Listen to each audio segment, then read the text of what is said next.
Republican chairman when Arnold became governor, and he was in the Burlingame GOP convention this weekend, which featured Stanford alum Carly Fiorina, who spoke on Saturday night, and of course Donald Trump spoke on Friday. There was protests. It was on media. It was huge. He stuck in through a fence, made a big speech, and then Ted Cruz spoke. And California is in play. California is in play with the Republican Party. There's a big race tomorrow in Indiana, and we'll see. Cruz really needs to beat Trump in Indiana to stay alive, and he got the governor Mike Pence's endorsement. And what did the Donald do? He got Bobby Knight, and Bobby Knight is like a god in Indiana. I don't know if this is the beginning of I think if he would have gotten Barry Switzer in Oklahoma, if they had the Oklahoma caucus, he probably would have won that. But Barry Switzer never met, or Will Rogers never met Barry Switzer. That's what they say in Oklahoma. But to meet our council members, they are at work tonight. We've got a big council meeting, early broadcast tonight of the Palo Alto City Council, and that is we're going to kick things off with Safe Routes to School. The 10th anniversary, and everybody cares about how to get to school safely, especially on your bike. So the council plans to discuss Safe Routes to School program, consider an application from Royal Manor for a single-story overlay, approve allocations of the Community Development Block Grant funds, consider the results of a poll pertaining to local transportation funding tax measures, and discuss a colleague's memo about the creation of a residential parking program in Evergreen Park. The meeting will be at 5 o'clock, and we're ready to go. It's a big thing, and they're going to honor the city of Palo Alto tonight. There's a big poster they're putting up. Thank you, Kathy. That's Kathy Durham for 27 years. 27 years of service, the city of Palo Alto, and she proposed an endorsement on 2005 National Safe Routes to School Partnership Consensus Statement by the Palo Alto Council of Parent Teachers Association, otherwise known as PTA, City Council and Palo Alto Unified School District, that's PAUSD for those of you at home, Board of Education, which launched the Safe Routes to School Partnership to reduce risk to students en route to and from school and encourage more families to use alternate solo driving more often. Kathy Durham spearheaded the PTA advocacy to urge Palo Alto City Council to provide bicycle safety education, laying the groundwork for the eventful Safe Routes to School Partnership. As a volunteer and city employee, Kathy led the continual efforts to find age-appropriate bicycle safety curriculum that addressed the causes of the most common kinds of collisions, which became the standards for middle school bike safety across Santa Clara County. Kathy Durham was a lead and contributing author of studies that led to school commute safety bicycle improvements and Board of Education's inclusion of a safe bike and pedestrian access. Working with PTA and Palo Alto Unified School District, Kathy Durham added encouragement to the school traffic safety toolkit, promoting green transportation choices in the fall and spring and at all Palo Alto Unified School District schools. Kathy Durham initiated the pedestrian safety program for kindergarten through second grade, collaborated with the police chief on an annual parent education letter, coordinated adult bicycle safety education classes, and served on the organizing committee for Bike Palo Alto, a community event celebrating bicycling for all. In recognition of 27 years of service to Palo Alto, Kathy received the Bicycle Agency Staff Person of the Year Awards from the League of American Bicyclists and was the first recipient of this award. So Pat Burt, the mayor of Palo Alto, on behalf of the city council, proclaims appreciation to Kathy Durham for her service to Palo Alto's children and families. And, well, that's something I know Mayor Burt, as a cyclist, is very, very proud about. I'm Vince Larkin. We're live on a special kicking off May. March came out in like a lion and out like a lamb, and we are here. We are here on a beautiful spring night, an early morning broadcast. It just seems like early morning because that's where we're going tonight. We're going to go, I think, to the wee hours of the morning. It could be a late night tonight. We got a lot. And, of course, this is a big piggyback meeting of that Eichler issue that we talked about, in which we heard a lot of people talking about that single-story overlay. In the past, of course, going back to 1992, Palo Alto has moved to protect special areas of Palo Alto and have done this. And nothing's more historical than Eichler's and the great history that they have. Eichler's used to be the most affordable homes in Palo Alto that you could get into. Well, no more. They're very much in demand. But it was just council members Tom DeVois and Karen Holman wanted to establish a specific districts that would be subject to specific architectural styles. But City Manager Jim Keene, always good with his comments, always entertaining, and we're going to see that a little bit later, said that his planning staff already had too much on its plate, but maybe that they will move to do something about that, because as this is a looming and could be political time bomb, as we can see how when these kind of issues come to par. There was a lot of things in the last oral communications 2 weeks ago when we actually.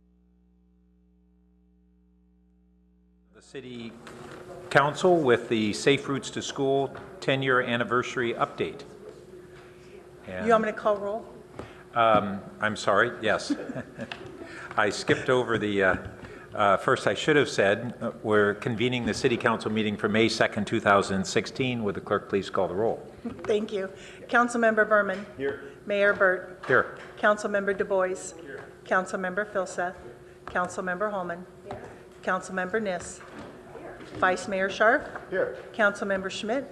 Here. Councilmember Wolbach. Here. 9 present. Thank you. And our first order is a study session on the Safe Routes to School 10-year anniversary update. Try this again. Thank you, Mr. Mayor, council members.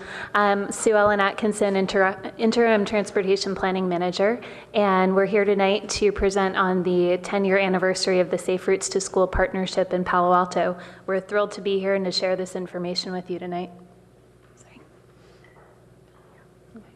Tonight we'll be going over a timeline of the program in Palo Alto, details on the Safe Routes to School partnership as it pertains to our city, the 5 E's related to Safe Routes to School and how they're implemented in Palo Alto, and then the next steps for the Safe Routes program. And with me tonight I have Sylvia Starlack, who's our Safe Routes to School coordinator, and I'll turn it over to her now for the presentation.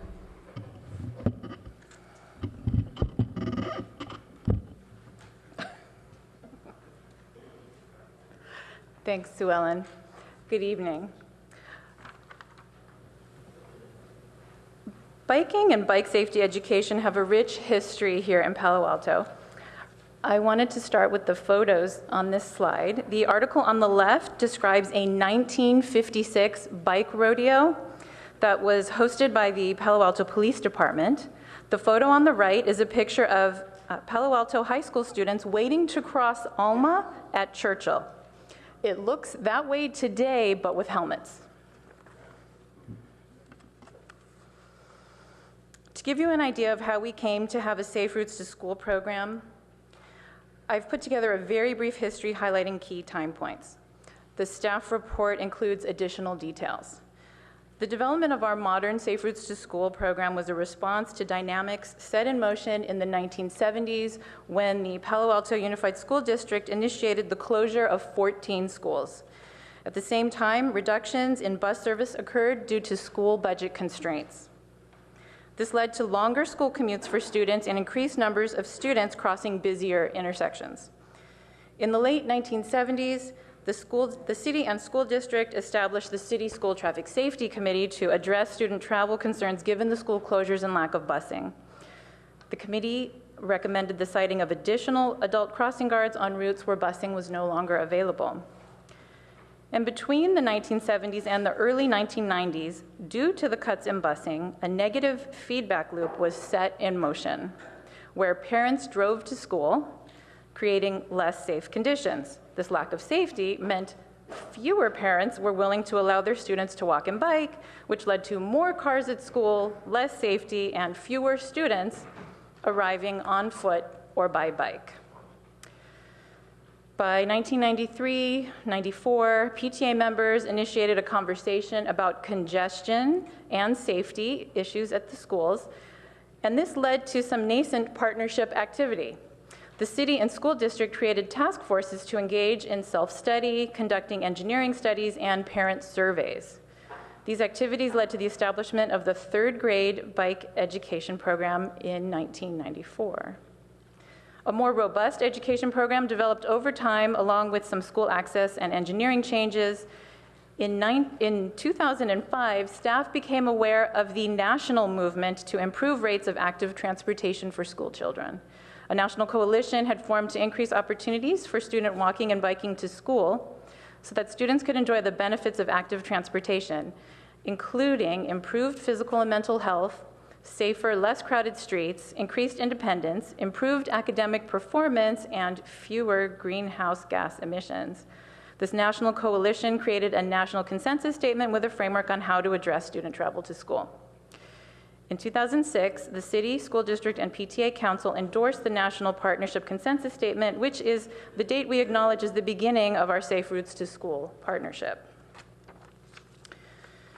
The partnership is a collaboration of the three entities with a mission to reduce risk to students on their school commutes and to encourage more families to choose alternatives to driving solo more often.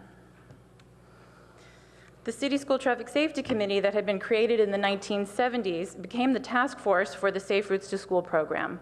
Representatives from these partners meet monthly during the school year to share information, solve problems, and communicate about changes to the road network or campus access that affect student commutes. I'll briefly, sorry.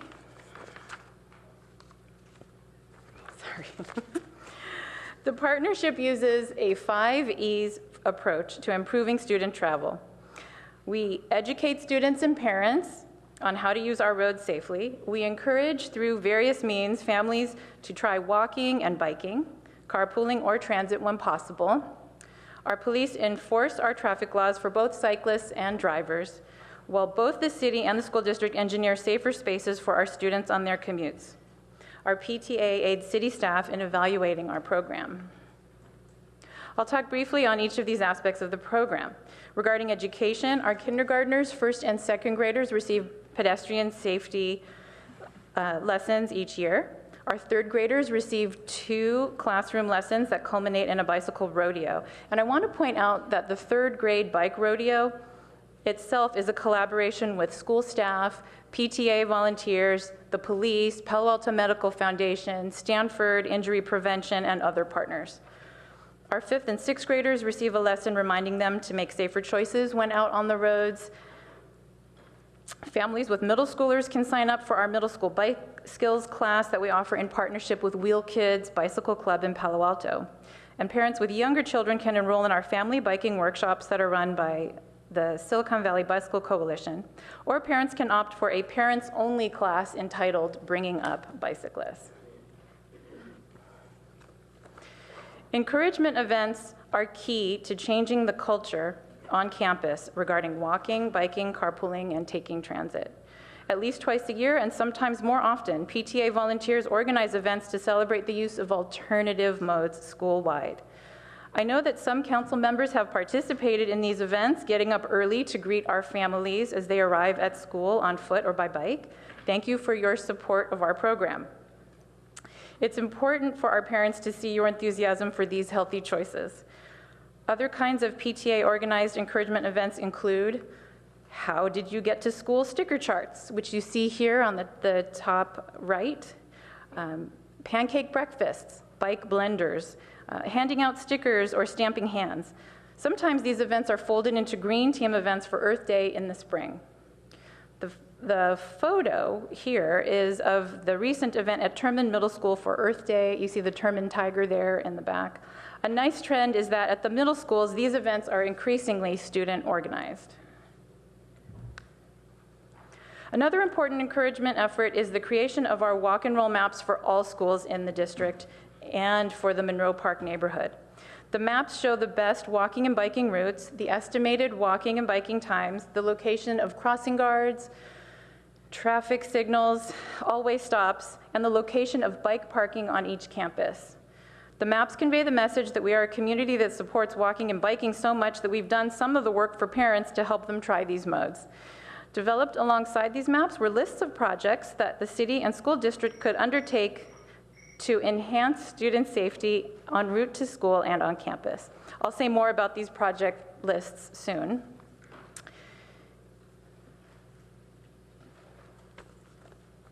We cannot do this work effectively without our police force and our beloved traffic team, who enforce the laws for drivers and cyclists. The police fund and oversee our adult crossing guards. Our police chief supports our program with a letter for parents each fall with safety tips for all road users. And the police run our juvenile traffic diversion program, which gives an opportunity for youth who have received citations to attend a bicycle law traffic school in lieu of paying a fine.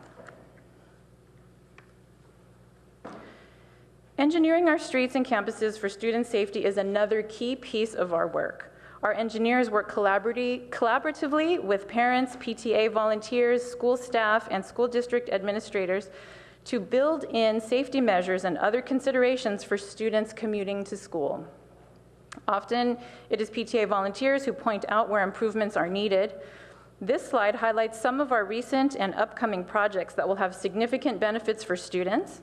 The project lists developed during our walk and roll map process have been fed into all of our current and future roadway projects so that student safety is integrated into all that we do. So, how are we doing? Evaluation is the final E and another essential component of our program. This chart shows the number of parked bikes at Gunn and Palo high schools for selected years between 1985 and 2015. The total number of high school students biking in 2001 was 300. Today, that number is about 1,700 students, which represents approximately 43% of all PAUSD high school students. These numbers are impressive, but they are particularly impressive when put into the national context.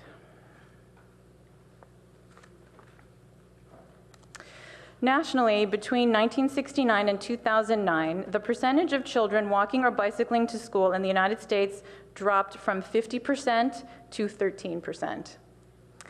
There was a slight rebound in 2013. The national rate of walking to and from school was approximately 15%, and nationwide in 2013, the percent of students in grades K through 8 who bicycled to school was 2.2%.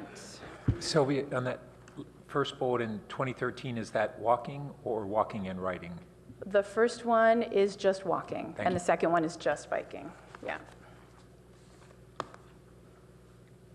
So compare those numbers to locally, 39% of elementary students in Palo Alto walk or bike to school. This is over twice the national rate of walking and biking. But I want to stress that our program focuses on carpooling and transit as well. When you add in taking the bus and carpooling, we have found that 53% of elementary school students who attend a neighborhood school, so not a choice school, but a neighborhood school, get there by walking, biking, riding the bus, or carpooling.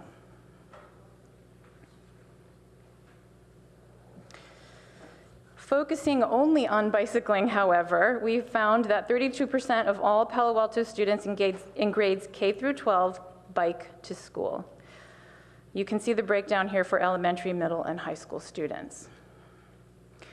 These statistics show the power of partnership and collaboration. No single entity could produce these results alone. Thousands of hours of volunteer and staff time went into creating the environment our students encounter today, and there is still more work for us to do. Recent staffing changes on the Safe Routes team and the 10-year anniversary of the Safe Routes to School program made for an opportune time to discuss new directions for our work. On this slide are some of the items identified in the visioning session held on March 23rd with program stakeholders. The visioning process is not yet complete, and these items require additional discussion. Other activities that city staff would like to implement include conducting rolling reviews of school commute sheds and updating the walk and roll maps in 3 to 5 years. It is a department priority to fully staff this Safe Routes to School program so we can expand our activities and continue our important work. Thank you for your attention. I welcome your questions and comments. Thank you. Colleagues, questions or comments? Councilmember Du Bois. All right, so Sylvia, right, and Sue Ellen, thank you very much for the update. I was just curious, are you going to do this presentation to the school board at all? I would like to. Yeah, I think it'd be great if you could. And so Corey and I on our city school committee, and our most recent meeting was all about transportation. And I think it'd be particularly timely if you could.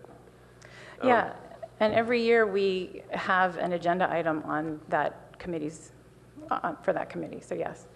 Yeah, not for the committee, but for the whole school board. Oh, sure, absolutely. Yeah, I think we have a large bubble of students moving from middle school into high school. And so over the next several years, I think the high schools are going to get a little bit larger.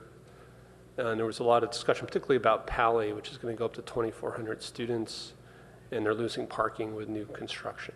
And so you guys have done an awesome job, and we're going to have to really be on it to get even more high schoolers, I think, using alternate transportation.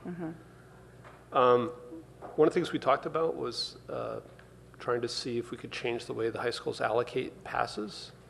So at Palo, I believe it's just a random lottery where it'd be nice if they get priority to carpoolers and people that live further away. So there seemed to be a fair amount of agreement on that, also with the 2 school board members, so it might be something to follow up on.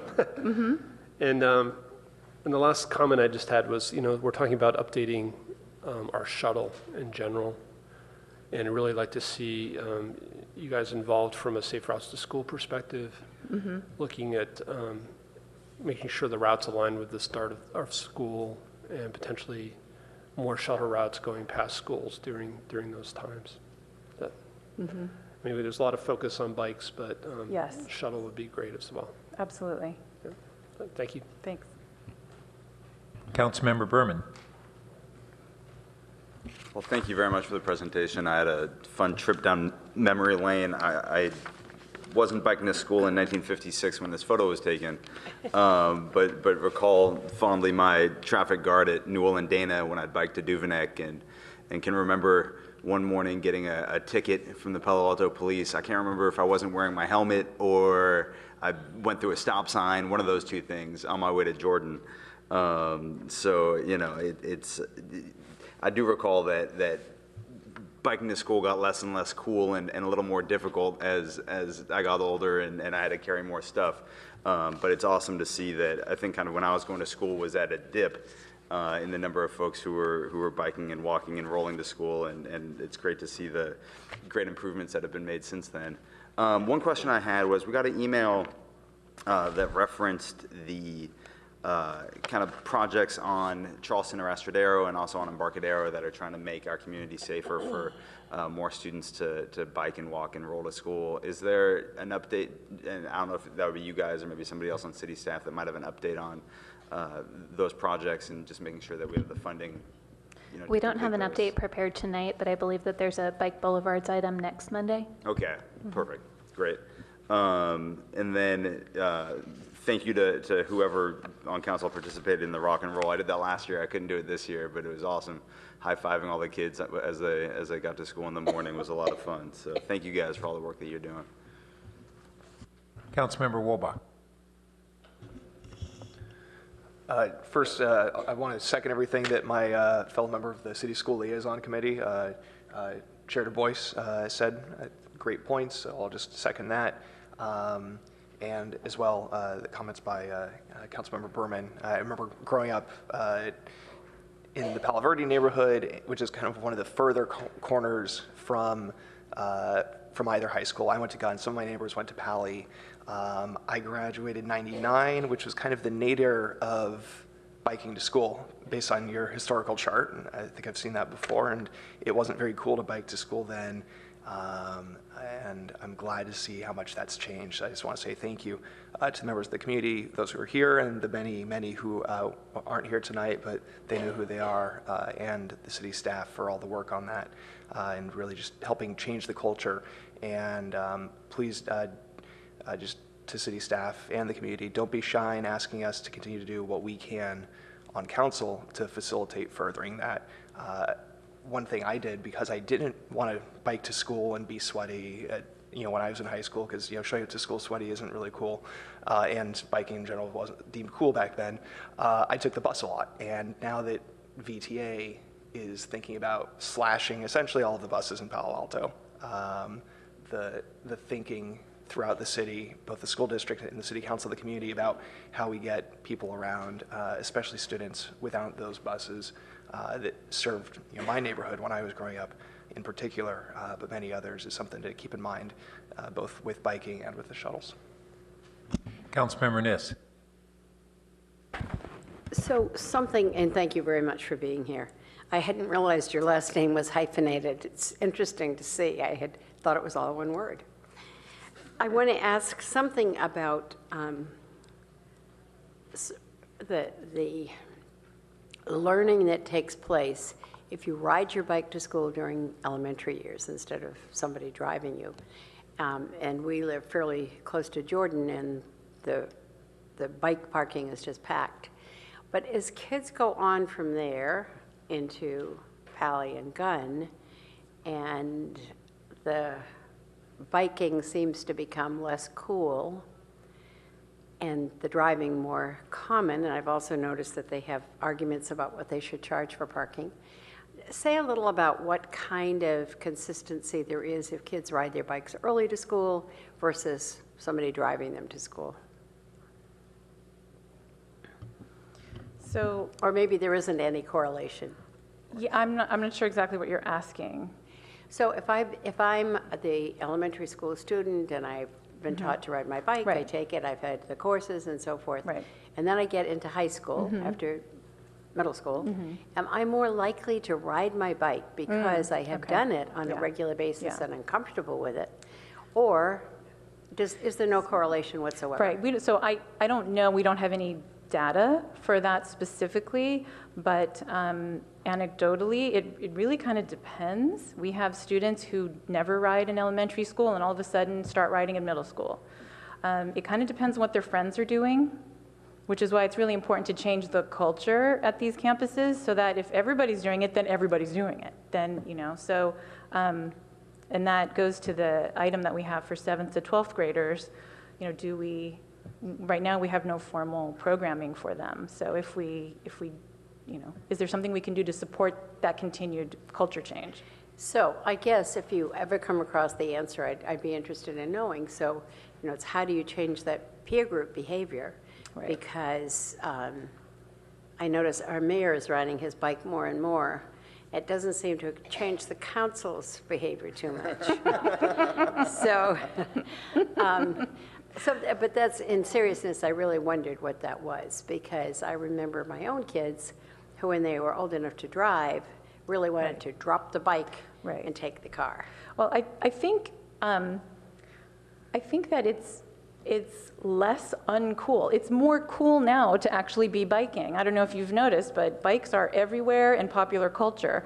And as you know, our young people, young adults, are driving less and less and riding more and more.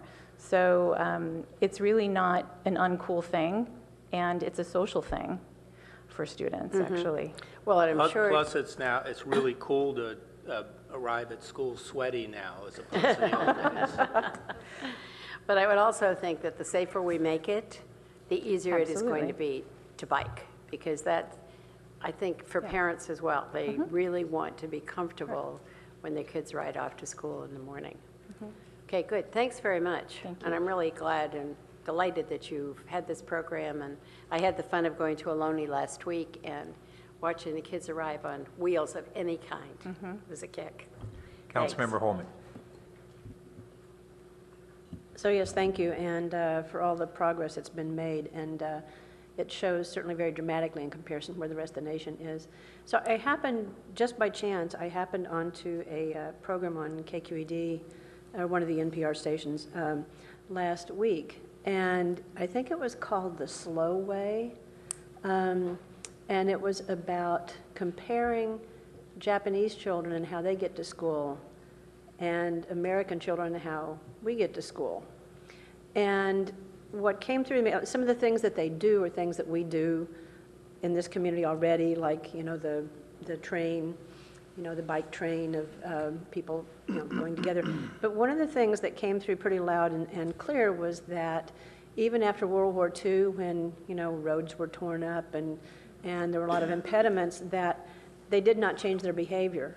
It was a point of pride for the parents and the children to walk to school. It wasn't even biking, it's just walking to school.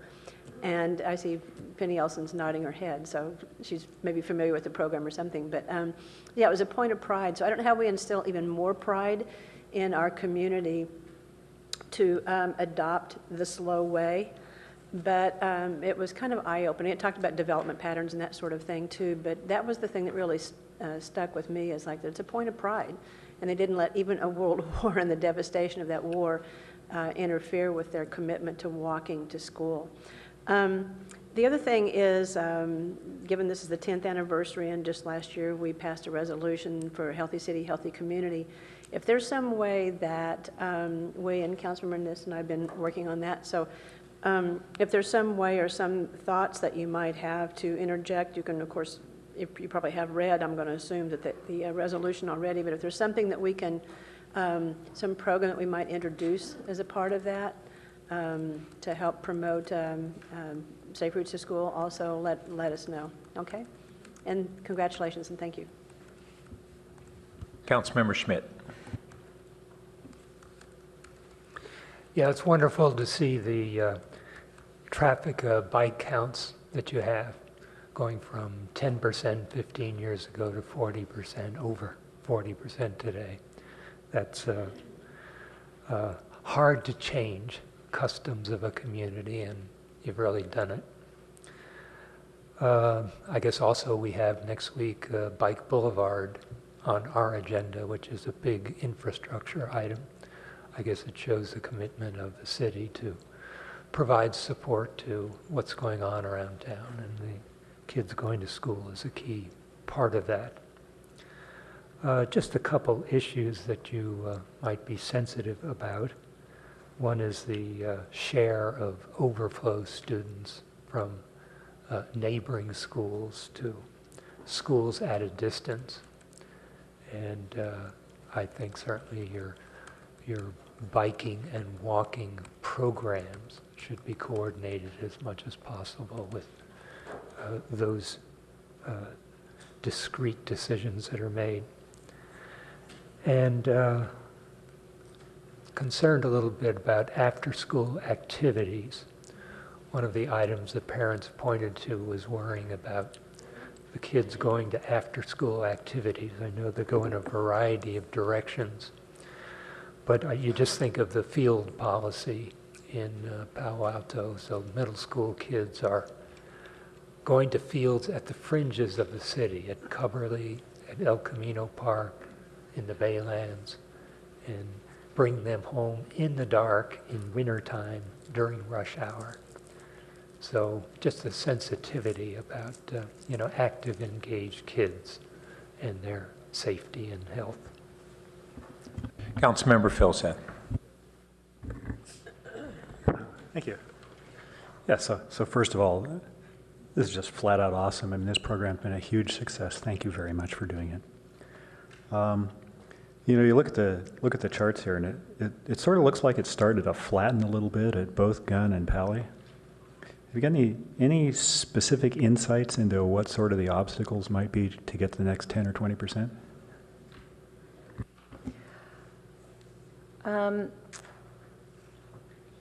So Pally has been under construction, though we've worked with them to increase their bike parking. Gunn also has had construction recently, and we've also worked with Gunn to improve the numbers and location of their bike parking. Each school is really different. Gunn has a lot of students coming by bus, by VTA 88. Palo has students on the Embarcadero shuttle. It's hard for me to speculate. I don't really have hard data on that. Okay. Well, Yeah. I mean, it's just curious that both of them seem to be sort of tapering off here at 45% or so, and wondering if there's anything specific. Right, yeah. I mean, we've seen that pattern before at other schools, and the reason I responded the way I did is that usually it was actually a result of not enough bike parking. Like, students didn't feel like there was space for them. It was full, it was too crowded. And so we've been trying to work with our schools to increase their numbers of bike parking, because similar to if you provide free parking for cars, if you provide bike parking for bikes, students see that and they know it's faster than driving, so they come that way. Okay, thanks. Councilmember Sharp. Thank you. And yeah, it's an awesome program, and whenever you talk to other cities or stuff, they're always amazed at the participation rate we have. So the question I had was, do you think we sort of peaked at that 45%? I mean, how high do you think we could actually get? Sorry. I don't think we've peaked. I can't benchmark us against other communities. Because we do better than everyone else. Because, pretty much. But I think we can go. I think I've spoken to some students and they say, well, my parents won't let me go. And they don't have any good reason. So I think there's still some culture change that needs to occur, some more education. I think the work that we're doing on the engineering front will be really important for allowing those additional families to let their students bike or walk. And when you look at, it's elementary school, right? And so I just wanted to take a quick look at that for a second. It was, so it's 14% of elementary schools bike to school, but we're okay if people walk. Do we know what the combined, did I see that somewhere, walking and biking numbers? So combined, so our numbers are a little, thank you. So combined walking and biking is on the other slide. Here, let me pull this up. Can I go here? So this 39% is combined walking and biking for the elementary school level.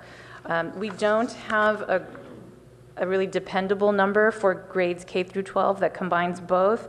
I can give you an estimate of something around 40%, or actually it could be 50%. It's 40% plus 10%, 40% biking, 10% walking. But I'm not completely sure of that number. That number came from our parent survey, which had a very sampled, a very self-selected So just bias. so I understood, Yeah. when you said the 10%, that was middle school students and high school students? You said, so it would be a higher number Sorry.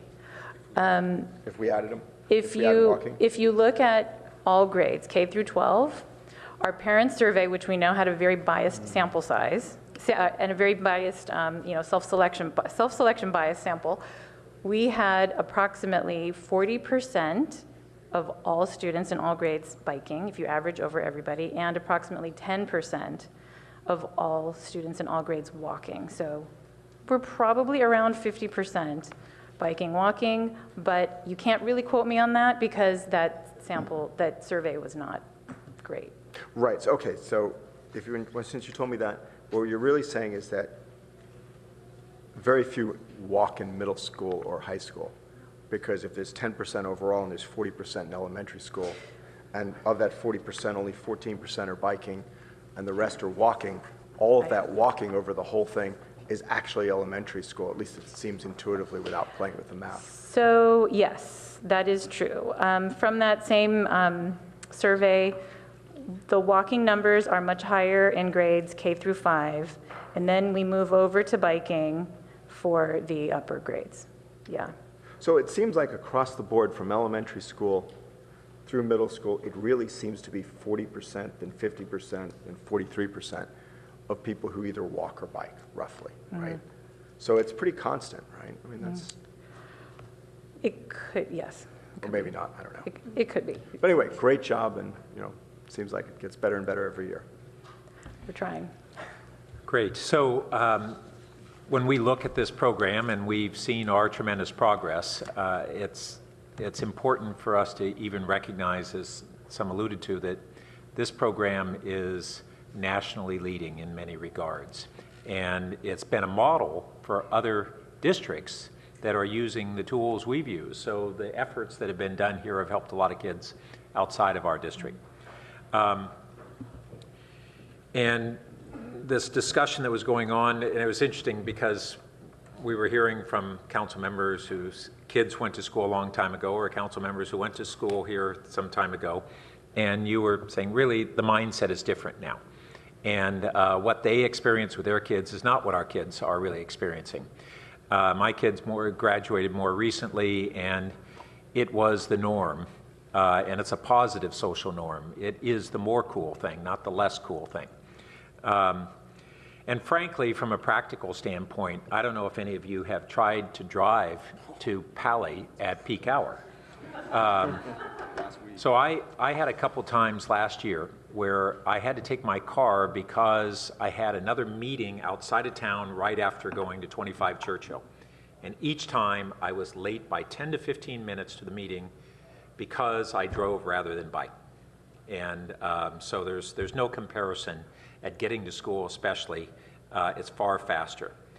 And then there were a lot of questions about what else we might do. And actually, I think we do have some things in the pipeline that will help bring this forward. One is we are looking at residential permit parking programs next week, including for Southgate, because we have overflow parking from Palo at Southgate. And just like when we close off parking for commuters for downtown in the overflowing into the neighborhoods, they turn to alternative forms of transportation. In this case, we've got an easier alternative form. There's really nobody in Palo Alto who isn't in pretty easy biking distance to their school. On top of that, they arrive to school refreshed and more ready to learn. So there's a lot of good reasons to do it. But I think we'll see an uptick there, and then we're adding and improving our bike routes. On the gun side, the routes that we're improving not only on Charleston or Astrodero, but through Barron Park neighborhood are also going to be good improvements, and I'm very hopeful that we'll see an uptick in there as well. And then finally, when we look at this from a community standpoint in the investment, my ballpark is that the difference between what we would have in bike riding to school if we didn't have this program and what we have with the program is about 6,000 fewer car trips per day in our community. So everybody in the community who drives a car should be ecstatic about this program, because if without it, our congestion would be even far worse. Oh, and one other thing, I think Councilmember Du Bois had the really good idea to have you present to the Board of Education, and maybe you can take a lead on encouraging the school board members to embrace that. And then Sylvia alluded to something that we've seen a number of times over the years, where one of the reasons that we're capped and we hit some plateaus at schools periodically, and they've gotten better at this, is because the school district couldn't even keep up with supplying enough bike racks. And I say that because this program is supported in some ways by the school district, but it's really driven by the city of Palo Alto and the volunteers through the PTA program, and not by our school district, who is the primary beneficiary and who really should be taking the primary ownership for this. They never have, and they over the years have even not been willing to keep up with providing bike racks. And I think that's really bad. And I think we need to challenge the school district to do more, to have a greater commitment to the program as a whole. And I think a first good point, starting point would be to have this presentation to the district and to really compare the resources that the city puts into this and the volunteers put into this versus what the district themselves put in. And I think if we keep burying that reality and afraid to confront it, we won't get their engagement like we should. So, Councilmember Wolbach, did you have one last thing that you wanted? Yeah, actually, you just reminded me of something else that Councilmember Du Bois probably also remembers from the most recent City School Liaison Committee meeting, during which we heard about concerns, especially at the high schools, about bike security. And because at the middle schools, they can have, it's a closed campus, so they can lock up the bikes in the bike pens. But at the high schools, it's an open campus. The students are free to leave for lunch or whatever. And so I'm not sure what the security apparatuses are, whether there's any. We were talking about this last week. Surveillance. I don't know if they have any CCTV recordings of the bike areas, but we did hear from our counterparts from the school district that fear of or experience with bike theft may provide a damper on students desiring to bicycle to school at the high school level in particular. Well, hopefully the district will do something to take care of that. All right. Well, thank you very much for a great report and a great program. And I know that we have had some really significant staff losses through retirements and people moving on. Sylvia, I know that you're carrying the load currently, but I think it's going to be very important for us as a city to continue to have the commitment to have the both the number of people and the outstanding people that we have had resourcing this effort within our city staff, and I look forward to the Finance Committee helping make sure in the budget review that we continue to have the commitment we've had in the past. Councilmember Holman, did you have something final? Just very quick, I looked up the name of the documentary, and it's called The Slow Way Home. So that's all. Thank you. Great. Thank you all very much.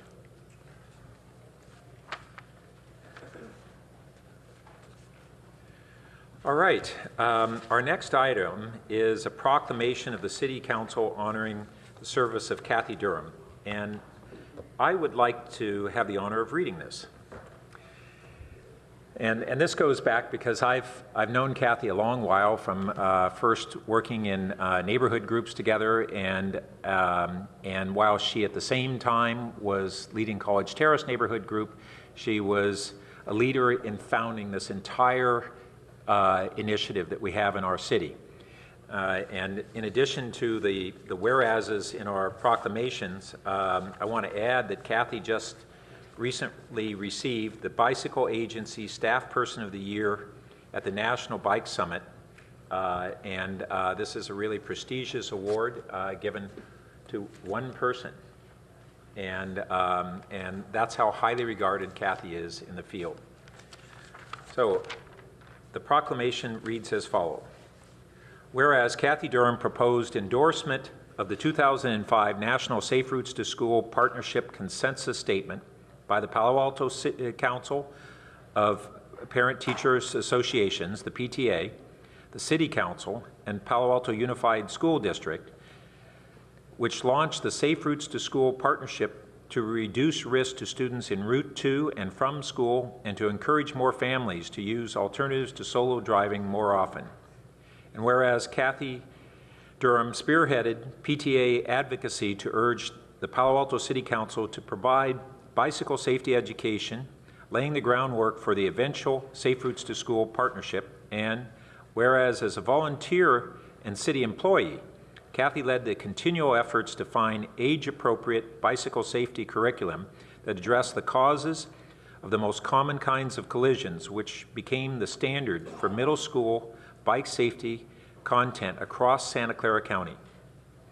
And whereas Kathy was a lead and contributing author of studies that led to school commute safety improvements and to the Board of Education's inclusion of safe bike and pedestrian access, and whereas working with the PTA and the PAUSD, Kathy added encouragement to the school traffic safety toolkit, promoting green transportation choices in the fall and spring at all PAUSD schools, and whereas Kathy initiated the pedestrian safety program for kindergarten through second grade, collaborated with the police chief on an annual parent education letter, coordinated with adult bike safety education classes, and served on the organizing committee of Bike Palo Alto, a community event celebrating bicycling for all. And whereas, in recognition of her 27 years of service to Palo Alto, Kathy received the Bicycle Agency Staff Person of the Year Award from the League of American Bicyclists and was the first recipient of this award. Now, therefore, I, Patrick Burt, Mayor of the City of Palo Alto, on behalf of the City Council, do hereby proclaim appreciation to Kathy Durham for her service to Palo Alto's children and families.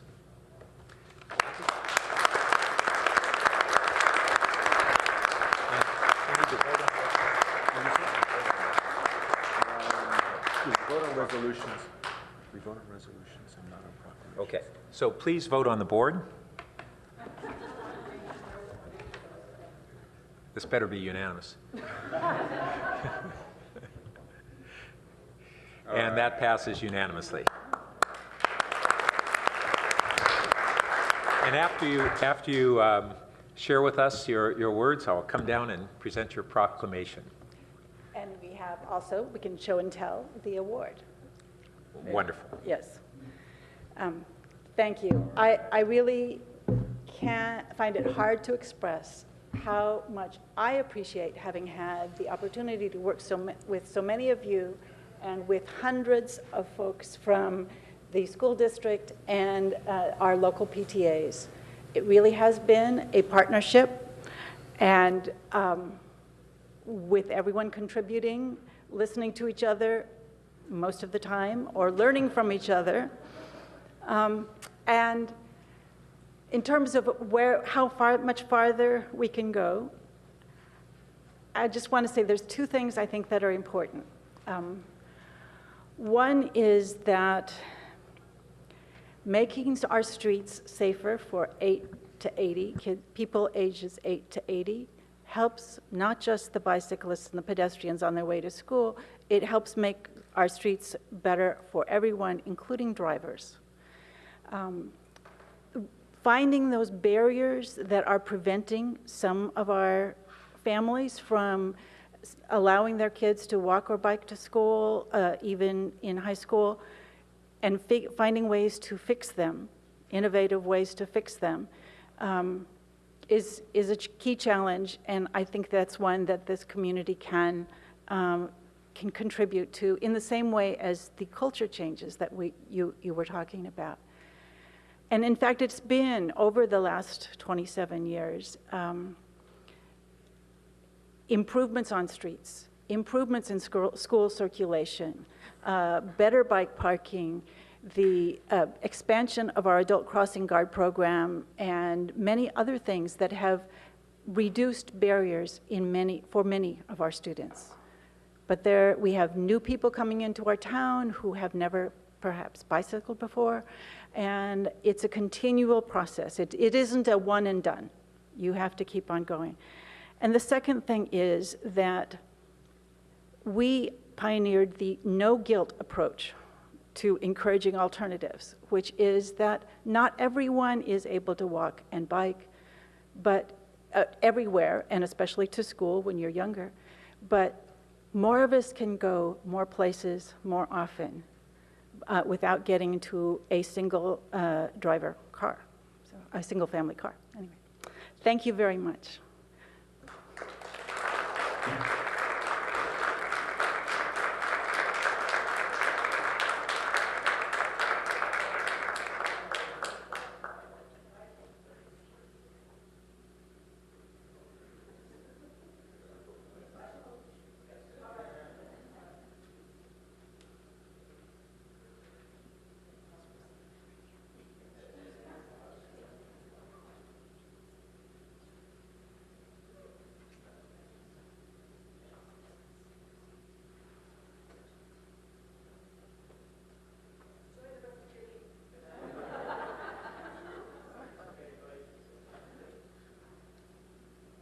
All right, on that note, we move on to agenda changes, additions, and deletions. And we're still in the same order, right? Yeah. Okay. Our next item is city manager comments. Hold on, Mr. Mayor, I might have spoken out of turn.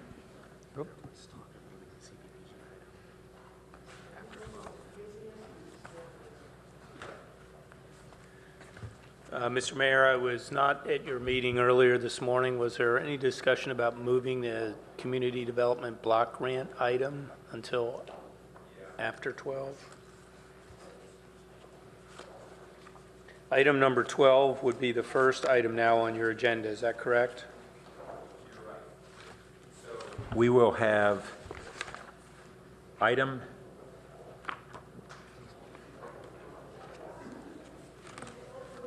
Item 12 is the first item, and then Then you would move item number 9, Nine the would- CDBG allocations after 12, and then Correct. you would take up item 8, the single-story overlay. correct. Thank you. The CDBG item will just be very short.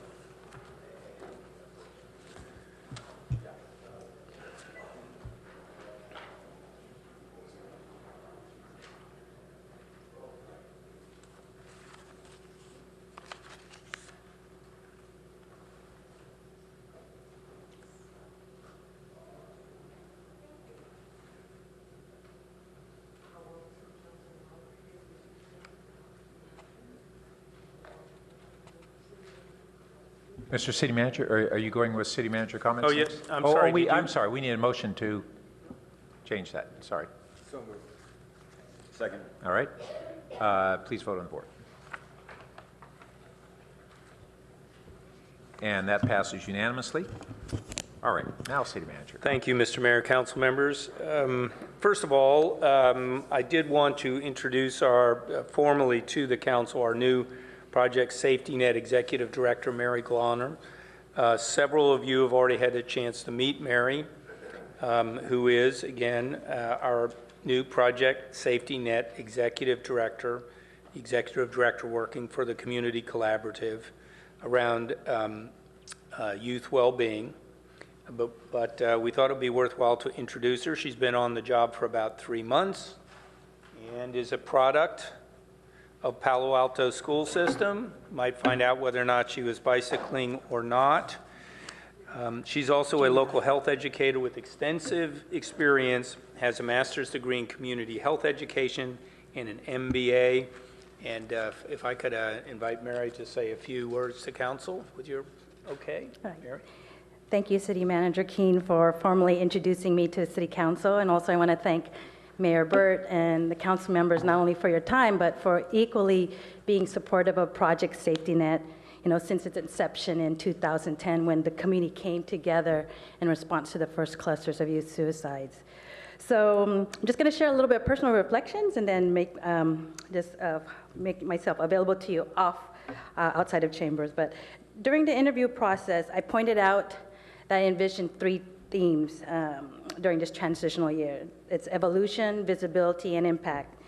And then I shared very early on with the collaborative members that my 3 guiding principles to ensure I remain focused is to really prioritize issues and solutions identified by our youth, serve our community from a systems perspective, really bringing collective impact to life, and more importantly, to keep PSN's mission in the forefront, to develop and implement an effective, comprehensive community-based mental health plan for overall youth well-being in Palo Alto. And at last week's community collaborative meeting, I shared sort of highlights for my first 90 days, and it was really dedicated to capacity building and organizational development, nurturing relationships and networking, participating in various suicide prevention trainings, increasing community engagement, especially with youth, our broader community members, as well as our leadership team. And then, as you all know, really diving in with the CDC EPI-8 investigation. But for me, despite all these activities, what really resounded to me was when I experienced firsthand how our partners mobilized and coordinated with each other when Palo Alto faced the loss of a young life a couple weeks ago. And it really reaffirmed how honored I am to steward this collaborative as its executive director. It also reinforced that the culminating of my life experience, education, community service, and personal life's mission to serve our most vulnerable population prepared me to do this important work. And my purpose is to be right here, right now with Project Safety Net Collaborative. So I want to thank Rob DeGose and our Director of Community Services for a lot of his guidance, support, and being a sounding board and helping me navigate City of Palo Alto. I want to also acknowledge many of the city employees, as well as some of our Councilmember Walbeck and Dubois, who've been at our community collaborative meetings and so forth. And of course, our mayor as well, who's been a staunch advocate for youth. So I also want to point out that the school district has also been very active and engaged and available to me and really invested. So thank you for your time, and I'm welcome. And feel free to contact me if you have any questions or you want to get to know me a little bit more one-on-one. Thank you, Mary. You're welcome. Thank you. The city's public art program will host a unique evening event this week with artists Bruce Beasley and Roger Stoller. That will be held on Wednesday, May 11th from 7 to 8:30 p.m. at the Mitchell Park Library.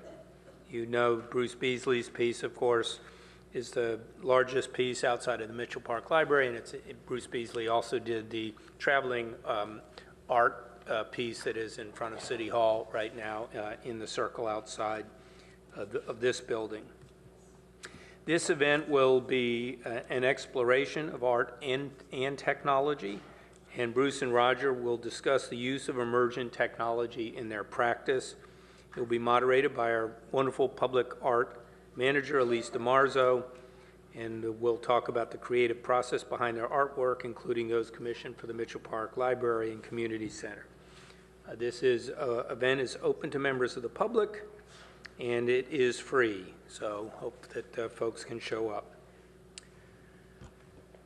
It's that time again, how fast the year goes by. The 94th Annual Mayfet Children's Parade will be held this Saturday, May 7th. Hopefully, Children and Dogs Parade, as last year, revived that long-standing practice. The parade will start at 10 a.m. on University Avenue, and this year's theme is Healthy, Happy Habits, in keeping with the Council's priority of healthy city, healthy community. So don't miss this time-honored Palo Alto tradition, and every child and their parents are welcome to join the parade. So see you all on Saturday. The city's new code enforcement officer, with support from a number of other staff members, including our police department, has been making progress on leaf blower violations through a combination of education and enforcement. Flyers were sent in March utility bills and in the month of April. Code enforcement staff made 32 inspections on reported gas blower use and issued 36 letters regarding suspected violations. The police department staff have made contact with over 20 different owners or gardeners this past month. We collectively continue to field residents' calls and emails. While we recognize there is still room for improvement, we are finding that our citizens who have been notified have been quite apologetic and typically generally unfamiliar with the regulation. So please continue to direct complaints to the Palo Alto 311 app, and I will keep you posted on our progress and with some more specific metrics as we go forward.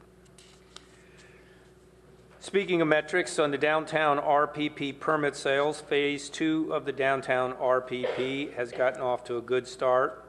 3,839 resident annual permits have been distributed to date. That's 2,980 decals and 859 hang tags.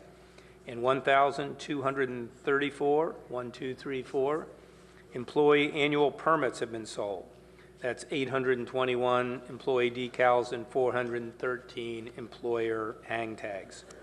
Our contractor started issuing citations for phase 2 violations on April 18th. Citation issuance so far has been on par with the first several weeks of phase 1, and enforcement officers are citing and providing information while working their zones.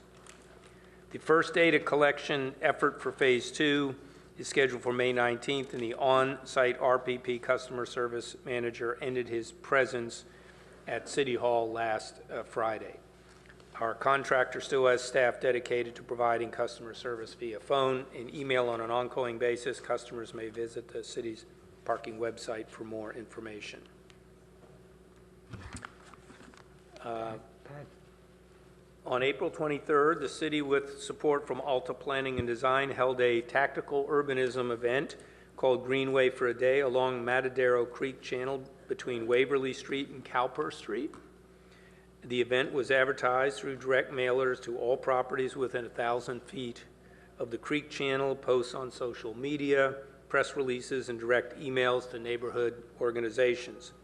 The event attracted about 250 people who visited Hoover Park and walked or biked through the neighborhood. Can't remember, I think the mayor was able to make it by there, maybe other council members. A table with photo simulation, information on the challenges and opportunities along the creek channel, and comment cards were set up. The Midtown Residents Association set up adjacent tables to distribute information regarding their concerns around the safety and the feasibility of the Midtown Connector project. We received a total of 112 comment cards through the day, and as directed by council, staff, and Alta Planning and Design are finalizing the draft of the feasibility study looking at a hybrid and an on-road option, as well as separated bikeways along Loma Verde and east-west Meadow Drive. The next meeting of the Midtown Connector Citizen Advisory Committee is scheduled for May 17th at Lucy Stern Community Center. Staff and consultant will also be attending the Midtown Residents Association meeting on May 19th to answer questions. And then last but not least, I did want to share with the council as a whole, this morning I attended a session at Stanford University sponsored by the School of Public Policy, the Bill Lane Center for the American West, and the Precor Energy Institute with managers and some city managers and transportation staff from up and down the peninsula, from Daly City down into Santa Clara, really with the third annual session we've had on regional policy issues. This one was called Moving on Mobility, First and Last Mile Solutions in the Transportation Problem. But one of the final results at that session was a managers mobility partnership that the city managers of Menlo Park, Mountain View, Palo Alto, myself, and Redwood City, and the senior associate vice president at Stanford University agreed to work jointly to address transportation and mobility challenges facing the region in the wake of population growth and economic expansion. So I did just want to share that at the senior staff leadership level, we have acknowledged that and agreed to the fact that many of our challenges are regional in nature and cannot be addressed if each jurisdiction works only in isolation. We want to be forward-looking and implement innovative solutions as necessary, and we're willing to be experimental, coordinating and evaluating appropriate pilots and test programs. And a particular focus was on improving walkability, particularly in corridors, across cities, enhancing our bicycle lanes and associated infrastructure, optimizing choices that address first and last mile problems, including shuttles, bike sharing, car sharing services, and others, and advocating enhanced service across the jurisdictions, including greater frequencies and other capacity upgrades at Caltrain, and improving traffic signal coordination and other smart approaches to better travel on our major arterials. So we acknowledge that major initiatives will require policy direction from the our respective city councils and community input, but I do think it's an important acknowledgement that each of us understands we're going to have to work at those linkage points much more closely together to really help develop an effective alternate mode transportation system in the region. And I'll keep you posted on that. And that's all I have to report. Thank you. Mayor? Yes. Quick Councilmember clarification. You gave numbers on the phase 2. Could you repeat those numbers? Very quickly, the phase 2 had 3,839 resident annual permits distributed to date, 2,980 decals and 859 hang tags, and 1,234 employee annual permits. 821 decals, and 413 employer hang tags. So 3839 resident annual permits and 1,234 employee annual permits. Thank you. Thank you. Thank you. Our next item is approval of the minutes from April 18th, 2016. Do we have a motion to approve? Second. Oh, sorry.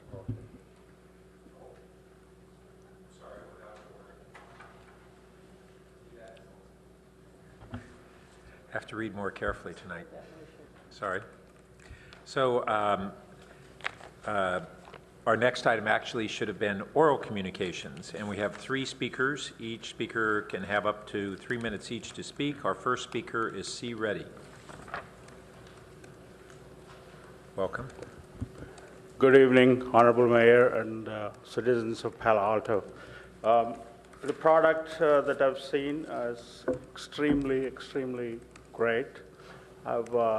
This whole thing about biking and walking is the best thing it can ever be. But also I want to caution that I had been a biker when I was a walker and a biker in India. But my recent experience tell me that all vehicles, when you're, especially school time, or I consider them to be weapons. I mean, I hate to say that. They have 4,000 pounds, 2,000 pounds of a load. Any movement that you don't see it is a safety concern for the children that are walking or biking. My own experience, I live on Stanford Avenue on Labor Day. At 2 o'clock, hardly any traffic. I was parked in my space in front of the Stanford Avenue, and then all of a sudden, I opened my door about 8 inches. I'm trying to get out, and all of a sudden, a biker comes and hits my window. And it falls down, and I had to repair my window and all that. So please consider that when you see the 8 a.m. traffic and the 7 a.m. traffic and the kids going to school and all that.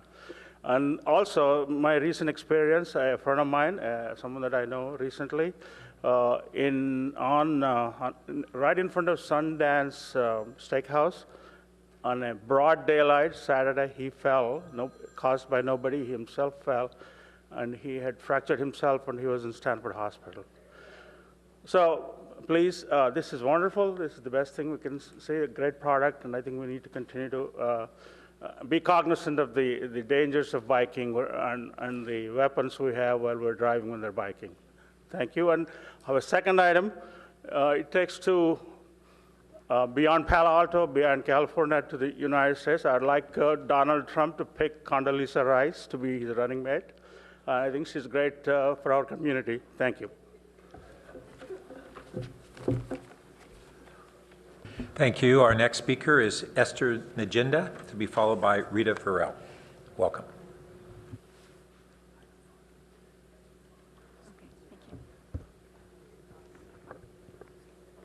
Good evening, council members and members of the public.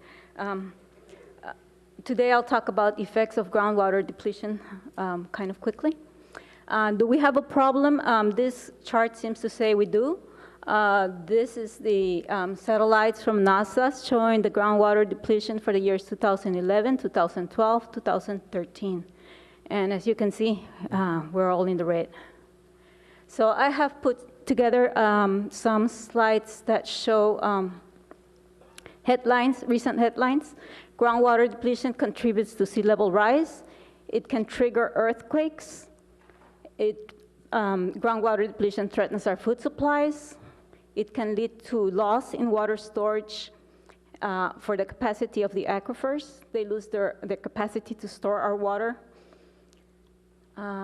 Of course, everybody has heard that groundwater depletion can cause subsidence. It can lead to infrastructure damage.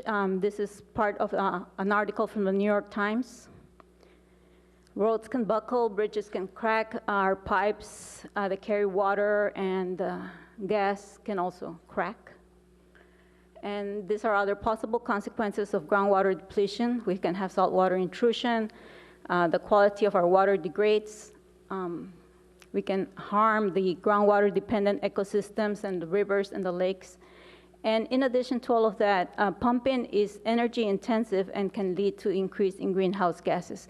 These are many reports from Stanford. It has a good website and has a lot of studies that they have done. So just to sum it all up, the New York Times says, California, so far ahead of the country on other environmental issues, became the last state in the arid West to move toward serious limits on the use of its groundwater. I hope we can be leaders and not followers in this issue. So please help us save Palo Alto's groundwater. Thank you. Thank you. And our last speaker is Rita Varel.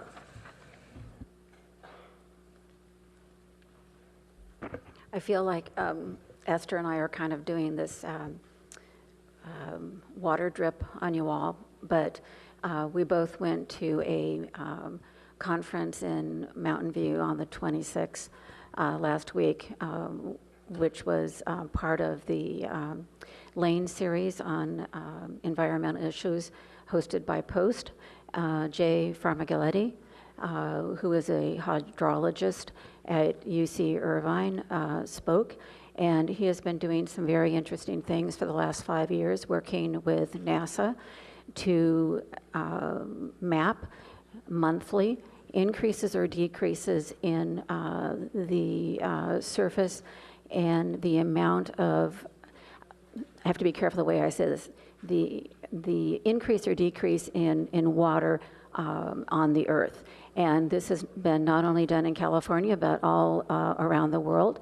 And his words to us in California were, "You're screwed." What he indicated was that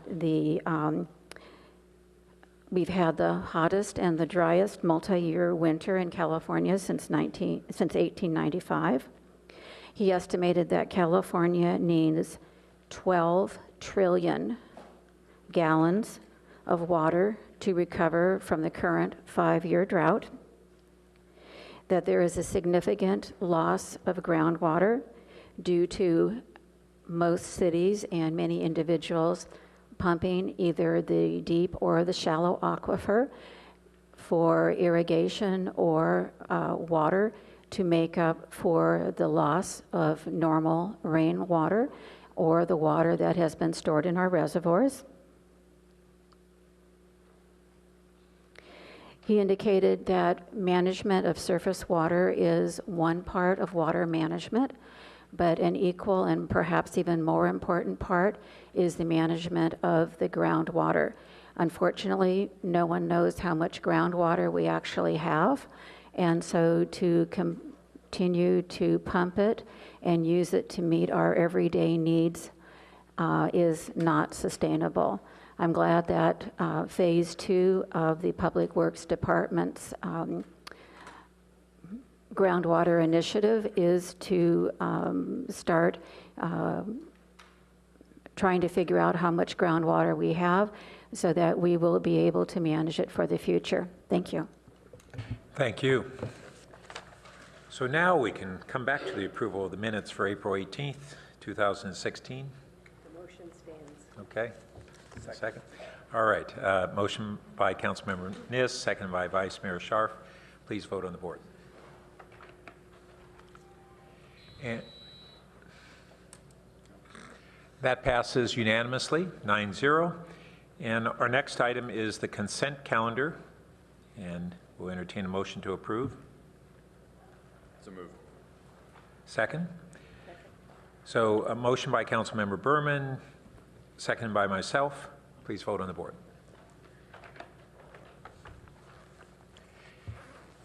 And that passes 9-0.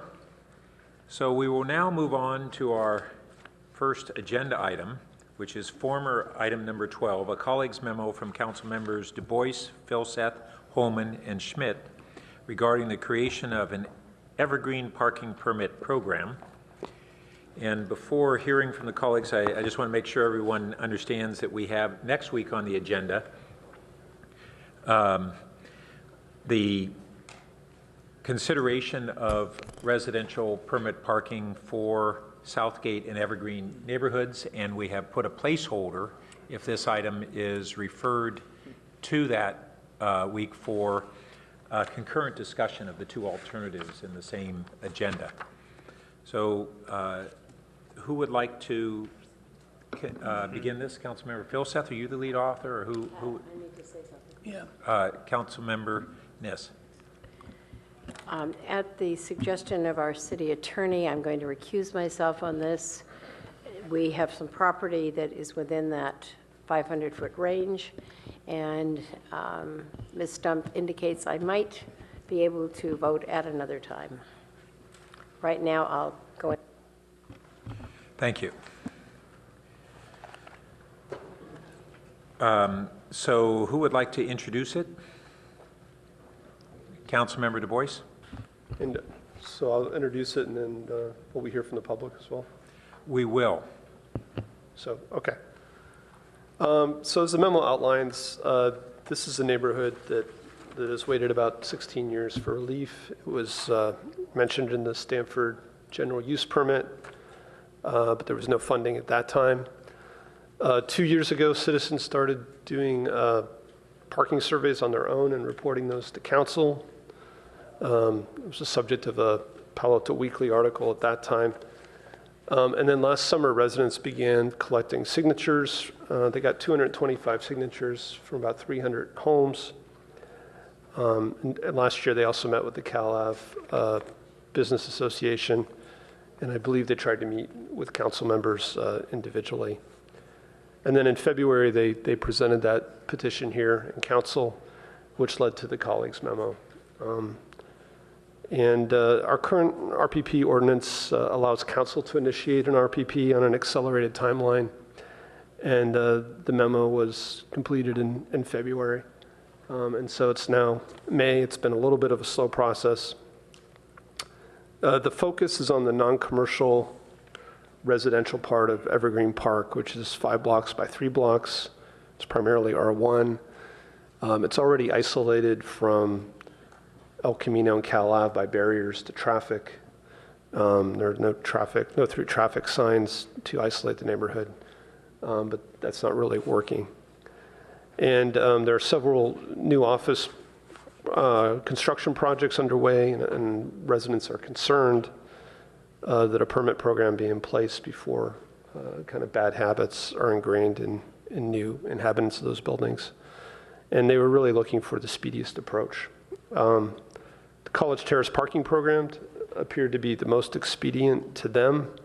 My colleagues and I in the memo suggested a College Terrace-like program would be possible using our new ordinance with very little or commercial intrusion in the neighborhood. At the same time, we also asked that retailers in the Cal Ave business district be able to share permits among workers on either lots or street level parking or the garages. And so there are a couple issues, and I'll wrap this up real quick. I think we need to think about complexity and cost. We have this new RPP ordinance that we haven't used very much. We need to decide if it's workable. If it's too costly and too time consuming, we may want to look for simpler and cheaper solutions.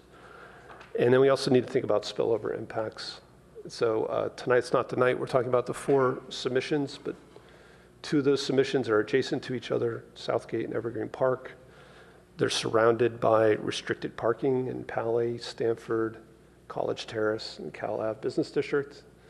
And then they have trains in Elma on the other side. And so if we were to give one of those neighborhoods parking and the other not parking permits, I think it's easy to see where spillover traffic would go. So we brought this memo because we felt it was an urgent situation. We need a responsive process. The memo in February asked that we direct staff to come with an expeditious proposal in May. We're already in May. So I think we're still looking for the most expeditious path forward. Thanks. Okay, and I just want to try to encourage folks, since we can't take actions on a colleague's memo on the night that we first review it. We're really discussing on what to refer, and so to try and keep discussions around that. And we do have speaker cards, so if it's further discussion of the memo, perhaps we should hear from members of the public first. If people have questions of about the memo, we could hear them now. So why don't I'll clear the board, and if anyone has questions about the memo, we can ask them before the speakers, and then we'll go into discussion after the speakers. I see none. Because we're going to have a full public hearing on this next week and our tight agenda tonight, tonight's speakers, we have 6, and each speaker will have up to 2 minutes each to speak tonight, but it will not prevent them from being able to speak next week. Our first speaker is Paul Machado, to be followed by Karen. Good evening, Mayor Burt. As indicated earlier, there's been documented evidence from 16 years ago that there's a parking problem in Evergreen Park, but to date, nothing has occurred. Many of you in council have asked residents to become involved in civic affairs. Therefore, when one neighbor said we should stop complaining and do something, and that we could petition the government, that's an American right, we took action. In the summer, at our annual picnic, we began collecting signatures. We got approximately 225 signatures. We did send invitations to all council members to see our proposal and presentation. We also presented it to the Merchants Association. Well before Christmas, all our presentations were complete, and we were going to do the proposal to the entire council. We waited until after Christmas so that the staff could enjoy the holidays. And then in early February, we presented our proposal to the entire council. Shortly thereafter, we were informed we didn't complete the required forms, and if we didn't do that by March 31st, our proposal may be not acted upon. We had no idea such a form even existed. Evergreen Park thanks council members who signed our colleagues' memo and acknowledging our hard work and perhaps saving it from the dustbin. We were later informed that only one new RPP could be worked on a year, and the rest would be, I assume, not worked on because there was inadequate funding. It didn't matter whether you were putting this RPP into an existing program and it was 1 block long or it was half the city. It didn't seem to matter. We were surprised that the citywide process is clearly designed to pit one neighborhood against another. Although that may not be its intent, that is the result. We think all neighborhoods deserve relief. Again, we thank you for acknowledging our hard work and our proposal, and as the memo suggests, that we would like. Thank you. Thank you. Our next speaker is Karen, to be followed by Patrick Slattery. Good evening. Thank you so much for supporting the Evergreen Park residential parking permit program by initiating the colleagues' memo and taking the time to discuss it. And I don't want to repeat what Councilmember Du Bois has already said, as well as Paul, but this is an urgent problem, and it's affecting the quality of life and the safety and the access to city services of our neighbors. And we're very concerned about creating a bike boulevard on Park Avenue and Stanford Avenue with all the traffic we have, especially in the morning commute hours for the kids. It really reduces the visibility of the bicycles when there's so much parking on the street. And we want you to consider that when you're establishing these bike boulevards. And as Member Du Bois already said, we're very concerned about the idea of pitting one neighborhood against another.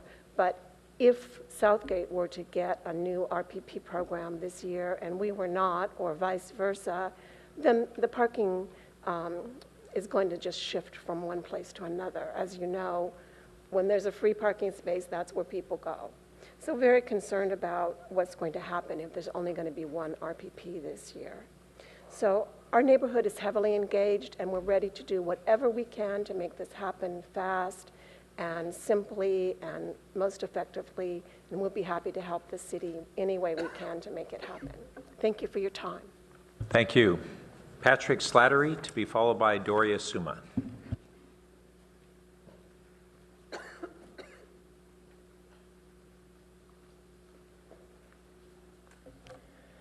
Good evening, Mayor Burke and City Council members. My name is Patrick Slattery. I grew up on Stanford Avenue and have been living on Park Boulevard for about 40 years. I'd like to thank the Council for all their help and attention in getting the Evergreen Park RPP moving. Saturday evening, I took a walk down California Avenue and was astounded at the number of people seated at tables all up and down the street. The crowd was well-dressed, food and alcohol was fancy, and I felt awkward threading between the crowded tables. I counted 30 restaurants and a new building advertised in 3,600 square feet of restaurant space for lease, all just right on California Avenue and the Ash and a little bit of Park Boulevard.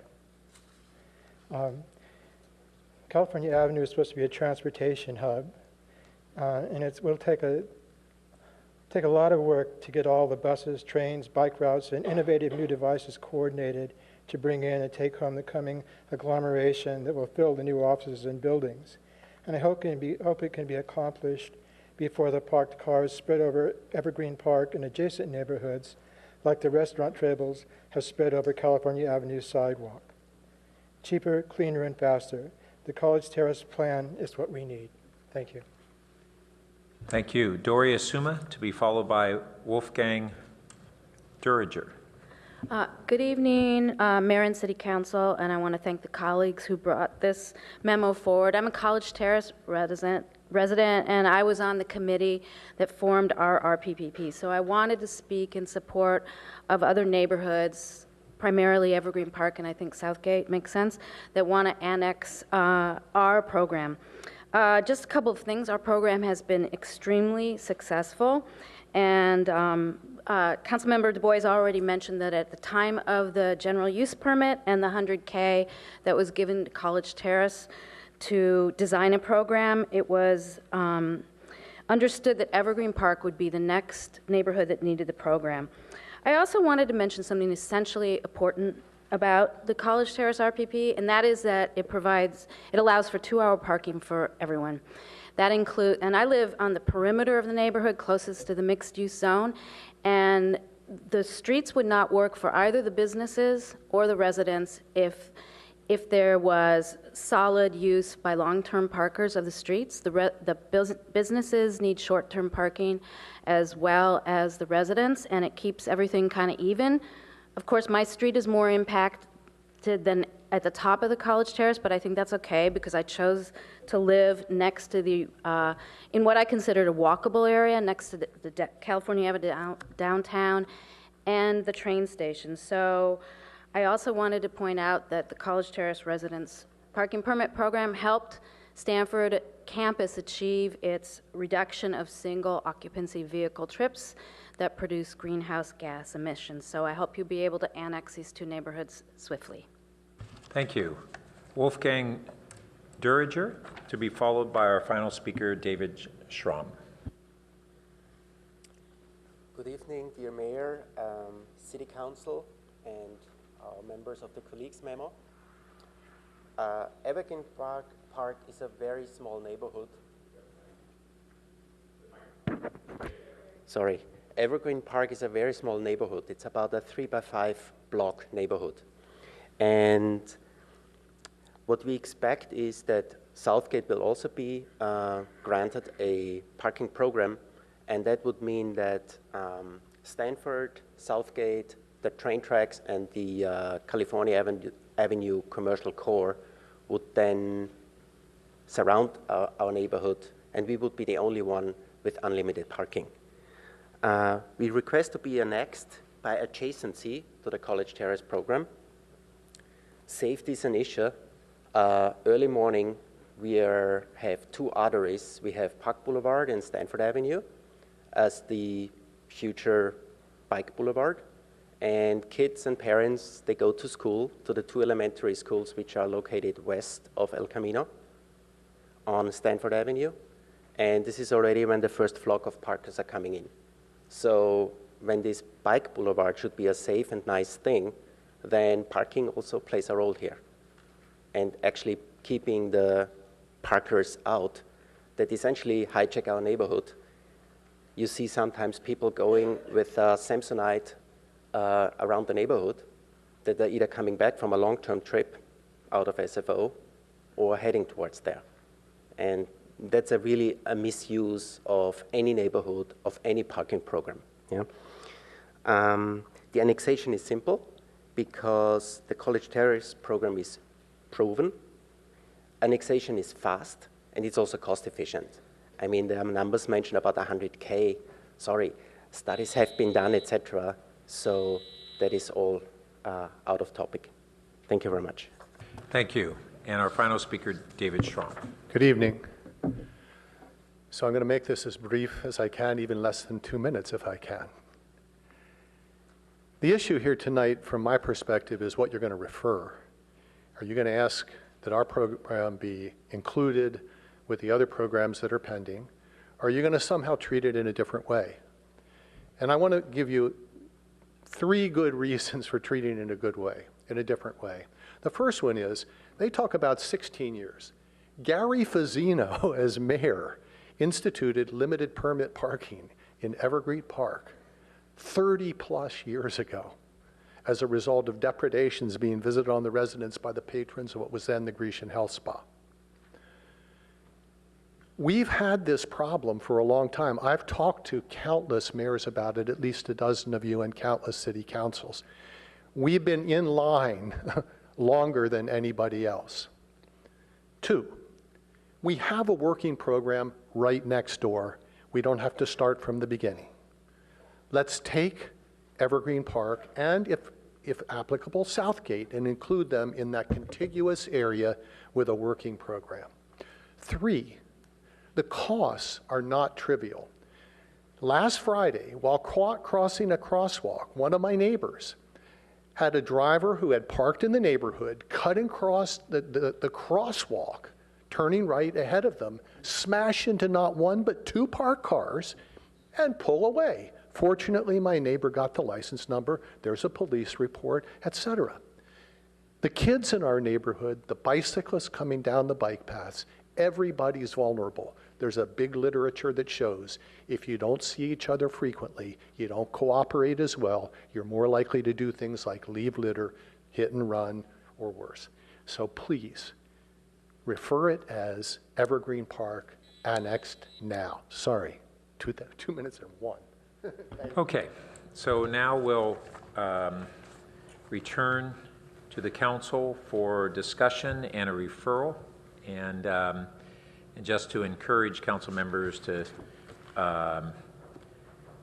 use this principally as to whether or not we should refer this rather than debating the substance tonight, or we won't get to the single story overlay with as much time as those people would like. Councilmember Philsett. Well, I was going to move that we take this up next week as part of the parking discussion. Second. Okay. And staff can suggest appropriate language for that. Right. And would you like to speak further to your motion? Yeah, I think the spillover issue is one we should think about, right? I think it makes sense to do this in context to the others. I think the principal issue with the colleagues' memo and so forth was one of urgency. I think it'll last a week, right? And but I hope that this is frankly an issue where maybe the residents have been a little bit ahead of the city for a number of years. I hope we can move forward and take some action expeditiously. Thank you. And was it Councilmember Berman?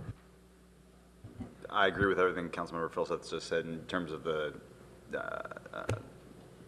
appropriateness of taking it up next week. Councilmember Schmidt. Yeah, a wide range of concern have been expressed by the community very clearly. This issue is important for the quality of life of this neighborhood and others, and a timely response is important. And Councilmember Holman. Yes, just want to thank Councilmember Du Bois for taking the lead on this and the other colleagues who signed on to this. There are some things implied in the, if not explicit, in the memo, and just wanted to get those out there for next week.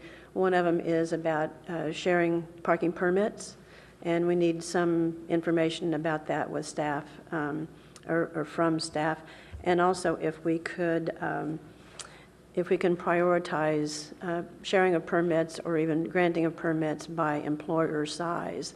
The reason I state it that way, which is not stated that way in the memo, is because there are a number of projects that have been approved in the California Avenue Business District that have been granted parking reductions based on their TDM programs. And so looking for the larger employers to actually deploy their TDM programs that seem not to be operational currently, or we wouldn't seemingly have as much parking demand as we do. And one of the other things that is mentioned in the memo is to be clear that it's a community. The neighborhood and the California Avenue merchants are a community indeed, and so we don't want to do harm to the merchants, and that's why there's a second alternative in the memo. Thank you. Great, and I'll just follow on briefly with this issue, looking for staff to be prepared next week to explain on the one aspect of the memo about sharing existing and new parking permits in the Cal Ave area, and what would be the practical impact if we have lots where the permit parking is already full and then we share permits. What's the practical impact of that? So just so staff will be prepared to address that. All right, Councilmember Wolbach. Yeah, actually, one question that, again, we can just ping it for and highlight it for next week for discussion that I wasn't clear about. On the second page of the memo, right in the middle, there's a reference to Palo Alto's TDM program and using this as an opportunity to test Palo Alto's TDM program. There are multiple TDM requirements that Councilmember Holman just alluded to regarding specific projects, but I wasn't familiar with a TDM program for the city as a whole or for the California Avenue Business District. So if there's more explanation about that next week, I'll look forward to hearing that. Can I just respond to that? Maybe provide a little clarification? Okay. I'm referring to, Councilor Welk, I'm referring to specific and individual projects. It's not area-wide. Okay. All right, please vote on the board.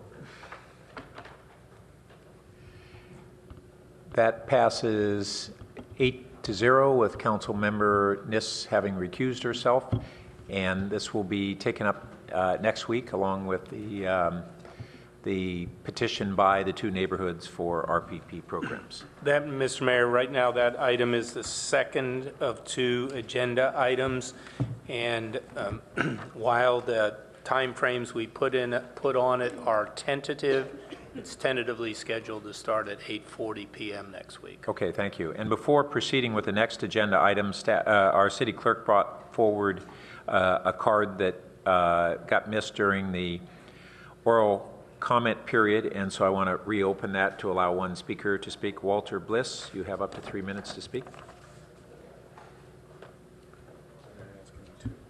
Oh, I'm sorry. Wait, 2 on public comment? I'm sorry, 2 minutes. Public comment. This is public comment. They had, it is 3 minutes. Well, I'd like to, my name is Walter Bliss. I live in Palo Alto for 46 years.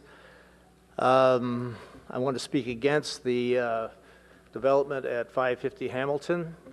That's a neighborhood I live in, and it's a gross overdevelopment. They want to replace a 43,000 square foot building of an age of about 44 years with two 57,000 square foot buildings, one office, one residential, 4 stories high, facing Webster Street, and 2 floors of underground parking equaling 3,000 square feet. This is an egregious overdevelopment. This is encroaching into a perfectly good residential neighborhood. The people who have put this forward, they're just, they're just trolling. They're not venture capitalists, they are vulture capitalists. I voted for some of you. We voted for some of you. We voted for all of you. That's why you are the city council. We expect you to have our values. We expect you are the line of defense between us, the residents, the electors, and you, and you are either our line of defense or you're the gateway to this overdevelopment. Previous councils have been gateways to previous overdevelopments. You can see them around the city. This is egregious. This is way too much. Already there's an accident last week of a kid and his father going to school crossing Hamilton. It's a residential neighborhood. We don't need this. We don't want it. I believe that these people have seen the some aerial photo that showed that, why, look, here's a big parking lot. Wonder if that's available. And they have captured low-hanging fruit, essentially. That's going to be a cash cow for them. And what do we residents get out of this? What benefit is that going to be for us of the city? The housing prices are going to go up because of this, not only for the residents who live there, but for the residents around it. Traffic's going to be way more than it is now. It's just going to be a real pain in the rear end. Thank you very much. Thank you. All right, so we will now move to what was formerly item 9, and that is the Finance Committee recommendation to adopt the 2016 to 2017 action plan and associated funding allocations, and adoption of a resolution approving the use of community development block grant funds for fiscal year 2016 to 2017. Mayor? Councilmember Schmidt? I have a family member who is employee of one of the agencies, so I should recuse myself from this. Okay. And Director Gittleman, or who's taking this over? Good evening, Mayor Burr and Council. My name is Eloisa Murillo Garcia. I'm a senior planner and I work on the CDBG and housing programs for the city, and I'm going to give you a very brief overview of the fiscal year 2016-17 CDBG allocation process. Typically, the Finance Committee recommendations to Council are a consent item.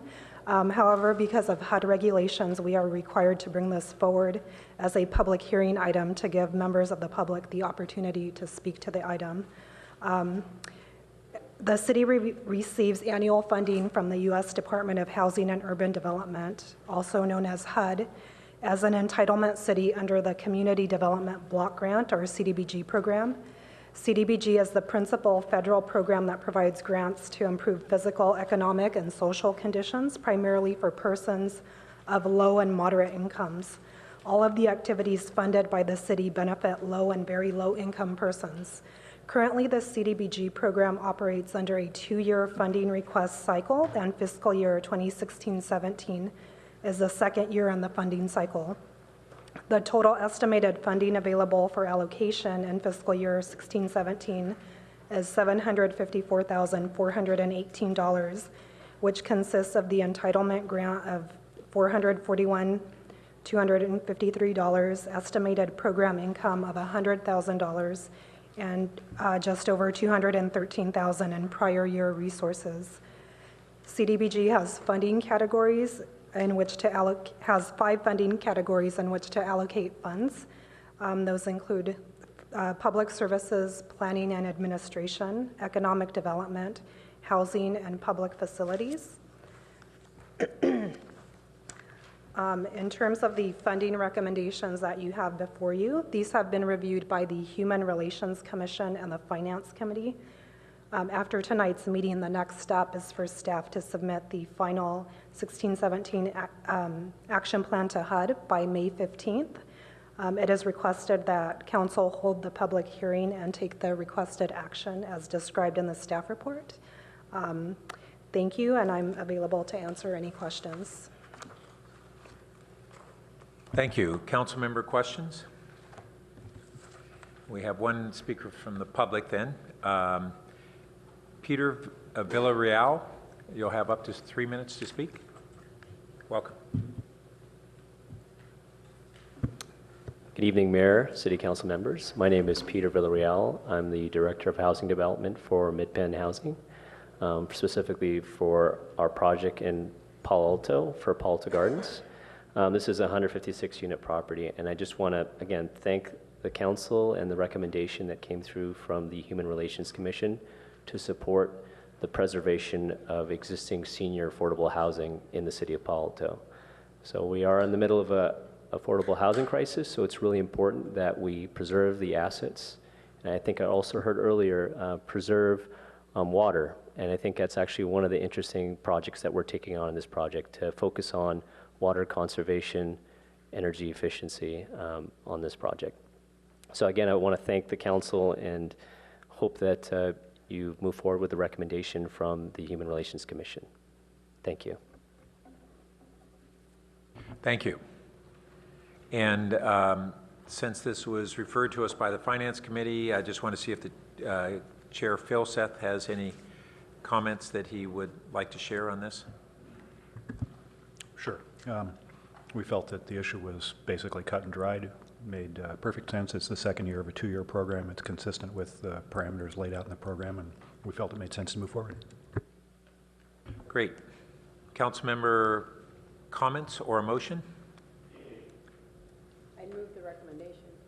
Second. All right. Motion by Councilmember Niss, second by Councilmember Holman.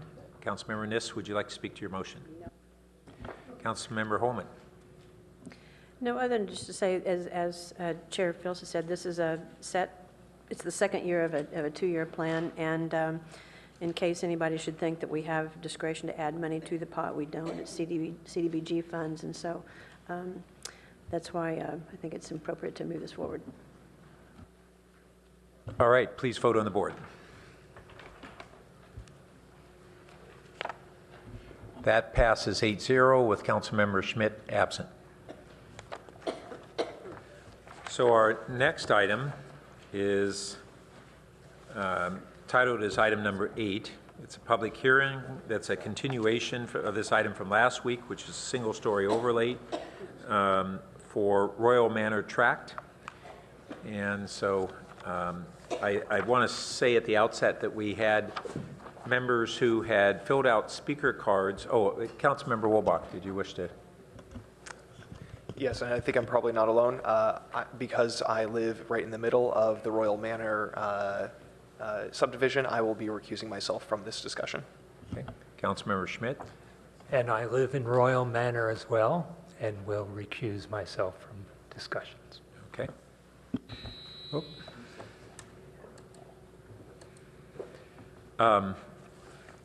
So we had members of the public who filled out speaker cards from last week, and we stated that those members could elect to speak tonight instead.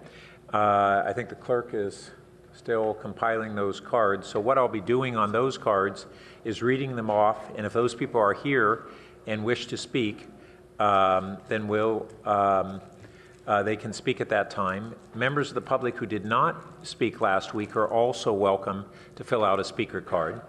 One of the things, though, is we had a very large number of speaker cards last week, and ended up having 3 minutes to speak each, except for those who clustered their cards. Oh, we had 2 minutes to speak each last week. Sorry. So great, I stand corrected. So tonight we will again have 2 minutes for each speaker. And are some of the cards ready to come forward?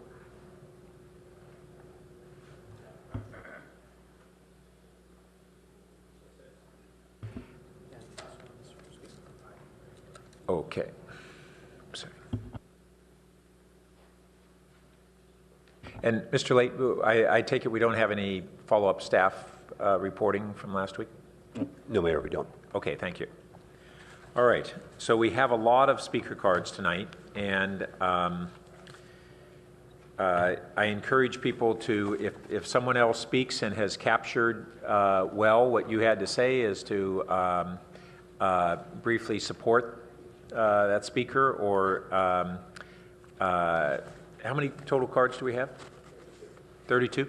And now perhaps some of these people are not back here again, but we may have some other cards filled out.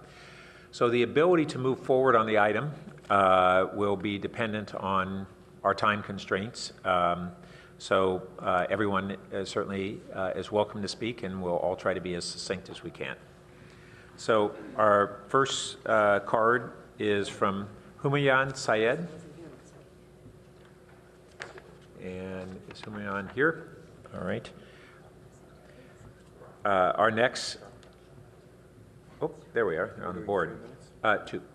Our next speaker is Amitabh Sinha. Not present. Our next speaker is Sonal Mehta. I'm moving along.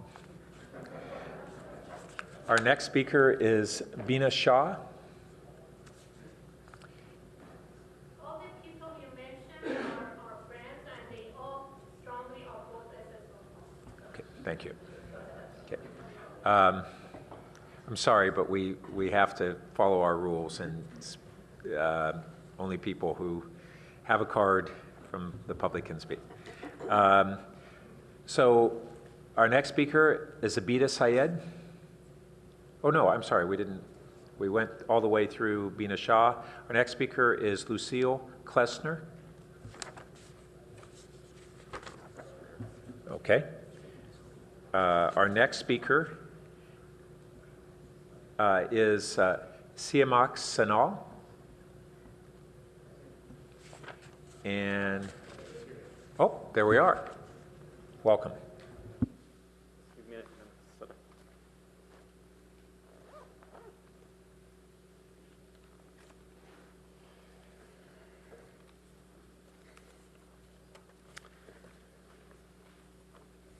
Mayor and council members, thank you very much for the time.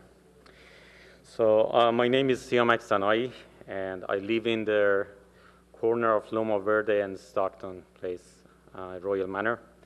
I strongly oppose single-story overlay. This is not the right solution for our neighborhood. There's been several problems with the process and how the signatures are collected. The application doesn't have the necessary support. Right now it is at 63%, I believe, which is way below the 70% that is needed. And it never had the necessary support if there was to become a valid application. Just the fact that some of the people who originally signed the application reversed and then hired a lawyer to fight this application is a very strong evidence that signatures were collected with the owners not fully understanding the impact of their signatures. On top of that, on an application like this, that there are like $100,000s on the line for some of the neighbors, don't you think that there should be some way to either notarize or witness these signatures? I believe if there was a better process, we would know, and the number of people who actually support this application would be much, much lower. As you know, also there was a wrong FAQ at the beginning. The applicant didn't give the corrected FAQ to the people who they decided they were not interested in SSO. By doing that, opposition was fooled to believe that there will be a ballot. And it stopped them from being part of the process, coming up with a better solution, and inform the neighbors in the impact of their signatures. I strongly believe this is not the right solution for our neighborhood. I ask you to deny it and start a process to have a better system for applying for SSO. Thank you very much. Thank you. Our next speaker is Ami Knofer. And our next speaker is Marjan Yanajad. You pronounced it perfectly. Thank you. Thank you. My name is Marjan, and I live on corner of Stockton and Loma Verde Avenue, and I strongly oppose SSO. The reason I oppose SSO is because it is untrue that gross floor area allowed with SSO is as large as gross floor area allowed without SSO. For example, for our house, we could build 3,000 square feet without SSO, but with SSO, we can only have maximum 1,900 square feet. We got 24 feet special setback in the front, 16 feet street side setback on the side, and we got a 5 feet utility easement in the back where no habitable thing can be built. We were not going to max out our house, but we need to at least be able to have enough space to accommodate our family. And we are an immigrant family, and my parents live with me, and I'm going to have children soon, so I need more space for 6 people living in our house. The issue of fairness is one of the most important topics when it comes to the matter of zoning. That's why we so often have topics of inverse condemnation and reciprocity of advantage discussed in the courts.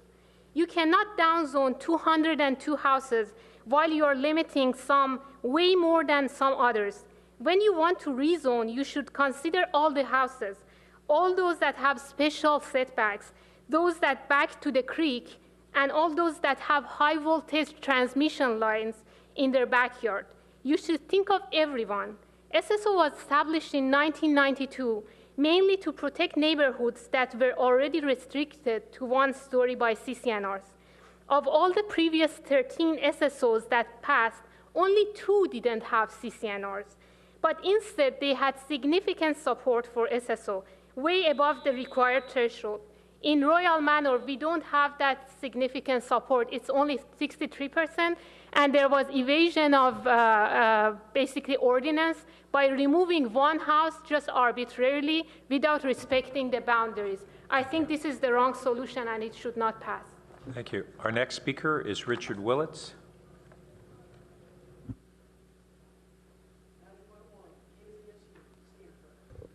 Good evening, Mr. Mayor and Councilman. I speak in support of the single-story overlay. I'm honored to go after my 2 fellow residents of the neighborhood and want to mention something with regard to process, which we've talked a lot about in the PTC discussion of this as well. As you all know, we've been following as faithfully as we could, the process as laid out by the city. However, we have made some choices of our own that were part of the, if you will, the experience that we had from Palo Alto Eichler Association being involved in 2 earlier SSOs. So I must say, and this is, I think, indicative of the anxiety that you've heard in the discussions before me, mistakes were made. And unfortunately, this has had a difficult effect on our community. However, I want to say as well about process, I think the process as it is fine. We will, in future, maintain our principle now of making sure that everyone is as well educated about the proposition as possible before we bring it to you. Hopefully that will avoid a contentious kind of evening that we may have tonight. But I think this is a lesson learned. We've also learned a couple other lessons with regard to SSOs and Eichler in the last year and a half. We are part of a large, broad movement across the state to preserve these houses. SSOs are being enacted across those groups, even if they already have Eichler guidelines. An SSO is an important way of preserving the neighborhood and defending against teardowns, even while we may be in the process of developing a better way for Palo Alto in the future to ensure the maintenance of these classic homes. Thank you. Thank you. Sydney Simon. And Nancy Hancock.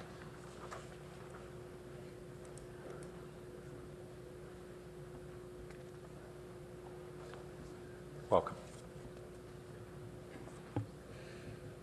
Good evening. I wasn't expecting to speak tonight. My name was in there from 2 weeks ago, but here I am.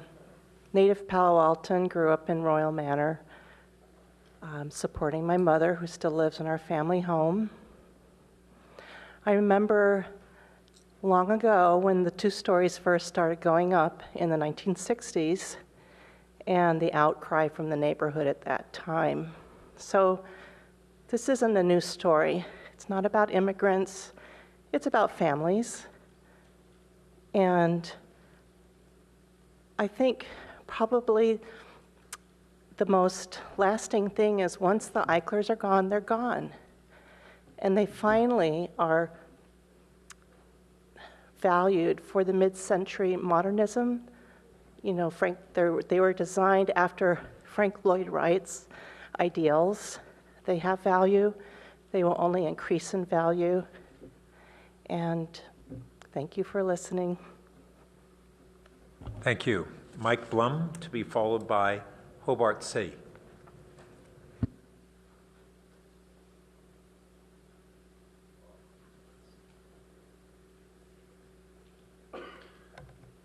try to be brief. I'm in favor of the SSO. I have friends on both sides. I've heard a lot of arguments. I think there's some good points on both sides and some points I don't like so much. My bottom line, I've decided, is that the airspace above our homes is shared by many neighbors who depend on it for things like enjoyment and health, and morally valid investment value sufficient to preserve it, preserve their foothold, let them get on and finish their school with their kids and everything. Whatever the reason someone gives for going into that area, into that community space, the fact is they're kind of taking value away from those around them. They're destroying the enjoyment of it by others, most of the people around them. And some will claim, you know, okay, my value got stolen because someone built up on either side of me, so I have a right to steal from the other survivors. This can go on, and there's going to only be one end result, and that will be everybody's going to be packed in there, and the streets will be crowded and such. You know, in some moments in American history, people get the law and army on their side and brush aside the rights of the other people living there, saying, I have the right to do this. You know, I can see a lot of friction coming out of that, so put myself in the place, what if I wanted to build there really heavily?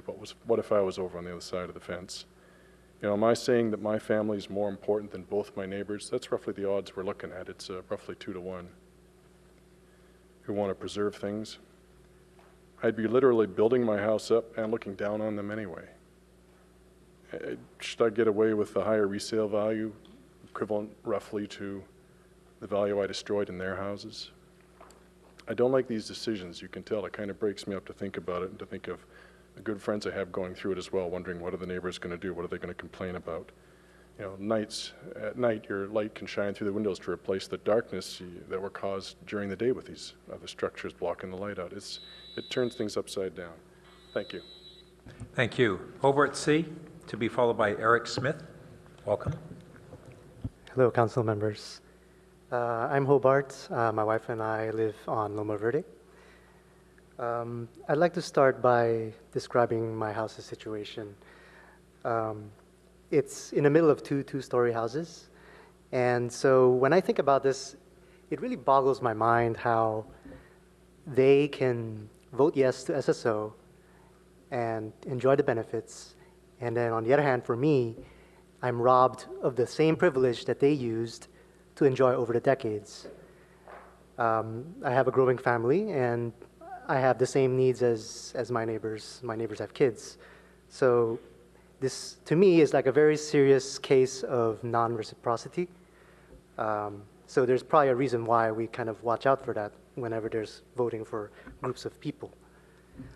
And now I'd like to talk a little bit about the process. The process, I think, is pretty apparent that there are places that could be improved. There are flaws in how it's carried out.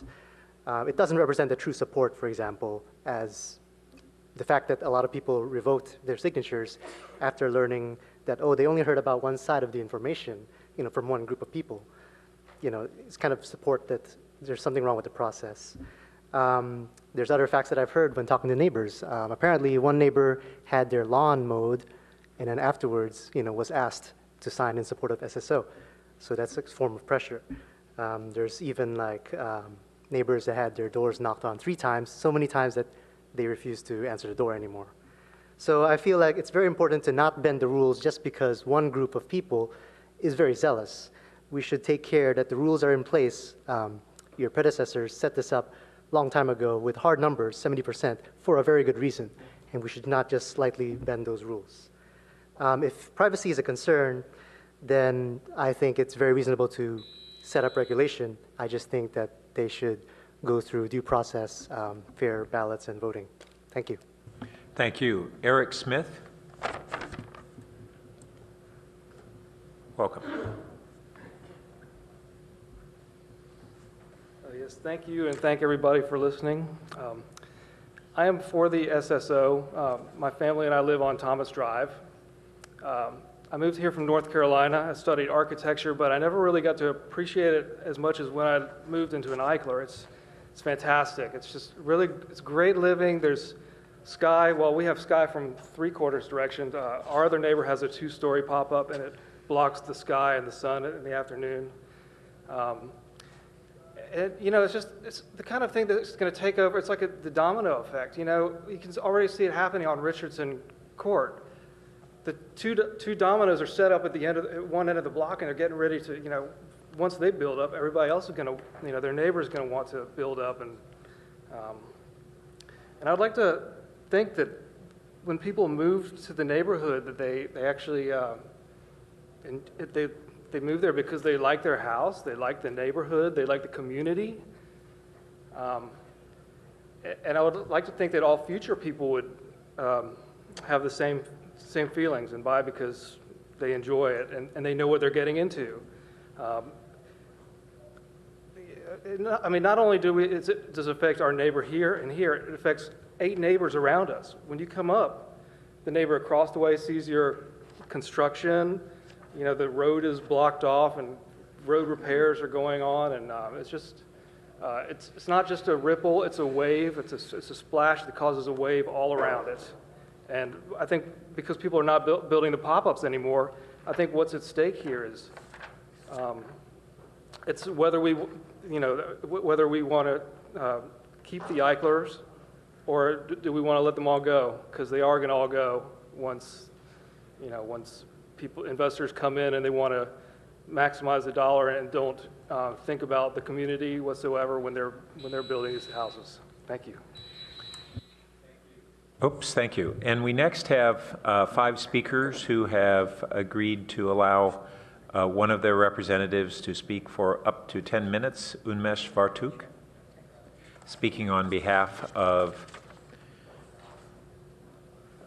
Sao Shi Lee, Elizabeth Guerin, Gerald Shibat, Sarayu Rao, and Oyukio Fraser. Welcome. To begin with, my last name there's a typo, it's Vartak. I'm sorry? There's a typo in my last name, I don't know if it matters. Oh, okay, thank you. Thanks. All right, Honorable Mayor, council members, staff, all my Palo Alto neighbors, thank you for your time. On behalf of everyone who is opposing the single-story overlay application, we have prepared a small presentation. This is the brief agenda. We'll start with request for City Council, then we'll look at the SSO application and issues, followed by special restrictions that we have in Royal Manor, the impact of SSO, the deed restrictions, and then we'll quickly summarize the presentation. So let's start with some requests for City Council. The Royal Manor SSO application has serious deficiencies in the process of signature collection, and the application has never reached 70% level of support. Please do not pass it. Royal Manor neighborhood has unique restrictions. It is in flood zone, it has smaller lots, and you cannot compare this neighborhood with any other SSO tract. And we request council to establish a better enforceable 2-story house individual review guidelines, which has broader support in the community. Let's look at some of the facts about this SSO application. The ordinance requires 70% support. As of last council meeting, it only had 63% of support. Ordinance requires properly collected signatures. As you have heard by now, signatures were collected through misleading information, false statistics, true pressure tactics, and 19 houses have revoked these signatures. So let's look at some of the issues in the application. There was a false promise of a ballot, and the first flyer says, begin quote, "What is the process to establish single-story overlay? The city will send postcards to all affected homeowners asking if they support or oppose the single-story overlay. If someone doesn't return their card, it will be counted as a no vote." And this specific question was removed from the updated FAQ. However, the updated FAQ was not circulated to every household. Here is another misleading issue. The application misled with false claims that future house values are not affected by SSO, and we'll look at that in more detail later. Most experts and realtors agree that house values wouldn't grow as fast in SSO, especially if you can't build basements. And the statistics which were shared with neighbors to prove house values are not affected and included in the application packet, they did not account for lot size or flood zone or individual lot restrictions. And the misinformation also spread in the social media. Here is first quote. It says, begin quote, "If you build a one-story home, you can have as large a floor area as if you build a two-story house with more usable space because you won't need a staircase," end quote. And another misleading quote, "A 7,000 square foot lot allows a one-story home of 2,850 square feet," end quote. Now let's verify these claims against our Royal Manor lots. Here's one example. This lot at the corner of Stockton and Loma Verde, it has 24 feet easements, 16 feet easements on the other side. Before SSO, you can build 2,900 square foot house. After SSO, you can only build 1,900 square foot house. So the real question we want to ask is, do we have details of all easements and setbacks in the Royal Manor? The city parcel report, when we investigated, it did not show the PG&E transmission line easements. We checked with the city planning office and city utilities, and they do not have details about PG&E transmission line easements. Individual property title reports, however, they do have details about these PG&E easements. So bottom line is, when we made this decision, we did not have all these details for easements and setbacks and restrictions for every house in Royal Manor. So this is the original Royal Manor tract map we pulled from one of the title reports. And we haven't marked every single easement and restriction, but we just highlighted a couple of them. The blue line you see is the public utilities drainage easement, which is 20 feet wide at the back of the lots.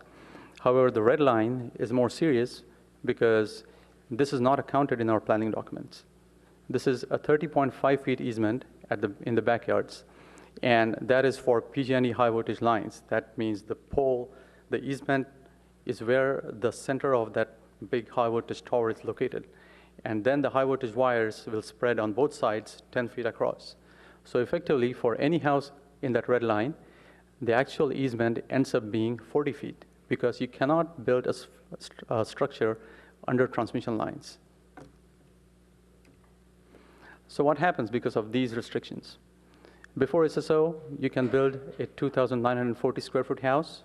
After SSO, you can only build a 2,100 square foot house on a single story. So this is the same Royal Manor neighborhood map where you see 30% of houses in Royal Manor already have two-story houses or are next to one. Every house has a different shape, different size.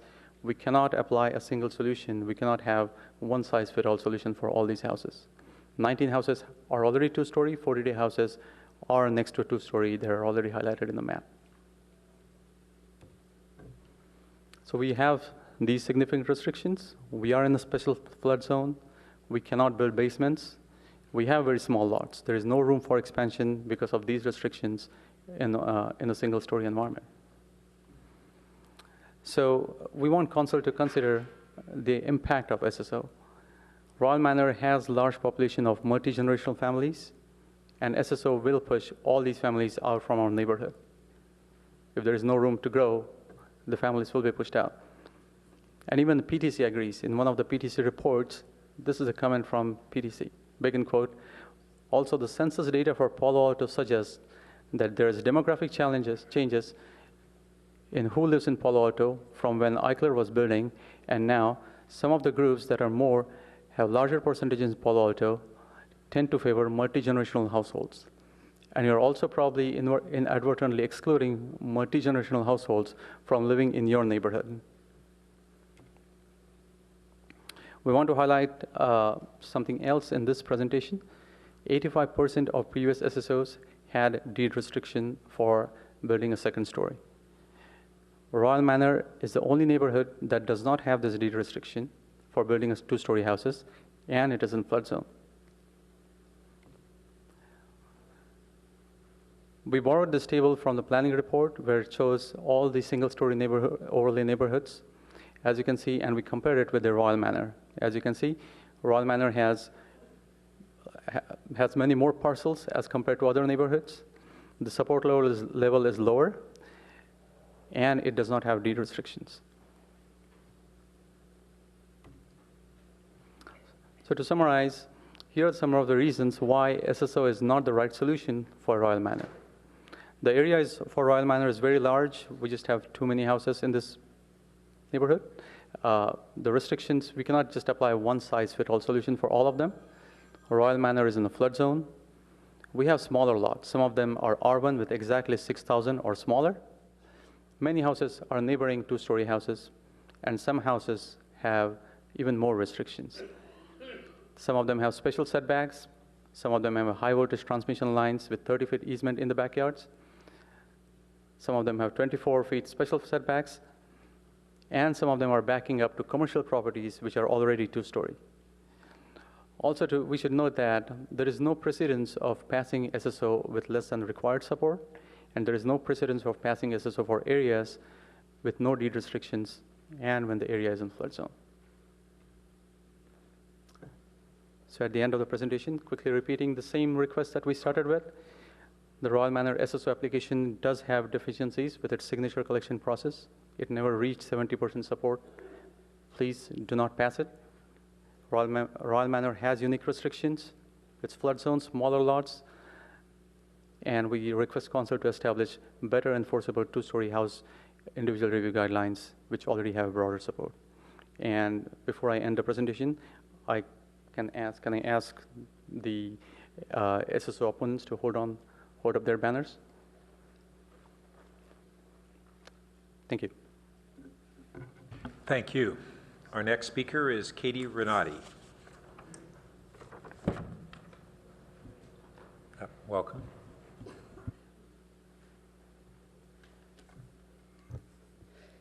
My name is Katie Renati. I'm speaking on behalf of the Royal Manor SSO Committee. There has been a recent effort to reach common ground between supporters and opponents of the SSO. Our committee has sent a statement to council, and I would like to highlight key points here. The main conflict between owners who want the flexibility to expand their homes by adding a second story and those who want protection against development affecting their privacy, access to light, and value. So this is the conflicts we're seeing. Such conflicts have been addressed by other cities. Cupertino, for example, has an R1E zoning for Eichler neighborhoods that allows second stories under controlled conditions. Unfortunately, Palo Alto doesn't have such an ordinance. If Palo Alto could establish an Eichler zoning that allowed for some flexibility beyond simply restricting homes to one story, it would likely gain support from more owners, including many currently in opposition. Such zoning would allow second stories in suitable cases and relax setback restrictions in others. As part of a solution, we would like to ask Council to initiate the process of crafting Eichler guidelines and regulations. The goal would be to ensure that modifications or addition do not adversely affect other homes or the neighborhood around it, with consideration for expansion needs and the unique characteristic of Eichler neighborhoods. It will take the city time to design and pass such an ordinance. In the meantime, there's grave danger that Eichlers in Royal Manor could be torn down and replaced by large, overbearing houses, affecting all surrounding homes and permanently altering the streetscape. The IR process has not been effective in preventing this. Royal Manor is still an intact, original Eichler track. Even a single teardown will jeopardize the future of attractive and harmonious community. Royal Manor needs protection from two-story construction today. The only means we have is this SSO. We urge Council to pass it today and direct staff to begin the institution of Eichler zoning. Thank you. Thank you. Our next speaker is Kalpak Shah. Hi, my name is Kalpak Shah. I live at 3483 Thomas Drive. I'm one of the people who switched sides from initially saying yes to no. There are a lot of neighbors with whom we have very friendly relations. This is a wonderful neighborhood. Darcy here, Richard here, they have helped us, me personally, and my wife redo the Eichler in Eichler style in renovate. So I think it's a really, I love Eichlers. I've renovated the house in that. But I feel like what we are trying to do is, there's a lack of clarity in the neighborhood in terms of what we are trying to accomplish here. There's people talking about saving airspace about the house, people talking about saving Eichlers. That should be an Eichler historical district or something. Airspace is a different issue. Talking about saving, and there's some unsaid ones, talking about foreign money coming in and getting houses, tearing it down. Talking about, there's a whole series of concerns and fear for the future. This is not the solution for it, in my mind. And for me personally, as much as I love sitting on the sofa and looking out in terms of the view and so on, I do value the home property values a lot more, and that is the reason why I switched. And lastly, I think the logistics of this situation here, I see yellow lines going all over, being cut out. Some of the neighborhoods are. I would like my house to be cut out of that so that it's not considered. I mean, if we are removing houses willy-nilly, let's remove my street, my house, and then we'll talk about that. Thank you very much. Thank you. And I should have said that we're closing off speaker cards, so if anyone wants to add one, they need to come forward at this time. Our next speaker is Patty Schaefer.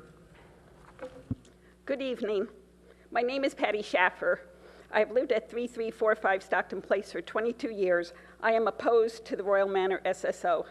At first, my only concern was keeping my street and Loma Verde out of it, since we're not really part of that community. Only 20% of Stockton Place residents signed the petition.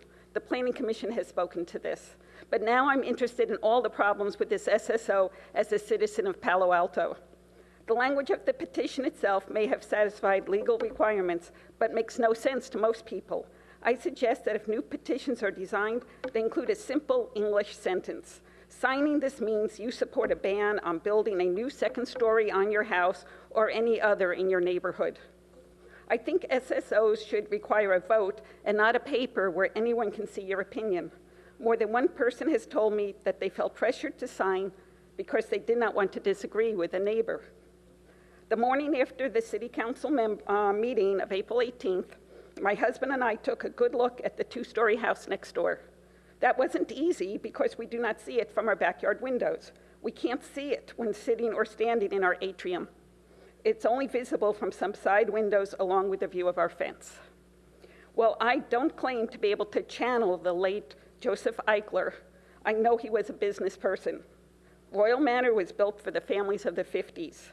I believe that today he would be building houses he could sell to current buyers, and they would not be 1,730 square feet like mine. Please vote no tonight. Thank you. Thank you. Our next speaker is Jessica Chia.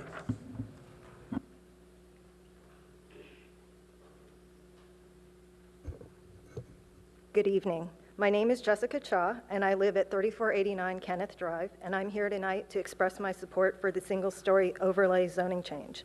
My husband and I moved to Royal Manor in 2013 from an Eichler in Greer Park North. Note that Greer Park is in the same flood zone as Royal Manor and has the same R1 lots, and it obtained approval for its SSO last year. I grew up in Palo Alto, and my parents still live in the Duveneck St. Francis neighborhood in an older single-story home. In their non-Eichler neighborhood, there have been a large number of tear-down new two-story homes, including 2 projects currently in progress, one behind them and another just a few houses down the street. Walking around their neighborhood, I feel that two-story homes fit that neighborhood context, and the newer construction harmonizes in scale, if not in style, with older homes. As they are in the shallower AH flood zone, even with elevation requirements, newer homes aren't noticeably higher than their neighbors. However, Royal Manor has an entirely different neighborhood context, and I believe an SSO is appropriate here because new two-story construction will have a disproportionate impact on surrounding homes because 1, this is attractive Eichler homes, and 2, the AE flood zone means much higher flood elevation requirements, resulting in homes towering over their neighbors. Even though I strongly support the SSO, I do understand the concerns of those opposed and hope that going forward, the city will consider policy alternatives other than the IR process and the SSO that can achieve a better balance between the interests of individual homeowners who wish to expand and the impacts of that expansion on those around them. Thank you.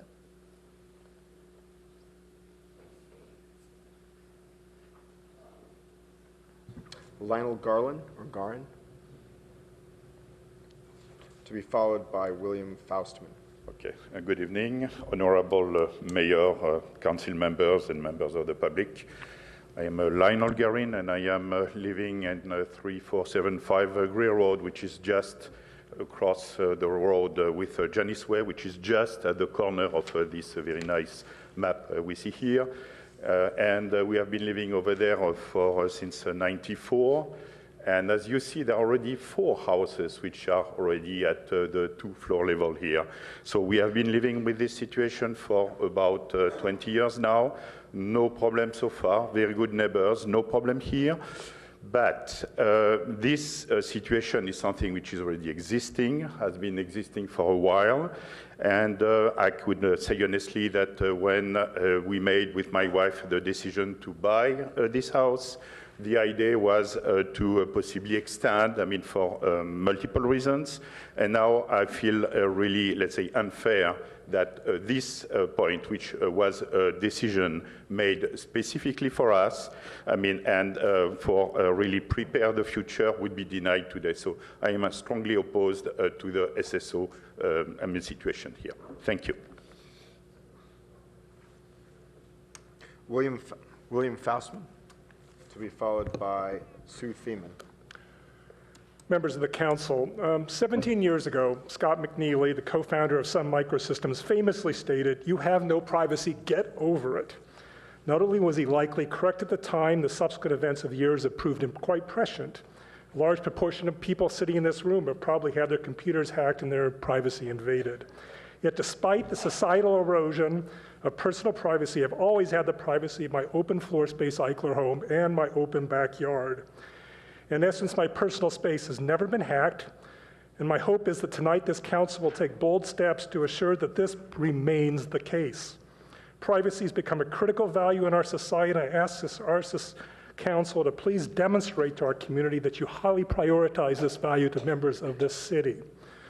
Unfortunately, I can talk from personal experience about loss of privacy because I live in one of the 2-story Eichlers on Greer Road, a house that I purchased in the 1980s from a prior owner who had converted it to a 2-story house in the 1960s. My home literally looms over the neighbors' houses, and frankly, I'm embarrassed by it, and I wish it wasn't the case.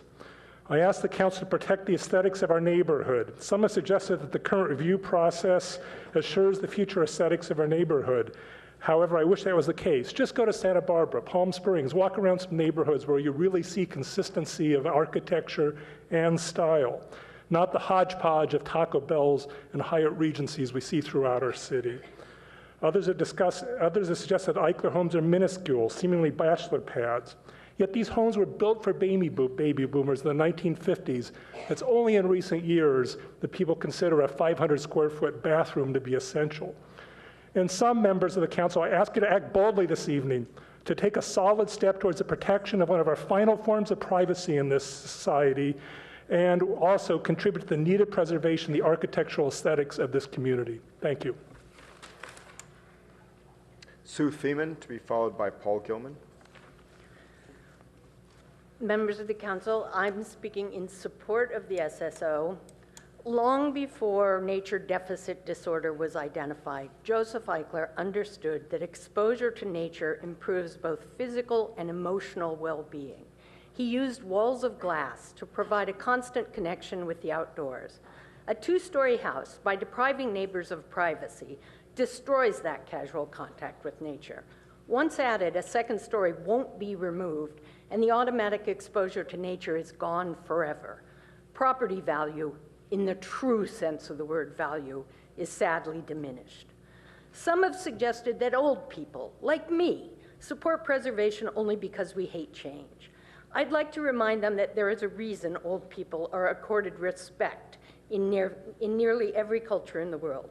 It's because our long lives have taught us something about loss, about the inevitability of change, about what's important and about what's worth saving. We know that loss is permanent and change isn't always improvement. We know that young people are the future, and we want them to have a world that is at least not worse than the one we grew up in. Instead of dismissing the opinions of retired people, we do better to respect them and value the perspective that decades of experience provides. Eichlers were built for big families with kids, Some insist they are now inadequate because times have changed. Yes, times have changed, and they will change again. The belief that a bathroom should be the size of a bedroom and a bedroom the size of a living room is giving way to the realization that compact houses are easier to care for and nicer to live in. I certainly want children in my neighborhood, and I also want them to have what I had growing up in an Eichler, a yard where no one but my own family could see me and a house open to that yard. A single two-story house will deprive many of that experience. Architectural fashions are always changing, but there is good reason for the enthusiasm for mid-century modern design. It is a style that recognizes something eternal in our species, the need for contact with the natural world, a need now recognized as essential to well-being. A neighborhood of single-story Eichlers satisfies this need. Sorry. One with even a few two-story houses will deprive many people of that pleasure. Our next speaker is Paul Gilman. We live at 3476 Greer Road. We are in favor of SSO. We have no blinds on our windows. We can sit on our side patio and in our backyard without anyone looking down on us. We can see the sky from inside our house. We love our physical privacy. Increasingly, we feel we are losing our digital privacy to hackers and the federal government. Experts warn hackers will someday take away our access to electricity, to our own money, and control appliances in our homes. On many sides of our lives, we feel our privacy is being challenged.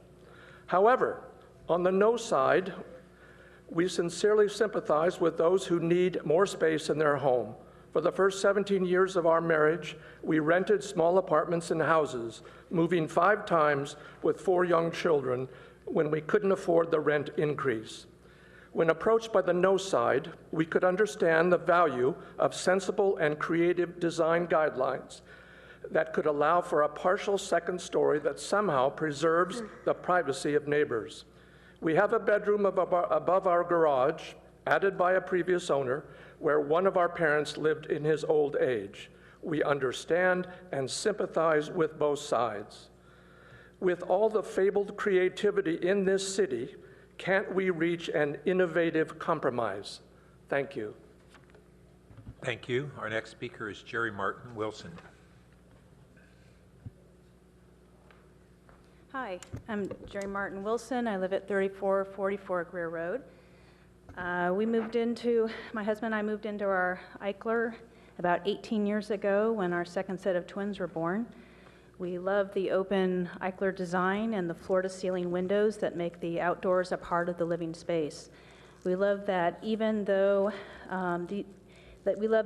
with these large and open airy windows, Eichlers in our development were carefully placed to allow the maximum privacy from one's neighbors.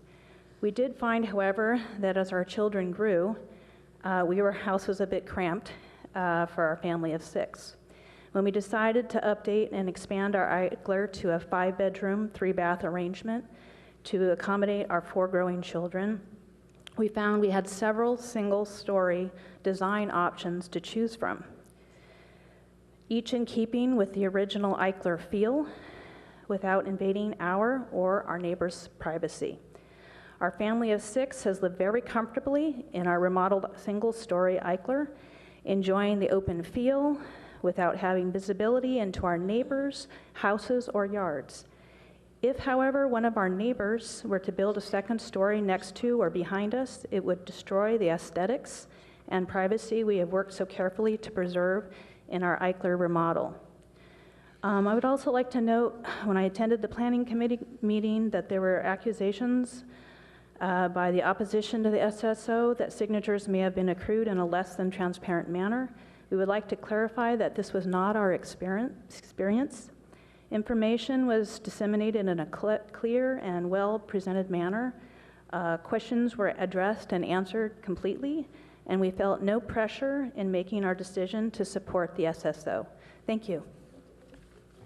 Thank you. Our next speaker is Andrew, Escovedo. Thank you. My name is Andy Escovedo. I live at 3478 Kenneth Drive, and I've lived there since 1991. The Royal Manor tract developers established an equilibrium of privacy between neighbors by means of single-story structures, 8-foot glass walls, and separated by 6-foot fences. If a neighbor or developer across the fence decides to tear down or add a second story, there's nothing to protect my privacy that was built into the tract by the original developer. The SSO is the only tool available to this time to protect the homeowner privacy that was built into the tract. I also hope that having an SSO in place would establish leverage in preventing oversized industrial expansion on East Meadow that borders one side of Kenneth Drive, which would further impact the privacy of those homeowners as well as impose over the entire neighborhood. I encourage the council to approve the Royal Manor SSO. Thank you. Thank you. And our next speaker is Derry Escovedo. It's Darcy Escovedo. Darcy Escovedo. Thank Hi, you. my name's Darcy Escovedo, and I live at 3478 Kenneth Drive since 1988. I'm a supporter of the SSO. I would like to provide some clarification to the information that the Say No to SSO effort is including in their communications to the neighbors and their website. They continue to insist that we did not have the signatures for approval. We needed 70% to submit an application for the SSO, not for approval. We had the 70% as confirmed by Amy French and validated by the city staff. Our opponents say that expanding upward nets you more room.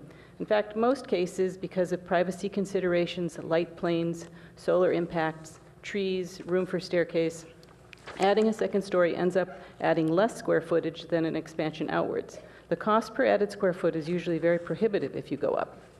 Our opponents say that SSO reduces your property values.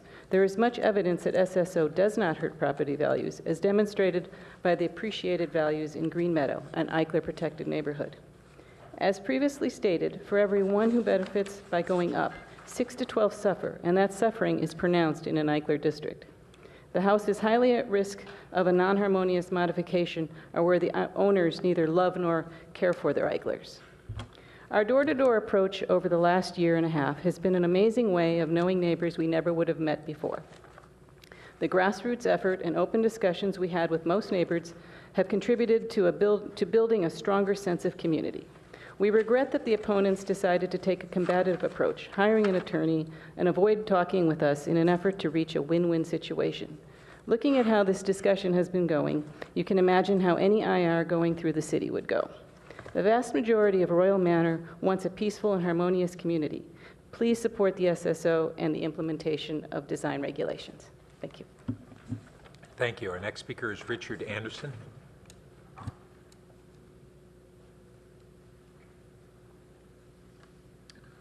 Thank you, and good evening. My wife and I reside at 3367 Kenneth Drive and are strong supporters of the single-story overlay zone change. We feel very blessed to have lived in the Royal Manor neighborhood for the past 38 years. Great schools and teachers, friendly and supportive neighbors, and a real sense of community have all contributed to this feeling. The Frank Lloyd Wright-like architectural features of our Eichler have provided a wonderful environment for raising our family and entertaining friends. The glass walls allow daylight to brilliantly lighten the interior of our home so that we can enjoy the backyard garden from inside as much as the outside. In a neighborhood of one-story homes with fenced yards, we and other families have enjoyed all the features that accrue to living in a glass-walled Eichler home without sacrificing privacy. Several of the most desirable aspects of living in an Eichler home are threatened now by next-door two-story homes that result from either second-story additions or new construction. Firstly, the privacy that we currently enjoy would be lost as both the Eichler interior and the yard are visible from overlooking second-story windows. Curtains or blinds on the large glass doors and windows of an Eichler home, while offering a measure of privacy, would completely change the bright interior and openness to the outside. Secondly, the shadow cast by the second story will produce a darker interior environment, as well as a less conducive exterior environment for outdoor entertaining.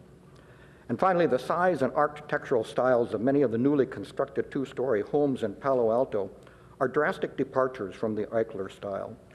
Their introduction into an Eichler neighborhood detracts from the community that Eichler sought to create through design and that we treasure through experiencing it with family and friends. So my wife and I strongly support the single-story overlay zone change. Thank you. Thank you. Our next speaker is Lynn Drake. Good evening. I'm Lim Drake. I live at 3415 Lewis Road in the Royal Manor Tract. I'm one of the organizers of the SSO campaign, and I'm honored to be part of such a diverse and proud group of Palo Alto neighbors who have come together over a common interest in preserving Palo Alto's history. Joseph Eichler's classic mid-century modern homes can be found throughout California and even beyond, but nowhere more abundantly than here in Palo Alto.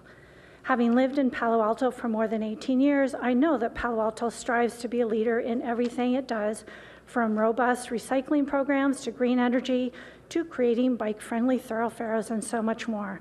I am asking that Palo Alto also be a leader when it comes to preserving not only its history, but also what so many of us cherish about living here, the simple indoor-outdoor lifestyle that is embodied by the Eichler homes we live in.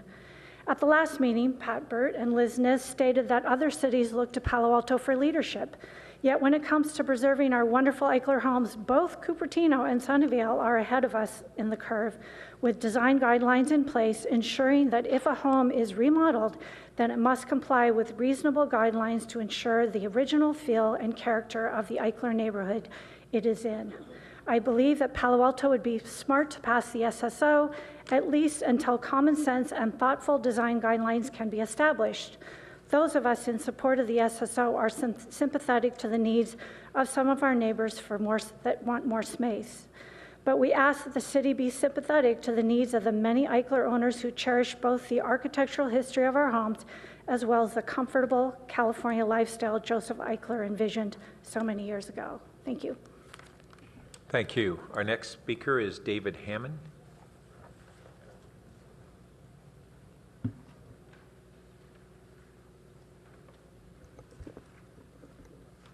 Good evening, Mr. Mayor and City Council.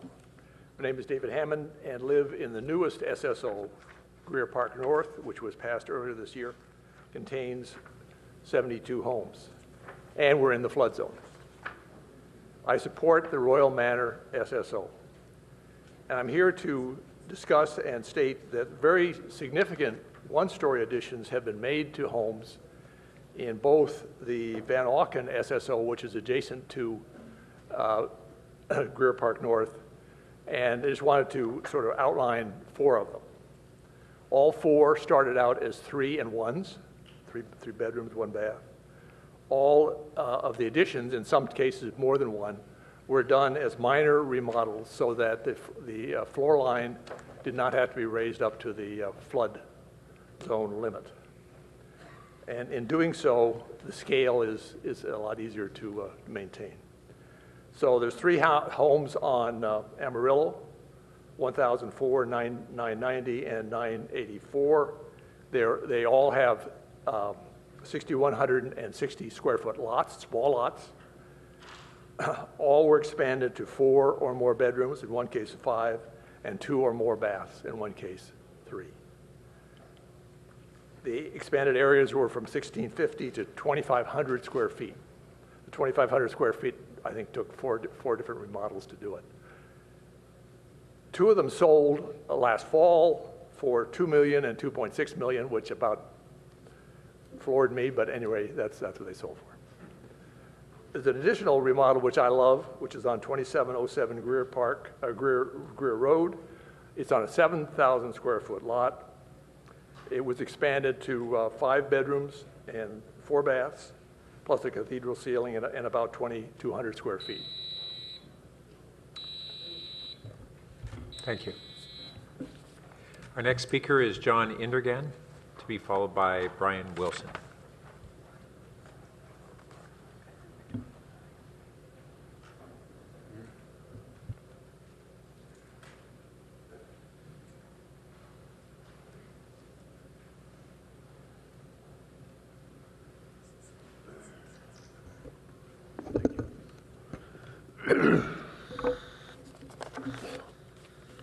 Good evening, ladies and gentlemen. My name is John Indergan. I live and have lived for 31 years at 336 Ely Place in Palo Alto. This is in the Walnut Grove neighborhood, which was the first neighborhood to receive a single-story overlay in 1992. We have been very happy with the privacy and uniform appearance of this area since then. Our neighborhood association has no record of anyone wanting to eliminate the single-story restriction. And as to the value of our homes, it has hardly gone down. These homes are now at almost the same ridiculous, overvalued prices. The rest of Palo Alto is blessed or cursed with. If an owner really needs more space, there are more possibilities than have been mentioned. Two recent owners have installed between 800 and 900 additional feet to their houses, and we ourselves added a little under 280 about 20 years ago. So there are options for making greater space in the house. I have only 4 times in my life tried to influence a legislature or a city council.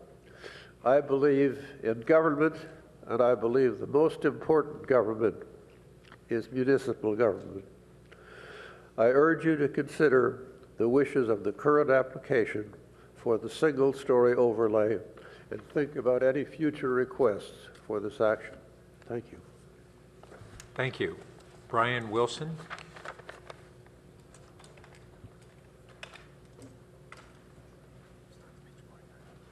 Hello, I'm Brian Wilson. I live at 3444 Greer. We've lived there for 18 years and have lived in Palo Alto for 30 years.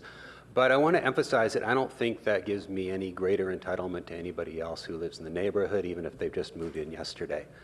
I do think I'm strongly in favor of the SSO. I think it's in keeping with the neighborhood. I think it fits the original plan for the neighborhood, and I think it's important to the characteristics of living in the neighborhood for all of the reasons that you've heard. But there are 2 points I wanted to point out. First of all, I understand why people are opposed to this. I'm sympathetic to that position. I've gone out of my way to talk to several folks tonight and explain this is not personal. It's just what I think is the right vision for the neighborhood. I think one of the substantive points that's been made is that property values would be affected.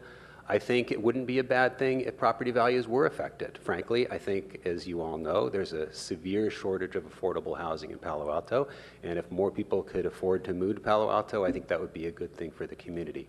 I don't think that's going to happen. I think housing prices will continue to rise. Nothing seems to be on the horizon for stopping that.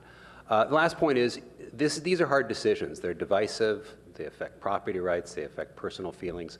But that's what you guys are elected to do.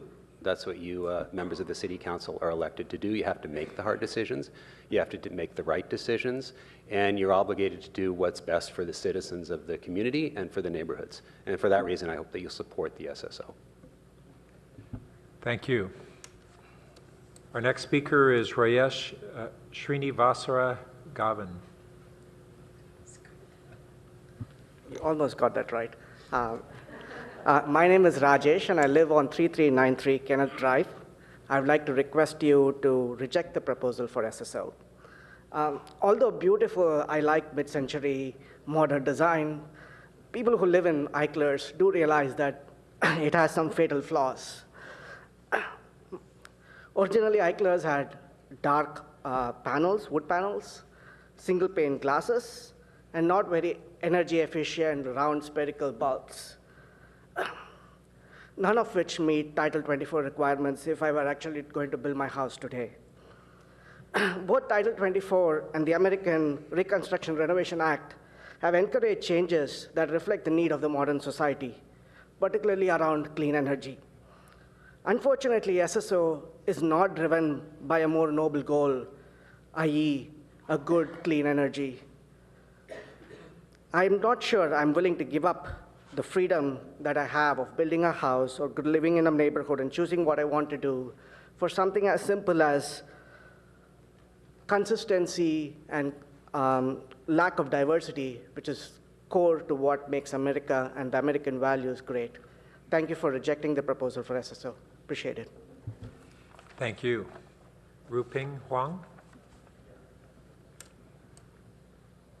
Welcome. Good evening, council members. Thanks for the opportunity to speak here.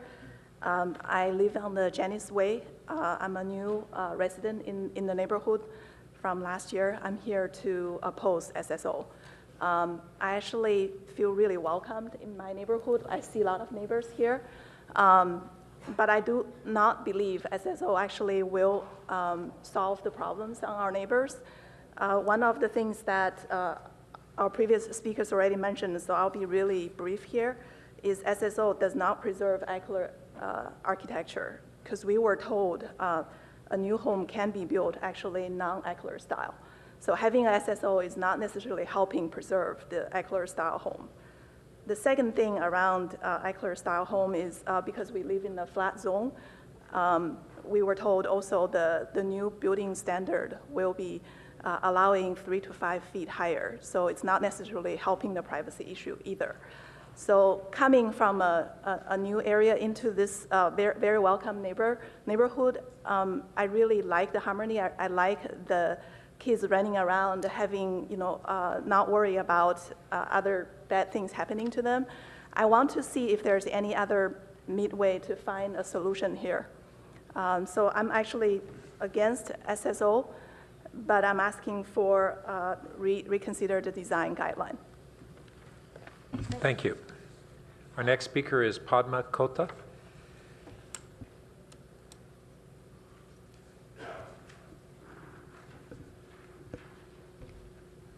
Hi, I live at 3391 Greer Road, and I strongly oppose SSO. Our house is 1350 square foot on a lot of 7,000 square foot. Even though mathematically we can build 2,950 square foot in a single story, it won't be possible due to setbacks and easements. We have 20-foot setbacks in front and rear, and additional utility easements on the right. Moreover, if we expand single story, we will be left with no backyard. Greer being a busy street, there will be no yard for kids to play. I don't think privacy is a concern if my neighbor wants to build a second story. I have seen in many houses nice shades that roll up when privacy is needed. Shades can be rolled down. Otherwise, they can be rolled up for most part. In this age of drones, there is no assurance of privacy if someone wants to be malicious. I request the council to fix 2 process steps before approving any SSO in Palo Alto. First, conduct an official ballot either in person or through postcards instead of asking neighbors to go and collect signatures. Second, change the percent needed to undo SSO from 70% to 30%. I request the City Council not to push the homeowners towards litigation. It is neither good for homeowners nor the city. Essentially, it puts people's money against their own. Thank you. Thank you. Our next speaker is Alan Ma.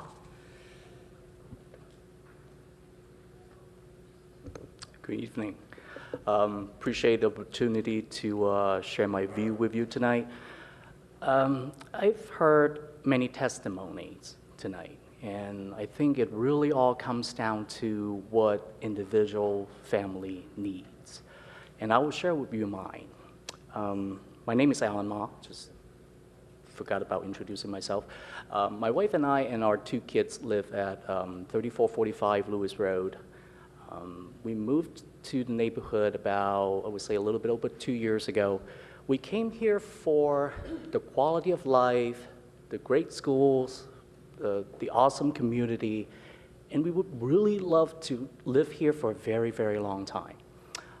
When we bought the house, we were a family of 3. Our son Josh was 3 years old at the time, and we had plans to expand the house as the family grew. And last year, our daughter Sabrina was born, and ever since, our son Josh has been asking us when we could add a second floor so that he could have some distance from his screaming and crying little baby sister.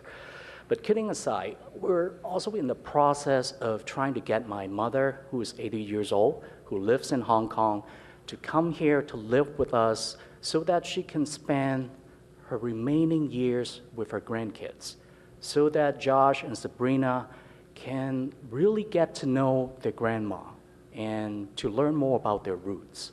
I truly understand the concern for privacy. I respect that. But there are, and I think some of the speakers have already mentioned, there are design guidelines that can be put in place to address that particular issue. Banning two-story homes is not the solution here. Just this morning, I was driving my son to work. Well, I guess my time is up, so just want to wrap up by saying that having an SSO is not going to help anyone. So please don't do it. Thank you. Our next speaker is Pires Thiagarajan. Mayor, council members, thanks for taking the time to hear us today. I oppose Royal Manor SSO. I live on 3410 Kenneth Drive. This is actually a story of adaptability. What if we all said we are going to be driving 1950s cars just so that we can reflect on history better? That's what it seems like, where we don't want to adapt. I'm actually surprised we are at this crossroads because the main concerns is about signatures and how they were collected. The actual reasons were not made clear, and it is evident from the number of people actually backing out from this particular motion. I moved to Palo Alto from South Bay, so you can imagine I went through quite a bit of downsizing.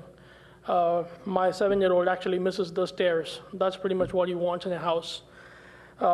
And now with all the restrictions of easement and setbacks, I don't have another choice other than to build another level. So I'm not really comfortable giving up my right. The other problem is the aspect of uniformity is kind of lost because the house opposite to Eichler Swim Club is actually not an Eichler. I don't think we have to worry about uniformity. We have to move on and actually adapt to what the neighborhood needs. I would challenge that the beauty of the neighborhood is on how is not on how homes are preserved, but how the neighborhood evolves.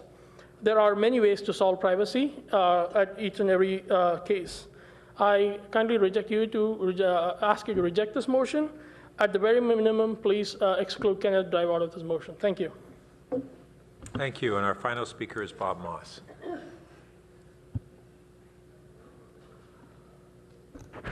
Thank you, Mayor Burt and council members. Listening to the comments and reading the reports, I think you all missed the basic point. The problem you have is that you're almost 90 years out of date with how you handle single-family developments. In 1927, a requirement was put on the property in Rancho Palos Verdes which required design review of all new single-family homes.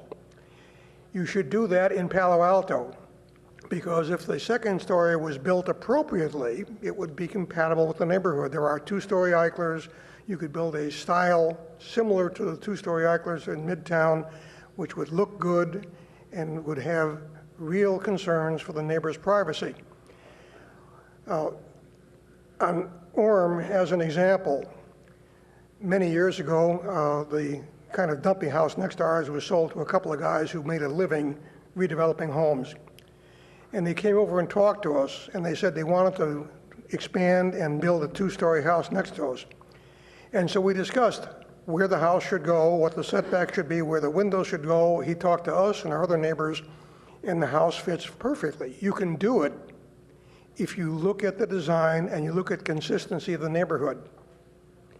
So if you had a single family requirement for design review, a lot of the complaints that you've heard tonight about the need for SSO because of the impacts on the Eichler Divine homes would go away. I don't have any skin in this game. There's only one block on Barron Park that I know of that has Eichlers. It's Paul Avenue, and they came in for a single-story overlay in '99. It was rejected. 28 homes, not a big deal.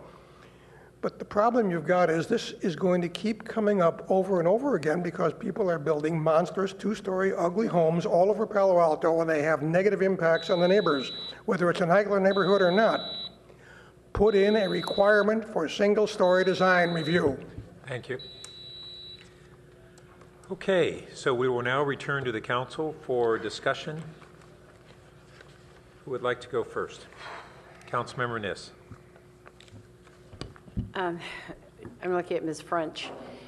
We may have, and some were shown here tonight, but do you have some latest figures on where this is at this very point as of today?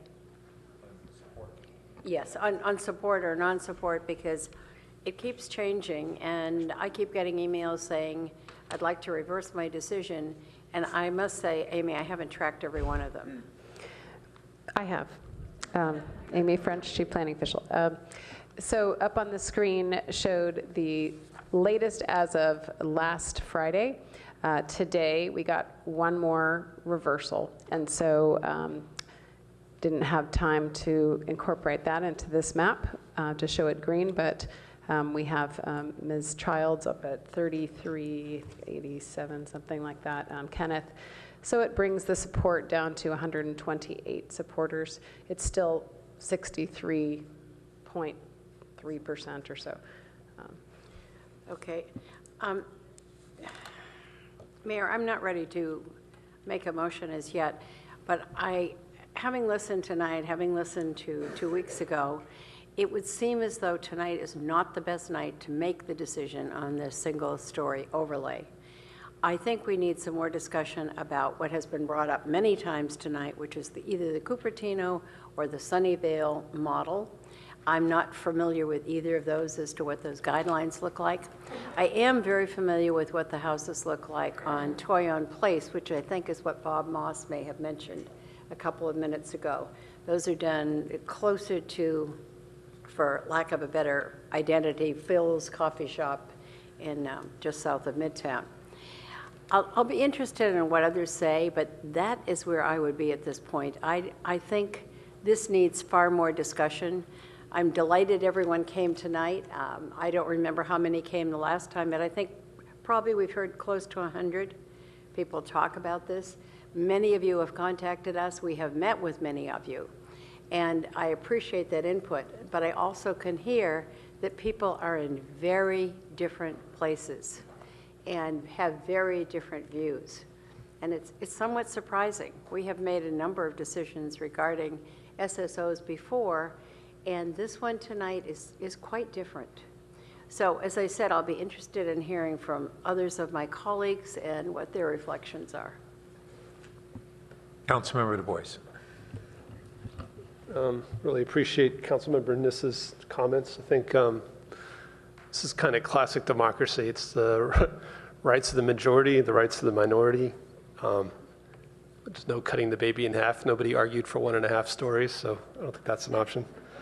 So people are going to be upset either way. So we have clear rules. You know, the ordinance says to get a submission, you have to have 70%. They crossed that threshold and the submission was approved. It then goes to PTC and council. PTC approved it unanimously, asked us to consider the boundaries. And so we're now at the last step, which is council review. The ordinance doesn't really contemplate changing votes, and I think one PTC commissioner said probably all made votes we wish we could take back. But clearly, I think we see some dropping of support, and so I think we have to weigh that into our thinking. I think there's a lot of issues here: private property rights, desires to maximize value versus privacy views, compatibility. We saw in a presentation tonight by somebody in the audience, just a few 2-story homes impact a lot of other homes. And then we have the example of Cupertino, Sunnyvale. A member of the public shared me Lucas Valley. They all have Eichler ordinances or guidelines. And unfortunately, we don't have that. And but my sense is if we did have that, we'd easily break the 70% again. And I think we need to think about that. I think we heard from both sides, not everybody, but from people on both sides that basically said improved guidelines or some kind of Eichler ordinance would be the way to go. So, I think one solution here is that we ask staff to craft an Eichler zone. I think it could have some flexible rules. I think we heard about different conditions, and I think if we created zones, they need to be rules that we could apply to other neighborhoods. It's not just for Royal Manor, But Royal Manor, being a large tract, has some interesting characteristics. Part of it backs up onto an industrial zone with power lines in the back. If we had an Eichler zone, I think if you back up to an industrial park, you could probably get away with 2 stories in those lots. They're not really facing other Eichlers. We have this whole area here that's kind of on the edge, where if you had a 2-story home that was street facing, it wouldn't impact the Eichlers behind you. And so if we really thought about crafting an Eichler overlay that had some flexibility built into it, maybe there could also be 1-story homes, but with some easing of easements. But I think we kind of have 3 questions to answer. How do we craft the zone? What happens while it's being crafted? So we have a very intact neighborhood currently, and it's going to take probably some time to create an ordinance. And then how would it be adopted? So on the how, I think staff needs to lead the process. I'd love to see people from both sides remain involved. And again, the goal would be to come up with an ordinance that would be an alternative to SSO. While it's being crafted, what happens? I think it's up to us to provide some clear direction. I think even though support has dropped, we still have a large majority, 63%. I think we probably need to provide some interim protection while we give time for an ordinance.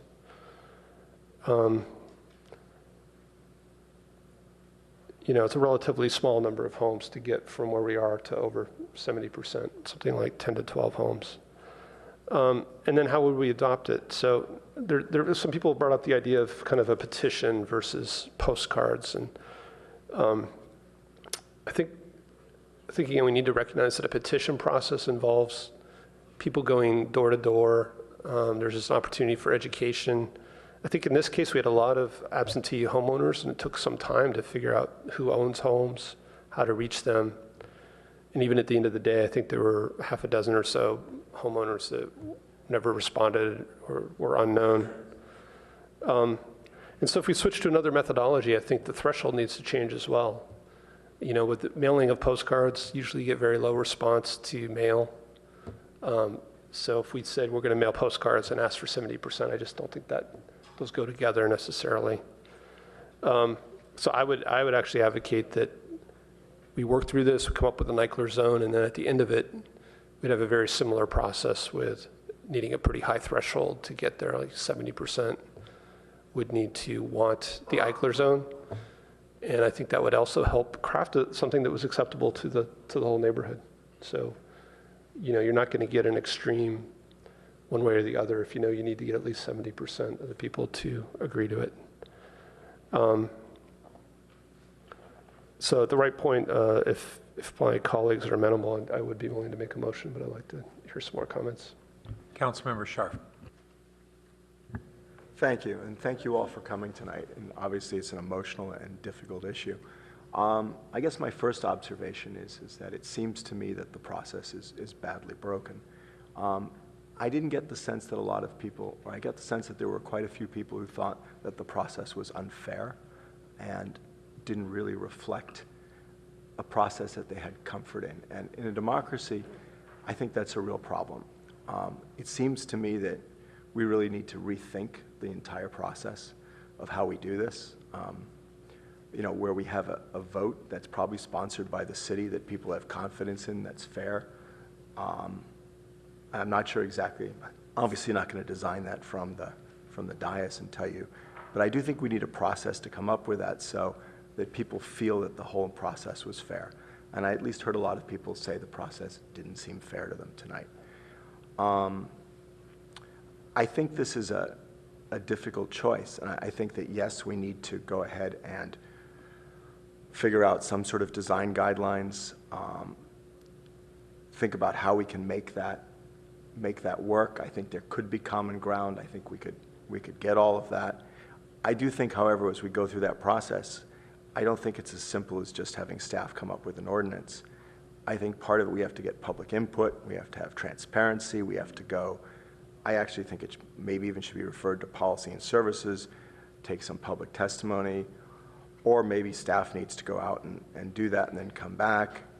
I don't think this is necessarily something you want to rush to and then have another process where people feel that they didn't have input and they were unhappy in the process. I'm a little concerned given the feeling that people had that the process was unfair, that we have, had a 70%. If we got to 70% because people didn't understand what they were doing or whatever, I'm not very comfortable with that. I really wish there was some way we could have a process where people just go and vote on this and know where they are in terms of it. And if we want 70%, then we as council should live with that. If we think it should be lower, we should live with that as well. I think having clear rules, and I think that's what's really concerning me here, is I sort of thought to myself, we get to 70%, people believe in the 70%. If you lost one or two people, that's different, but there seems to be a continual erosion of support here. And I think that's a problem. I mean, I don't think we want to have a third of the neighborhood really angry about something, or 40% of the neighborhood really angry about something. So how many of you here are in support, if you stand up, of the SSO? It's hard to tell. All right. And how many of you, if you want to sit down, how many of you were opposed to it?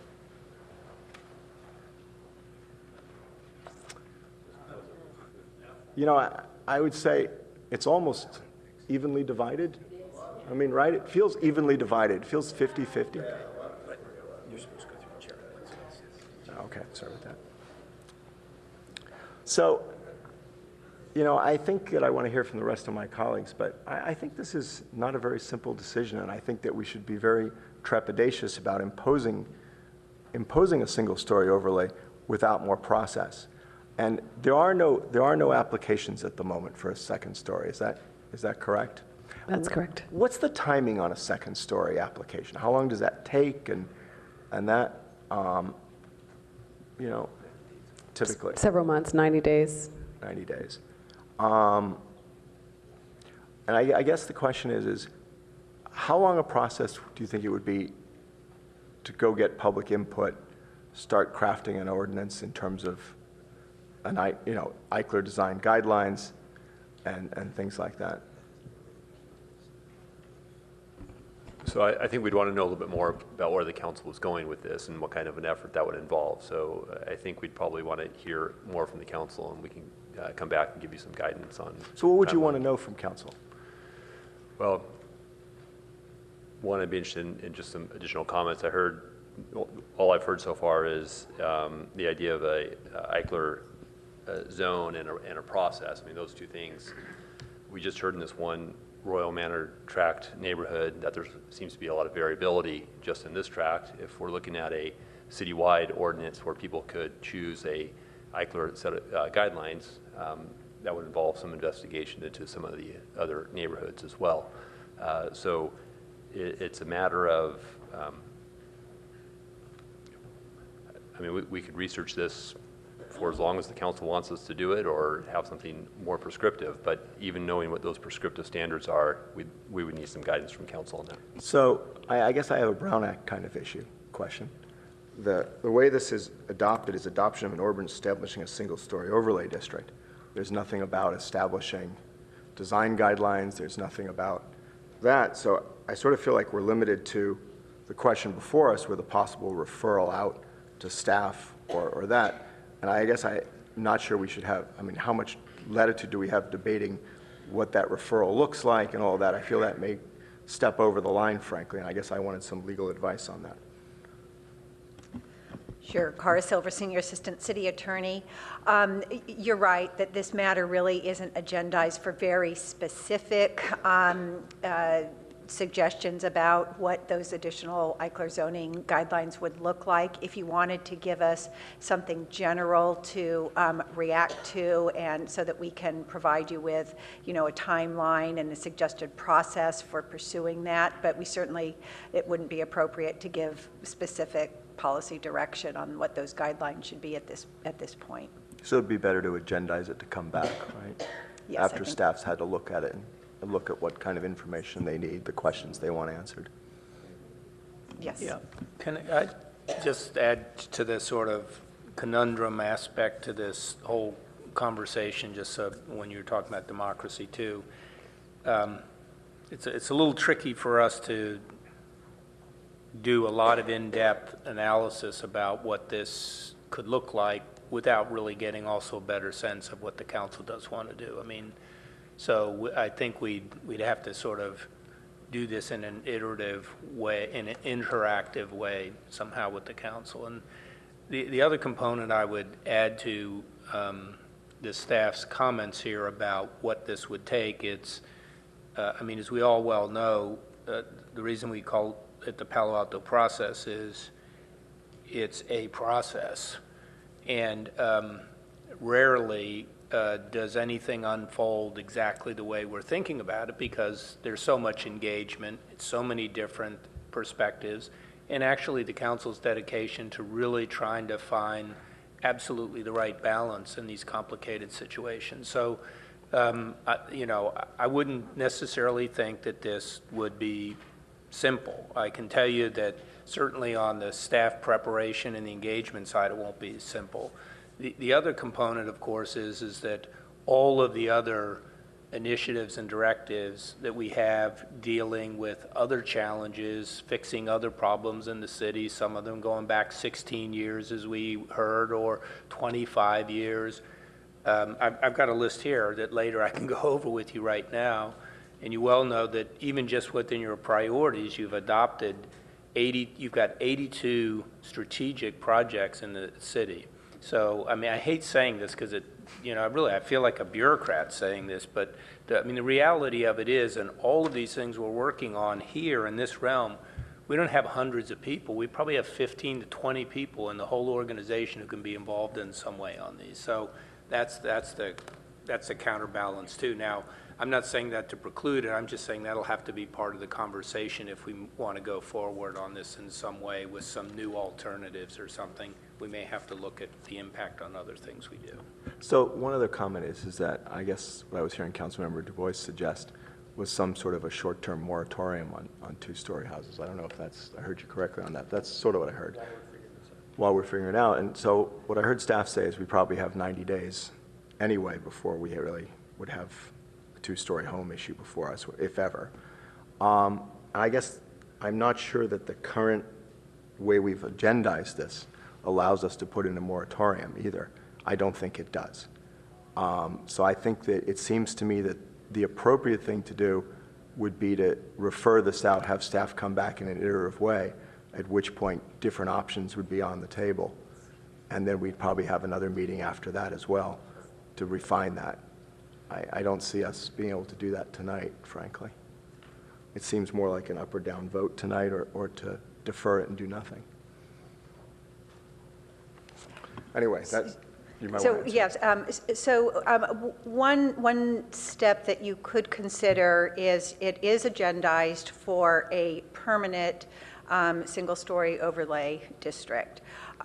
If you wanted to do something less than that, you could shrink the neighborhood, you could shrink the duration. So you could do a short-term single-story overlay as it is currently agendized. So I guess what you're saying is we could, and I don't want to be nasty about it, but it sounds like shrinking the neighborhood seems to subvert the process. I mean, I'm not interested in shoehorning this in. I'm not interested in saying, we can skirt the rules and get right up to the line of what's appropriate. And that, I mean, it doesn't seem to me that there's an imminent emergency ordinance that's needed. It seems to me that the appropriate thing where there's so much neighborhood interest is to play it really clean. And that to me seems that you agendize it so everyone can come and discuss it if you're going to put in a short-term a short-term ordinance that says for the next 6 months there'll be no single-family overlays or anything like that. It doesn't really seem appropriate to me to be trying to figure out a way to get this done around the law that exists for transparency and openness, frankly. So I probably wouldn't be supportive of that. Anyway, I'll hear what my colleagues have to say. Councilmember Berman. Well, thank you very much to everybody from the community who's come in and spoke to this issue, and to my colleagues and the good comments they've made. This is, I mean, Councilmember Scharf, Vice Mayor Scharf used the word trepidation, and I've always approached these decisions on single-story overlays, the couple that I've had while I've been on council, with trepidation or hesitation because of the seriousness of the issue, but I've always fallen back on the process. And we've definitely seen a couple of things with this application that show us not only is the process that we have as a city flawed, but that flawed process wasn't followed correctly. And for me, probably the biggest issue, was that initial FAQ that was circulated that said, if you sign this, there will be a voting process. And then a second round of FAQ that was circulated, there's debate as to how many people that was circulated to, but regardless, my biggest, I think the biggest flaw in that second round of FAQs was that it did not specifically call out what was changed. That should have happened at the very front of the FAQ, and it should have said, the first FAQ said X, that was incorrect, and this is the new, this is the correct version. Because to expect people to read through 4 or 5 pages and compare it without a red line and identify what was different, I think is unfair of people, of residents. And so because of that, there's been discussion about, 70% was hit at PTC, and then that's dropped, but that's the process. To me, that 70% isn't true.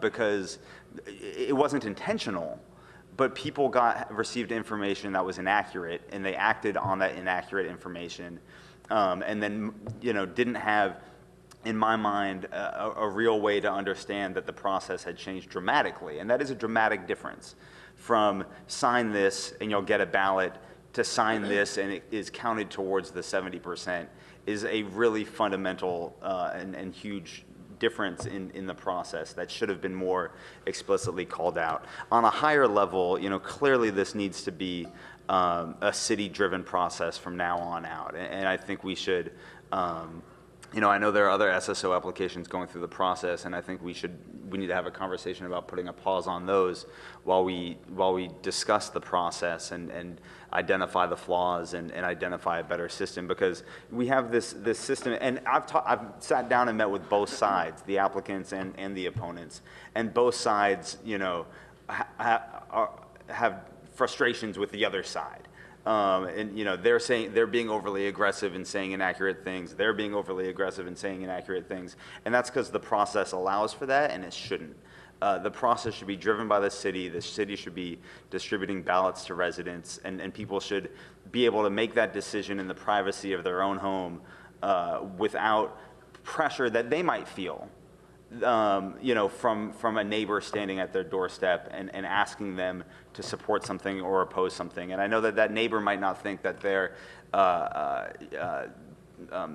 creating pressure on the person they're asking to sign, but they might be. I mean, that might be the way that it's interpreted, and we just shouldn't even have that opportunity. Another thing that I think we need to look at is, we are becoming a much more multicultural neighborhood or city, and should we be providing some of this information in different languages? Because while these things might be really clear to some folks, it might be a little more complicated for others. And given the gravity of the decision, I think it's important that everybody really make sure that they understand what they're voting on. And so I think that that's something that should be considered for future deliberations. I think. I agree that one thing that we didn't talk about in regards to taking 90 days to go through the application process is we have an appeals process. And I think we've eliminated the fees for the appeals process, or at least dramatically reduced them to the point that would then come to council. And I think, the council fully understands the concerns that people have about big homes being built in their neighborhoods. And so I think that's really the backstop. I don't think an interim SSO is appropriate, especially given the flaws in the process. that we have. I think if somebody were to try to ram through a big, ugly, inappropriate two-story house in the interim, that would immediately get appealed to council, and we could deal with it, in that way. So I'm very curious about the ICLR design guidelines. I guess Sunnyvale and Cupertino have them. I like the idea of it going to PET or to Policy and Services for further discussion, but there should be bigger discussion from council first. But and let's see if we can improve that process to hopefully get to that 70% support in the community. It's purely speculation now as to whether or not there'd be 70% support, and I'm not going to make a decision based on speculation. I'm going to make a decision based on people voting in a proper process. I don't think we have that here, and so I'm not comfortable supporting, and I've supported 2 SSOs already, but I'm not comfortable supporting this one. Councilmember Holman. Yes, thank you, and thank you to everyone who came this evening on whichever side that you support, whether SSO or not. In a way, I don't see this as the difficult decision that some council members have alluded to, because whether in email or this evening, there's either been a lot of support for the SSO or support for protecting the ICLR character. There's been some opposition to not allowing second stories because of the floor area, but I think there's, and I don't know the percentages, I don't have that at hand, but I don't think it's probably as complicated and as divided as we might think if we just put it in terms of supporting this SSO or not supporting this SSO. If you put it in terms of supporting ICLR design and ICLR homes. So I actually would support doing an interim. Well, let me ask a question first. So if staff received an application for a 2-story home now, and the council came back and said, something came to us at appeal, and we said, well, this doesn't work, this does, that's out of but what kind of purview would the council really have to change something to make it more compatible or make it in terms of being more in keeping with the single-story character of the neighborhood? Well, you'd have the same tools that the staff has, and that's the IR guidelines that we use to evaluate 2-story homes in the city. So we would be faced with the same kinds of issues that we've had many complaints about and appeals, because we don't have any other standards by which to make decisions. So again, it's the IR guidelines that are in place right now. That's how we look at that. Yeah. So to answer the question, but somebody could appeal a project that came forward, that isn't going to resolve anything for anyone, maybe not even the applicant, because there's going to be a neighbor versus neighbor situation set up again. I appreciate city manager's comments about how many projects we have in the pipeline. We're in the near future going to have a meeting of the whole, and at that time we'll be setting some priorities. So we can look at this potentially being one of those, or a ICLR overlay district being one of them, or not, as the council majority decides. As to shrinking the neighborhood, that's been done several times in the past, so it's not anti what our process has been. It's been an established process that's happened for a number of times. I would support an interim SSO because I think it's really important what happens in the meantime. And what happens in the meantime in this neighborhood, as some others, is really critical because this is a flood zone. So if we don't have some kind of design standards, I don't know how many of you have seen single-family homes that have been built next to single-story homes when they're in the flood zone, and with that additional elevation, how absolutely jarring the result is. And it is just that, it is absolutely jarring. So I think we do need an interim ordinance. Whether that's 6 months or a year, I don't know exactly. I'm open to either one. And I don't think it would be a matter of extensive staff work, because we do have other Eichler overlays from which to draw. And I think because of the neighbors, because nobody knows the neighborhood more than those who live in it, I think the neighbors have identified what the exceptions might be already that might need to be addressed. Let's see. I think those are my comments. Basically, I would support an interim SSO, and I guess we can't give direction on, specific direction on going to create an overlay, but we could ask that to come back to council in a timely manner. So I'll wade in with a few comments. First, this is probably the most difficult single-story overlay submittal that I've encountered, and that goes back 18 years to a number that we had on the Planning Commission previously. I think that we, as others have pointed out, we have several different problems. I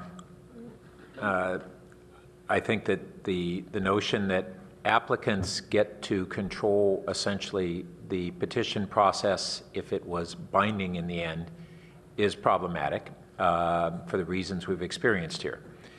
And I think that the assertion that people should not be able to rescind their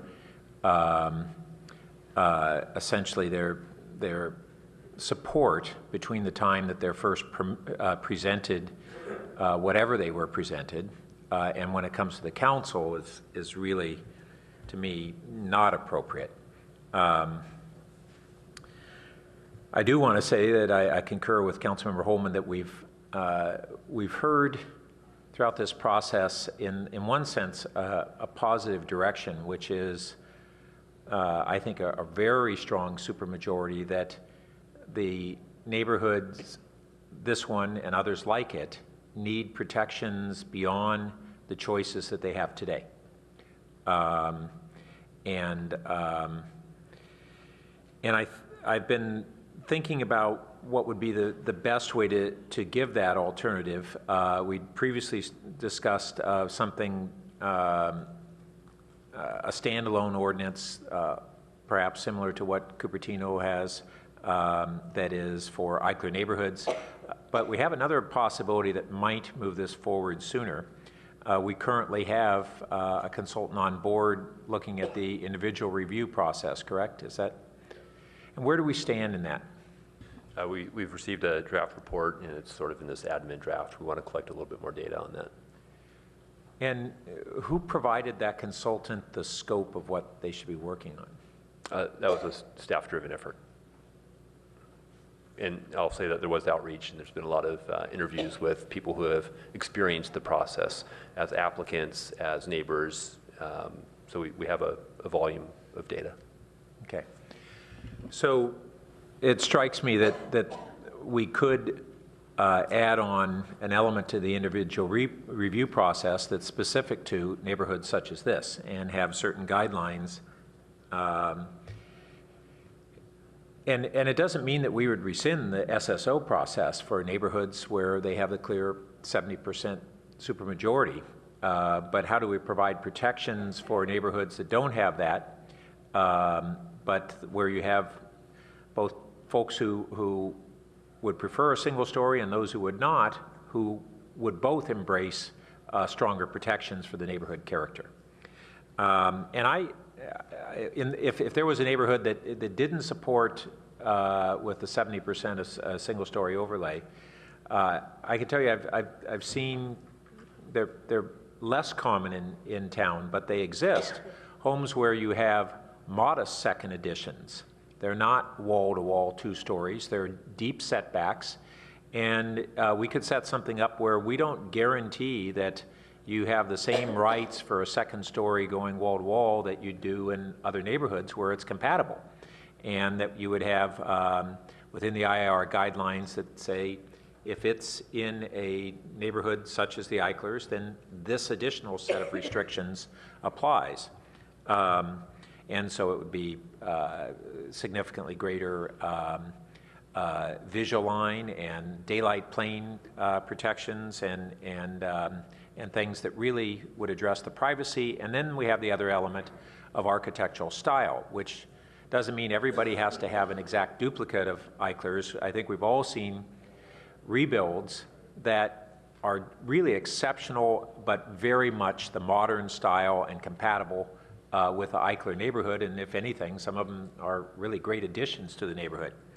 And so having a design component that would describe the boundaries of style is something that would be to be considered. The individual review guidelines, when they were adopted 15 years ago, after a lot of discussion, decided not to attempt to address style. But in these neighborhoods that have a cohesive architectural style, I think I would be open to including that. There's also real issues, and it was really brought out in this neighborhood because it has smaller lot sizes on average than almost any of the neighborhoods that have had single-story overlays. And so we had, when the ordinance was originally adopted, there was nothing that allowed folks to build their additional square footage that they otherwise would be deprived onto one story. And so the ordinance was changed about 20 years ago and allowed for that. But that works well on big lots. It doesn't work well on the small lots, primarily because of the setbacks we have, and also just whether there might be, for people to have a full right to their floor area ratio, they might need a partial second story in some circumstances. So those would be issues we'd have to struggle with. But I think the setback issue is a trade-off that we'll have to look at and see what the community feels about the reasonableness of those trade-offs, because we can't have everything. We can't, we're going to have attempts to balance those alternatives. So I think that if we are not going to support this petition tonight, then we need to frame to staff maybe a set of alternatives that we'd like to have them return with for preliminary discussion. And I would suggest that we look at both the conservation district concept or a chapter within or a segment within our IR guidelines that might be simpler and able to come back to us sooner. And that's one of the attractions that I think might work there. I also think that going forward on SSOs, we do need to look at breaking up the process between what it takes to have a petition accepted by the city and move forward, and then what's the voting process after we've accepted that petition. And I think that we can just break those two up and have a little more clarity on each. Do you want to frame a motion like that? Well, Councilmember Du Bois asked if he could have an opportunity to frame the motion, and I'll see whether what he captures. So let me go ahead and pass it off to Councilmember Du Bois at this time. Well, actually, Councilmember Filseth, you haven't had a chance to speak on the first round, correct? Go right ahead. I'll be really terse because I think most of this has been well flushed out. I think, like a majority of like most of my colleagues here, I'm going to have a really hard time voting to establish an SSO tonight because so much of the community is opposed to it. I don't think that we should necessarily stop other SSO applications in progress. Some of those may have much more support. I actually like quite a bit the idea that we could have something that's protection for the Eichler architectural style. I think that makes sense for us to consider. I think some of the motivation for the SSO is to not have two stories, and some of it's to preserve the architectural style. And I think the two-story thing probably is not going to pass in this neighborhood, but the architectural style issue may make sense, and it may make sense elsewhere in the city. And the only question I would have on that is I think the discussion of whether it's an overlay versus an extension of the IR is a worthwhile discussion. I think it should be in such a way that it's not just a guideline, right? But it's something that, if we decide to do that, then it has to be followed. Thanks. Councilmember Du Bois.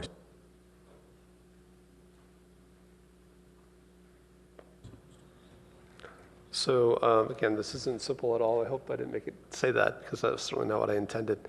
And I too have met with several groups on both sides, some multiple times, just to let you know. I've spent a lot of time thinking about this. I think the weakness of our IR process is the reason we're getting so many SSO applications. I think people have not found it to be working. And I think it's up to us to provide some clear direction on what we mean by improving that. I also think I'm struggling a little bit that the applicants, and I'd like staff to maybe clarify, my understanding is they followed the process. And for things like the first FAQ, my understanding that they submitted that and the petition to staff and it was corrected, and then they went out for signatures. No signatures were gathered with the incorrect FAQ, that they are actually engaged with staff and working with staff to get things approved. And I don't know if that was my impression. I don't know if you know if that's correct or not. Yes, the second FAQ was as a result of staff reviewing the FAQs that they had used to gather an initial impression of whether there was enough support. So the second FAQs reflected staff's input into that one question that was inaccurate. Question 5. And that's when they actually gathered signatures? Yes, what I understand looking at the dates of the signatures on the application was that those signatures were after the second FAQs were distributed. Right. So I just wanted to clarify that again. I think an attempt was made to follow a process, and so I feel like we shouldn't lose sight of that I think people came to try to follow the process. They worked with staff, and to not do anything, I think, is a disservice. And even getting to 63% is no easy thing. And I want to also reiterate a point I made before, which is if we shift to a vote, we need to understand what that means. That's a very different process than a petition. To pass a tax, general funds 50%, specific taxes 2/3. Maybe that's the right number for, if you have a CC&R, it's 50%, and if you don't, it's 2/3. I think we need to give that some thought, but I think the thresholds change kind of with the method. And to reiterate what Councilmember Holman said, I think what we heard was a fair amount of alignment around Eichler values, just disagreement on the ability to have a second story.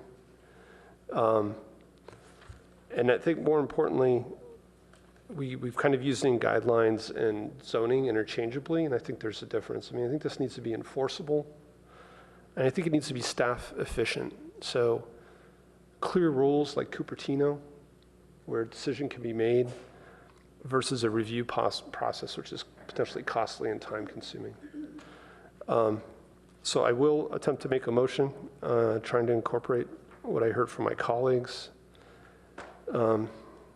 So David, so it's two parts. First part, council directs staff to return to council with an evaluation of an Eichler zone or strengthening our IR guidelines to require Eichler compatibility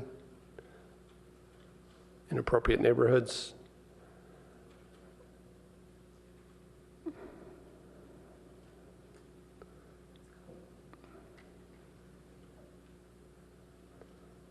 Eichler compatibility, where appropriate.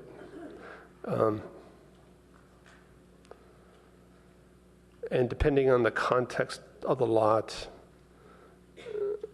may provide allowance for a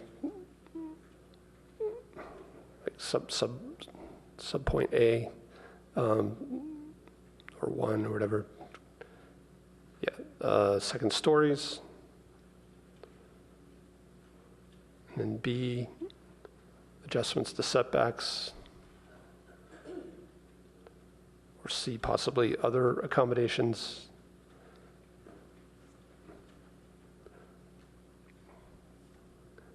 And then item B, an interim SSO in place for a year to come up for renewal if the Eichler zone discussion is not completed.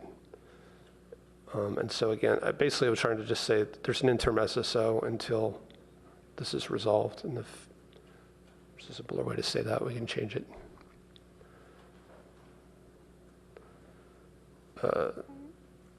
Yeah, if Eichler zone discussion is not completed. And then if you could fix A, that depending on the context of the lot, make allowance for should be a part of the main paragraph.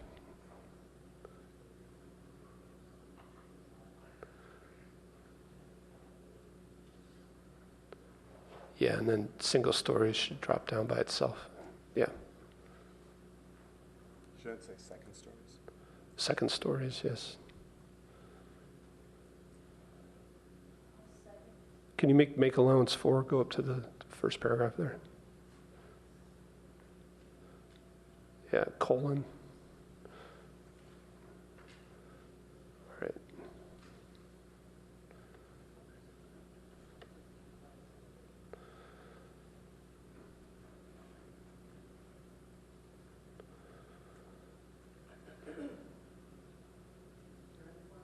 So there was a second? Yep. So just to speak to this briefly, again, I was trying to listen to everyone's comments. Again, I think because they went through the process, followed the process, and got, so call it 63%, I think we should look to protect the neighborhood with the interim SSO. We have a very busy staff, so, I'm asking them to come back with this evaluation, but I am thinking it's probably going to take longer than 90 days or 6 months even, so. And again, I see people holding up their signs. The idea is that this would be a discussion involving everybody, those for and against, to really allow second stories where appropriate, but to do it in a way that helps protect your neighborhood.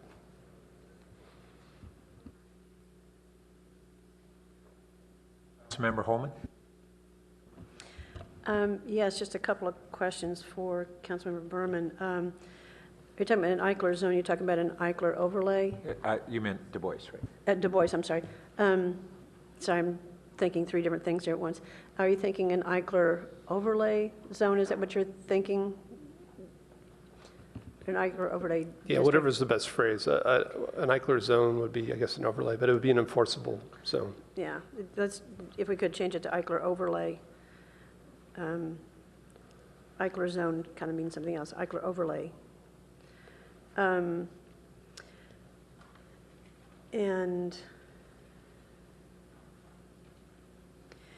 I'll make a comment. I'm not going to amend the motion for this,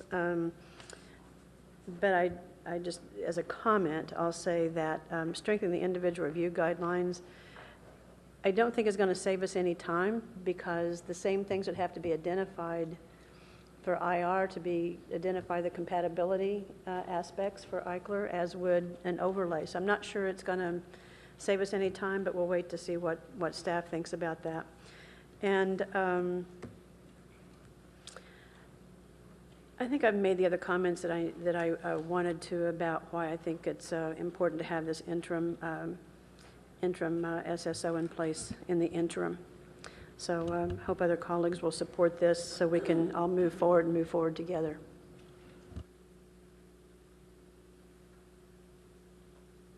Councilmember Berman?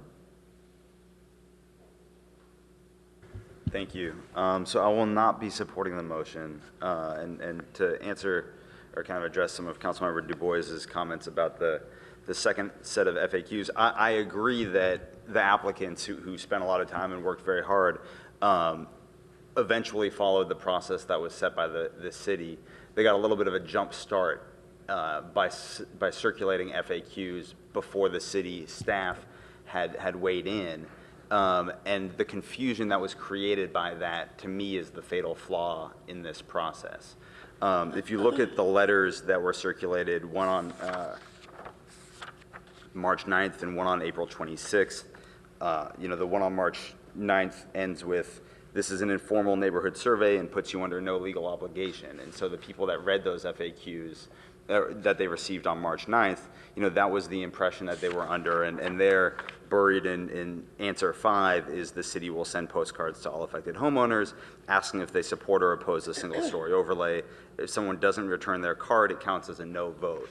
And then the letter that was sent on April 26th is different. It looks the same. It starts the same. The first couple of paragraphs are the same, but it's very different. And it didn't identify up front and in a very clear way that difference from the from the March 9th letter. And it doesn't clearly show the difference in that answer 5, which states by signing this, this is your vote. And so the fact that there wasn't that clear call out of the difference, I think for people who are very busy and maybe, quickly read through the March 9th thing and thought, oh, no worries, this is just an informational and I'll get info from the city and be able to vote on it later. They maybe see this and think, oh, I don't have time to reread this whole letter. I'm okay with it being informational and we'll deal with it later on. And so because of that fact, just give me 1 second, Yep. Sorry. Because of that fact, that to me throws a lot of doubt into the veracity of those early votes. And so to me, that was I totally agree that the applicants tried their best to follow the process, but that early kind of a flaw to me, and clearly was very impactful because of how many people that then rescinded their vote and the confusion that it created amongst the residents in the neighborhood. And so, because of that, I don't support the single-story overlay. It hasn't met the 70% threshold that we've clearly followed in previous applications. I do support parts of this motion, but I will vote against it because of B. Vice Mayor Sharp. Thank you. So one of the things this motion leaves out, which we discussed, was breaking up the petition and voting process. And I'd like to have a C in there that says that direct staff to return to council with options regarding breaking up the petition and voting process. Is that acceptable? For all SSOs? Yeah, for all SSOs. But also for Well, it would be a separate process, the ICLR. Yeah, probably for the ICLR, but I want options. I mean, it could be for the ICLR overlay or not. I mean, I don't know how to make that decision tonight. So I think the more options we have when it comes to us, the better. Yeah, I would say 2 seconds to Mr. Berman. Just, when they signed the petition, it was very clear that you're putting a signature. Councilmember Du Bois. Yes, so again, getting to the petition and voting I'm sorry, process. I'm not going to allow. that. I would accept the People amendment. still you have something to accept, you're saying? I said I would accept the amendment as written Okay, here. thank you. Councilmember Holman has to. That's C. Councilmember Holman? Mr. Mayor, may I just clarify what's intended by B? So is the maker and the seconder intending that the council adopt an ordinance tonight establishing a 1-year time-limited single-story overlay? And then C is a direction to return with future policy options considering the citywide ordinance. That's how staff reads it. I believe that's the intent of the motion, is that correct? Yes. Okay. And then there is a new C, and did Councilmember Holman, did you accept that or not? Okay. The interim would be adopted tonight, nothing else would be. Yes, so perhaps the clerk could clarify under B, adopt an interim ordinance establishing, or adopt an ordinance establishing. That's what's intended. Not to get too linear about it, I think it would be clearer if B became A and A moved down. The first sequence is you're putting a temporary. Well, maybe we can wait till after I finish. Yeah, and we may be looking at whether we split the motion on that regard. So I actually would like to make an amendment that we delete B. I assume you'll accept that. I'll second it. Okay, so now we'll break this apart. let's split this motion. I'm happy to split it. Yeah. It's the fine. Okay, so we're going to, initially, we'll have the discussion around an interim ordinance. So, do you want to vote on the other one or not? No, Mr. Mayor? Yes. My suggestion would be that the motion there is really a substitute motion, which is perhaps A and C without B, because no, I don't think so. I don't think the intention is the elimination of the other parts of the motion. Right. We're just going to split the motion. You say split into A and B? No, A and C in one bag. And leave B out. And then leave B out, and we'd vote separately on B. Is that correct, Mr. Mayor? Yes. So, all right, maybe it would be better to vote on A and B first, and then come back to C later. So we'll treat what was A and B. Let's see, how do we get? Okay. So we'll call it just the things excluding the interim period is what we will be considering now, and then we will separately consider whether to have an interim ordinance.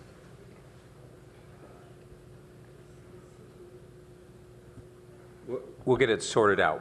So while we're discussing this, we can get it sorted out. To clarify, I had asked Councilmember Scharf if C applied to SSOs, and he said no, it applies to both. Potential new process, yes. There you go. So what I actually said was that they should bring options back for both. I didn't necessarily say it should apply to both. There's a big difference. That's clear for that. Right.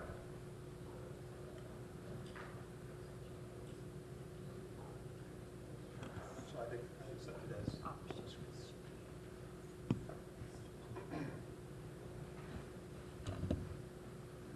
So okay, and so we've deleted from the screen B. All right.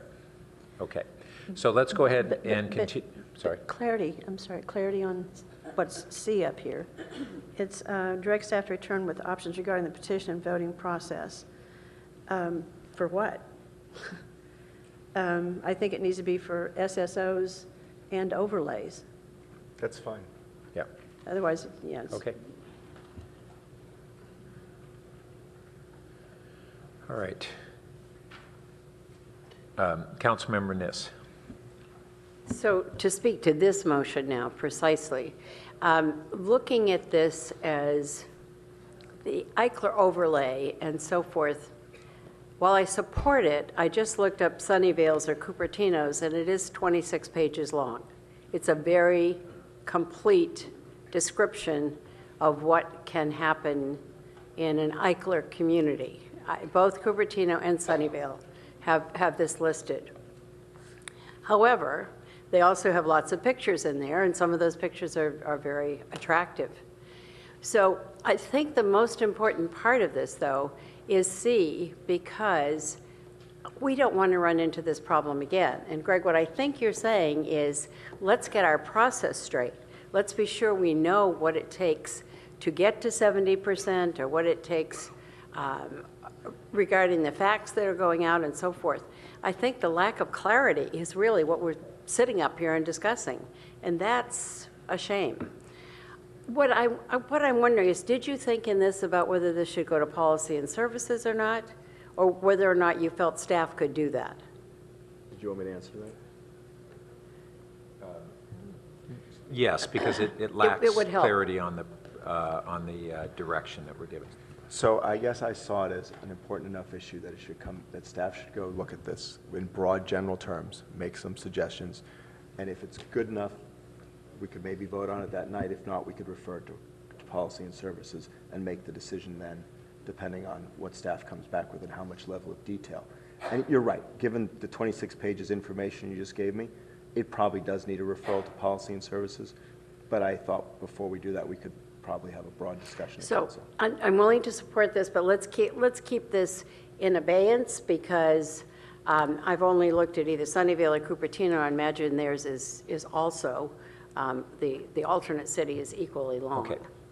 So I am fine with this. I'll be more interested in our discussion on B. Okay. And let me wade in on one part of the A paragraph. It says guidelines to incorporate Eichler compatibility, and I think that's not clear as to whether we're talking about design compatibility or design compatibility and privacy, which is particularly strong on Eichlers. And so I would, if we mean both, then I would encourage us to, I would offer as an amendment to say Eichler design compatibility and privacy issues. That's acceptable. Okay. Pardon me? They're both compatibility. You could just say design and privacy compatibility. They're Whatever. both compatibility. Same thing.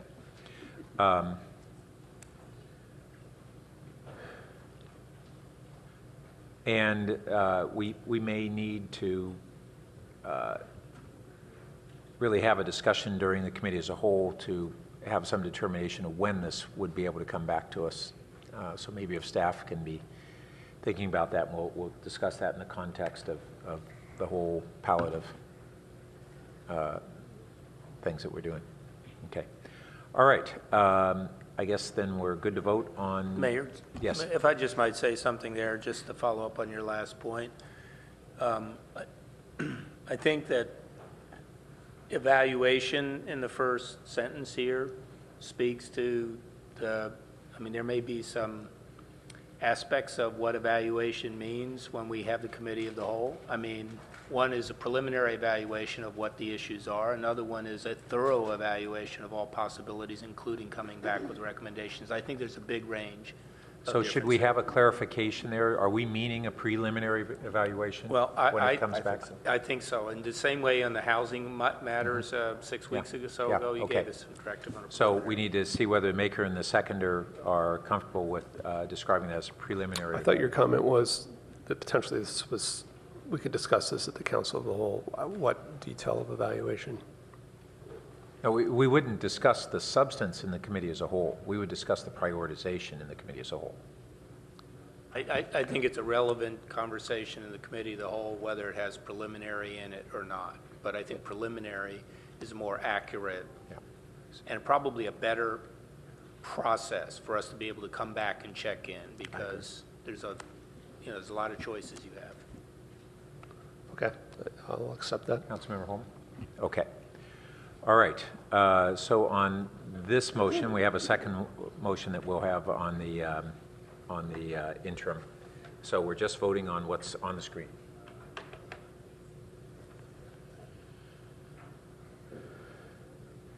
And, oh, there we go. So that passes 7-0 with council members Schmidt and Wolbach recused. So now we will go to the second motion regarding an interim ordinance. And for those who have not spoken on this, Councilmember Holman? Oh, wait. I think Molly would say that you would strike the word interim from it. It's just an ordinance establishing it for 1 year, not an interim. Okay. Yes. Councilmember Holman.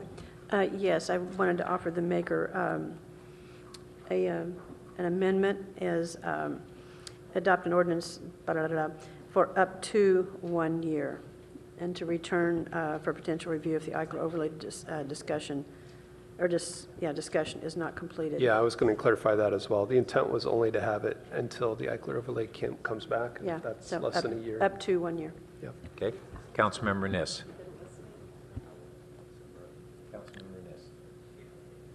So I am going to support this, and I'm somewhat concerned because it's a little like splitting the baby, but a year goes very quickly. And having this, and I appreciate Councilmember Holman's for up to 1 year. If we are able to come back and satisfy all the other questions that have arisen with this SO tonight, I think that it could be less than a year. But in the meantime, I think for us to accomplish everything we have laid out tonight is really essential to essentially put We're not using the word moratorium, but essentially we're doing a moratorium. And I know many of you are unhappy about this. It's very clear. But I think that this actually gives something to both sides. So I know that there are those in here who'll be delighted to have that happen, and I can certainly see the yellow signs that say you won't be delighted. But at the end of either a few months or a year, I think we'll have this process far more in hand, and we'll be able to approach with a very fair and not as difficult an outcome as we've had tonight. I want to step in and ask staff a question that may inform the conversation. So as I think about this, one of the big issues, there are a number of components to what occurs from this one-year ordinance. But certainly in Eichler neighborhoods, one of the big things is second stories and the impact on privacy and mass and scale. It's not all the issues, but they're two of the key ones.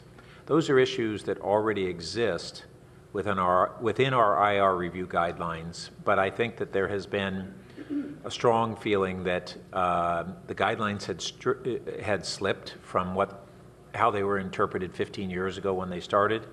And either way, that the interpretations they've been having are not adequately sensitive for using in Eichler neighborhoods. If I was going to allow second stories in Eichler neighborhoods, I'd want much stronger guidelines on the privacy and kind of the mass and scale and those issues. So when do we think that we would see these prospective guideline changes?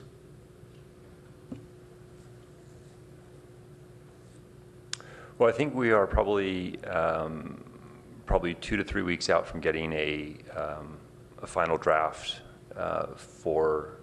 completed for staff to review. We've asked for, as I noted, there's a couple of items. So, and when we have that, I believe the idea was we were going to go back to the commission. We were going to present that to the Planning Commission for feedback. I will say that, in the last better part of a year,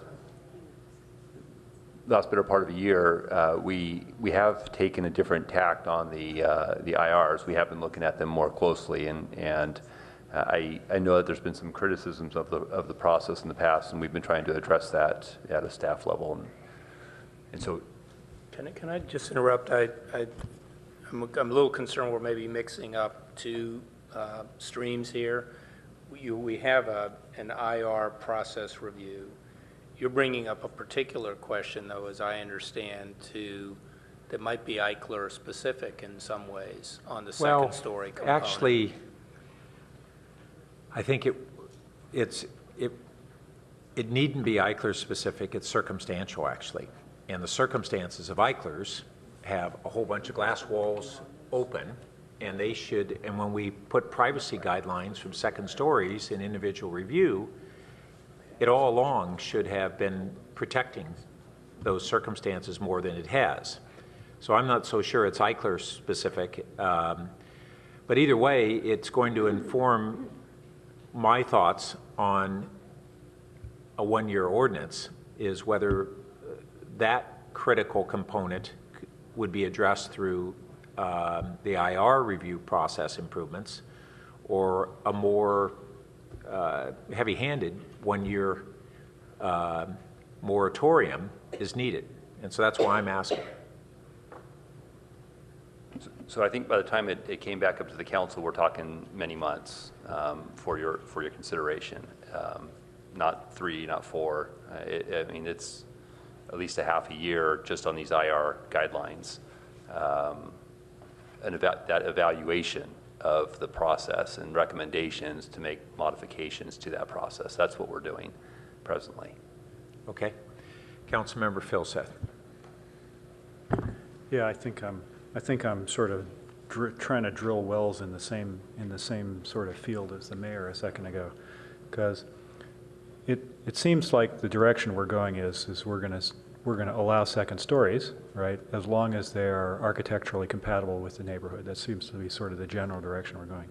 And so then the issue that Councilmember Du Bois is trying to target with, and this can end up with a question for staff, right, is, you know, how do we stop in the interim somebody putting up, you know, or a whole bunch of people putting up, you know, giant neo-Mediterranean style two-story homes, you know, in the interim before we come out with our guidelines, right? And so I guess one of the questions is, well, does the IR guidelines stop that? And it sounds like the answer is kind of no, right, at this point, right, until many months, right? The other question I wanted to ask is, you know, it's May already, okay? Most people sort of don't start major construction, you know, in the fall, right, because it rains, right? And so you said that there's no projects like this in the pipeline, and it takes 90 days to get them approved and so forth.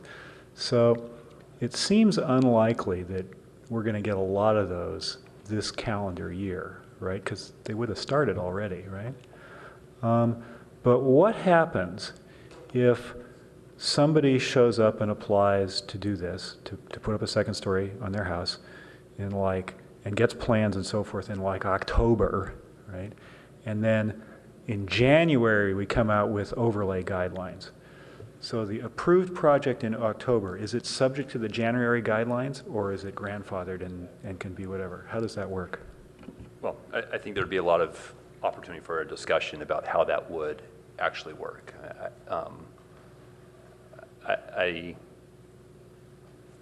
I mean, when we come back with the IR guidelines, you can talk about where you want it to be, with the point in time where you want them to be applicable to. Yeah, but can they be, but are they likely to be retroactive to a project already that's in the pipeline? Probably not, right? So the council has taken, you know, retroactive action on other ordinances recently, so that could be a possibility if the council were interested.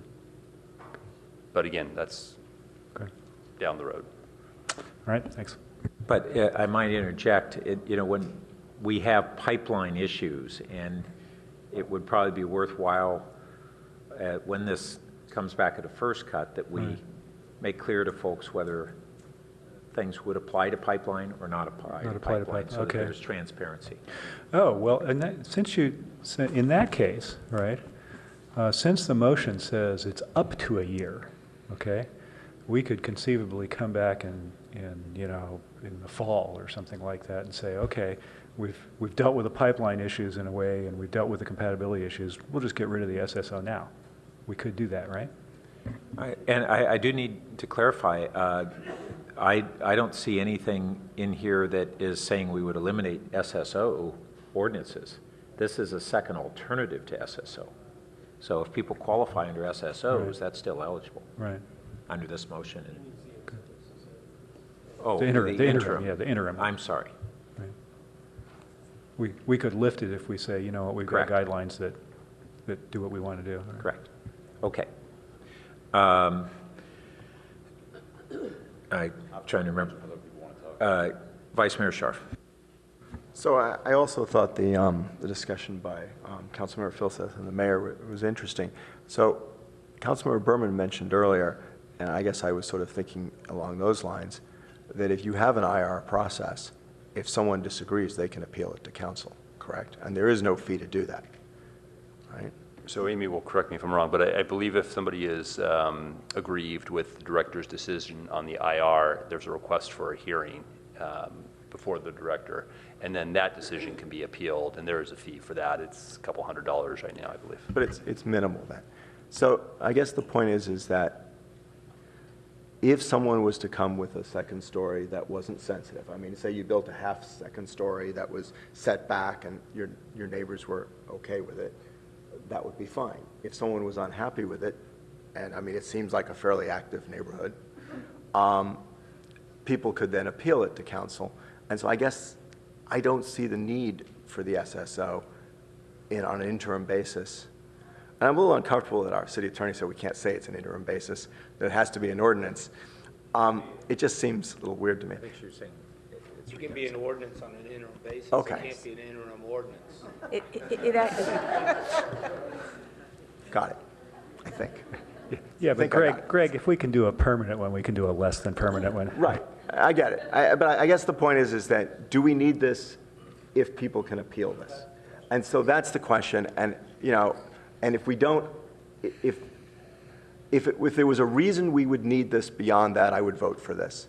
But I don't see that reason if staff wants to say why I really need to vote for this, given that we have a procedure where if anyone in the neighborhood's unhappy with the house next door to them, they can come to council, and we're pretty sensitive to these issues.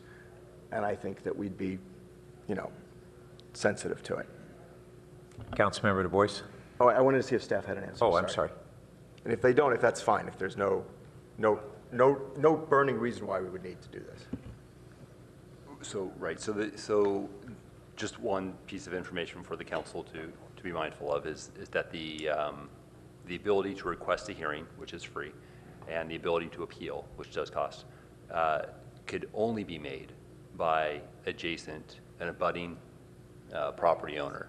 So that's usually the person right next door to the property that's being developed. So it's not that if you're down the block and you have an objection, or across the street and two houses down, that you can appeal it. You cannot. It's only those abutting or adjacent properties. Okay. Councilmember Du Bois? Yeah, just a couple thoughts real quick. So I did spend some time going through the whole neighborhood. It's very intact, very mature, a lot of trees. Only 19 two-stories out of 200, and those 19 are compatible. I don't think there have been any teardowns at all. So that was really the thinking behind this interim SSO, was to give us some time to kind of work through this. On the IR side, I mean, we have had, I think, also concerns about follow-up. So, even once an IR is approved, what gets built, a lot of times once it's built and the neighbors see it, I think there's still a fair amount of unhappiness. And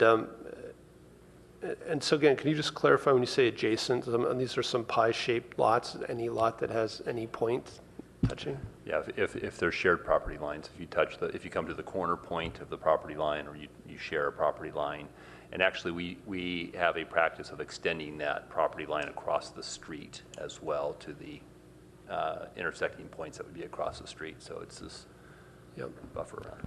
So, I still am supportive of some interim protection. I think it's Councilmember Niss said it kind of splits the difference. It gives some protection while we're figuring this out, rather than making people be vigilant and go through this process over and over.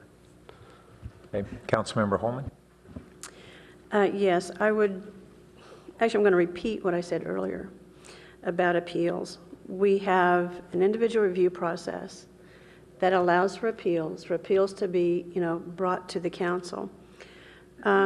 We still have the same process in place, and I did not say this earlier, we still have the same process in place, though. For an appeal to be pulled off consent and to be heard by the council, it still takes 4 council members, correct? That's been taken down to 3. So 3 of 6 would have to even agree to hear an appeal. 3 of 6, yes, 3 of 6. 3 of 7, I'm sorry, 3 of 7, to even hear the appeal. What I will repeat that I said earlier is we currently have an individual review process while staff's working on it. Jonathan has already said that they're not going to come back with recommendations to make guidelines clearer and work out the issues for several months. So if an appeal does come to council and 3 of the 7 of us decide to hear it, on what basis would we be able to uphold an appeal, deny an appeal?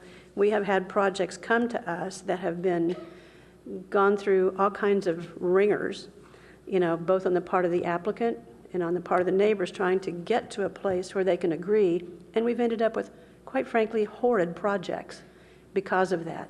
They're unresolved projects, and I don't see for the next several months until the IR comes to us, which, by the way, will be without specific EICLR statements in it, to this point in time at least, how we're going to have any kind of interim protections without this interim situation or ordinance. So we got to try to wrap this up if we're going to complete our agenda tonight. Councilmember Berman. So I still oppose the motion. I think from a process standpoint, from a governance standpoint, from an optics standpoint, this is going in the wrong direction. There's been an application for a single story overlay. I think there's agreement on council that was not met. Those thresholds were not met, and so now council is kind of bending itself to say, well, we'll do it for a little bit while we do some other stuff. And I do think that the processes that we have in place are sufficient. I know there's a lot of frustration with the IR process. I've seen this council go to great lengths to reject a project, and I'm confident that I could do that again if a project were to come up that the community was very opposed to, and that council could find reasons under the current process to reject it. I have little doubt that we'd find 3 votes to pull it off consent, and frankly, if it were an egregious project, I have little doubt that we'd find 4 votes to reject the project. I think the appropriate process is to say, let's strengthen the IR guidelines or adopt an Eichler design guideline overlay. In the interim, let's make it clear to that community, and I think most of the neighborhood is in this room right now, that we're not going to approve a project if it's really out of style with the neighborhood. My guess is that everybody has heard that message. I think that that's the appropriate direction to take. I think saying let's adopt a single story overlay even though it didn't meet the thresholds, let's do it for a year anyhow, is wrong, is bad policy and bad optics. So I'll just briefly say that we're having a review of the IR guidelines and an update because the council and a lot of the community have felt that they needed to be strengthened, and that this council has already shown that it has been willing to insist upon some improvements that had been, frankly, projects that would have gotten through in years past. So I also think that that we can have the IR guidelines give some moderate protections while we await coming forward with a longer-term solution. So I think I'm going to support basically opposing this part of the motion. All right, let's vote on the board so that what we are voting on is whether or not to have a one-year ordinance establishing a single-story overlay for this neighborhood, right? Only. Oh, I'm sorry, I misvoted. Can you clear? Can you clear? Cleared. And then revote. Okay. Vote again? Yeah. Yeah. All right. That fails on a 4-3 vote with council members Du Bois, Niss, and Holman voting yes. And that will conclude this item. Thank you to everyone from the public for all your participation.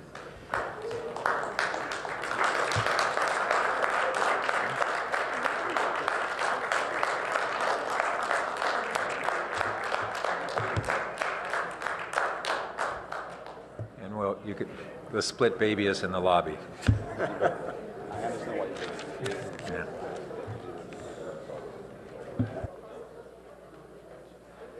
All right, we'll take a brief break to allow the public to shuffle out. Who doesn't want to stay for the rest of our exciting meeting? I don't mean to scare anybody away. This would be a good time to go to the bathroom.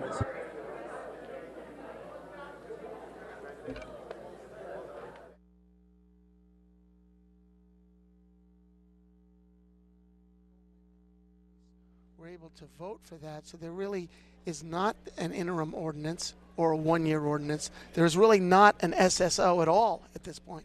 What there is this the IR regulation. So this was really a victory for those who are opposed to the ordinance tonight. I mean, they can say it's a split the baby, but it's really, I think in the end it was Mark Berman who led the way, saying that he was really differing from Holman, saying that he was confident in the council's ability to reject an upcoming project because it wasn't compatibility with a neighborhood. They've done it before. They have that capability. They will do it again. Where the momentum really switched at that point, and it seemed like Mayor Burt switched at that point and went along with that. It was Du Bois who started out with the real momentum on this, leading to it. There would be an interim. They would send it back, and it would take a year's time. Holman was leading the way on that and asked a lot of questions about, let's say, well, something isn't in the works right now.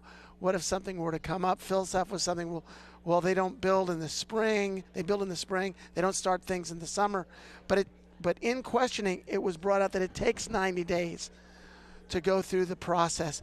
Also, it was Du Bois who was trying to make the argument for the developers, for the people who got 62%, if it was 62%. I mean, there is some controversy, I think, on whether they got 62%, they got more than 62%, they got less than 70%, and even Du Bois mentioned that 62% is impressive, but it's not what the guidelines were. It was Berman who brought up the March 9th letter to the residents, and then the follow-up on April 9th, a month later, where if you didn't respond, it was a vote yes, where it looked more like a form letter that they were waiting from the city. That communication, Liz Niss brought in the lack of clarity in the process. It's sort of the process, they need a process about the process. And and Palo Alto loves its process. And I mean, you can have other things. You can have the Magna Carta, you can have the Constitution, have the Bill of Rights. You can have all, but if you, it's the process. In Palo Alto, it's the process. So that's that. It was the breakdown of the process, and so we will see where it goes. And it's interesting that it was Liz Niss, of course, former Santa Clara County supervisor, leading to what happened in Sunnyvale and Saratoga, looking those up, referring to that and how they handle the Eichlers. And she looked it up. There's 26 pages of this. And even Pat Burt admitted that you could have a Eichler neighborhood with a two-story, and it complements it. It looks okay. And they started initially earlier in the evening, where it looked like they were going to redo the whole policy of Eichlers for the whole city. And of course, that was brought up by staff, that they would have to go back. You're going back into neighborhoods that have already have protections, that have 70 plus, and you're going to go back into that. You're sort of redoing the wheel. And it was Burt who brought out, well, this is really an exception. He said he's never seen a battle like this in an overlay situation, in a protection of a neighborhood. He's never seen it this bitter, and that somehow the Manor neighborhood is different. And that was brought out by Du Bois, that you could have a two-story across the street from an Eichler, and it doesn't really affect it. But you also had the people who've lived in Eichlers for years who said, this is what it was designed for. This is what it is. And somebody who supported it quoted Scott McNeely, said, I don't have a right to, give up your right to privacy. Get over it. You have no right to privacy in this sort of age that we live in, with technology everywhere. And he actually lived, the person who spoke about that, he supported the overlay because he actually lives in a two-story, and he doesn't like looking down. He doesn't feel it's right. So I thought that was a very interesting speaker tonight. So in the end, I really think the people who were opposed to the SSOs, it was a big victory. And you could see through the debate. At one point, Greg Scharf was joke saying, it's about 50-50 here. Well, it really wasn't. There was really a lot more people for banning the overlay with the signs. They were holding up the signs. But keep this in mind, this is the second night of testimony. The second night. We've had a night before where a lot of people weren't here. They didn't show. They weren't here. They've already been here. They've done that. We had a lot of Eichler people who weren't here tonight. So that was sort of you're kind of putting your thumb up in the air, seeing which way the wind's blowing at that point. And he was very intimidated, really, to say, I really don't want to make an ordinance at this time. There's just too much here to really do something on the Eichlers. And it was Pat Burt who was saying, but how do you, at a point when there is a neighborhood that has under 70%, but you still have a lot of people, how can you protect that neighborhood? And it was Karen Holman, I think, who's probably the most upset about this tonight, because she brought up the idea of having bad projects in the pipeline that come up and that you have to deal with without an interim ordinance. So very interesting. We'll see where it goes. There's also things about grandfathering and very interesting time. And I guess we'll see what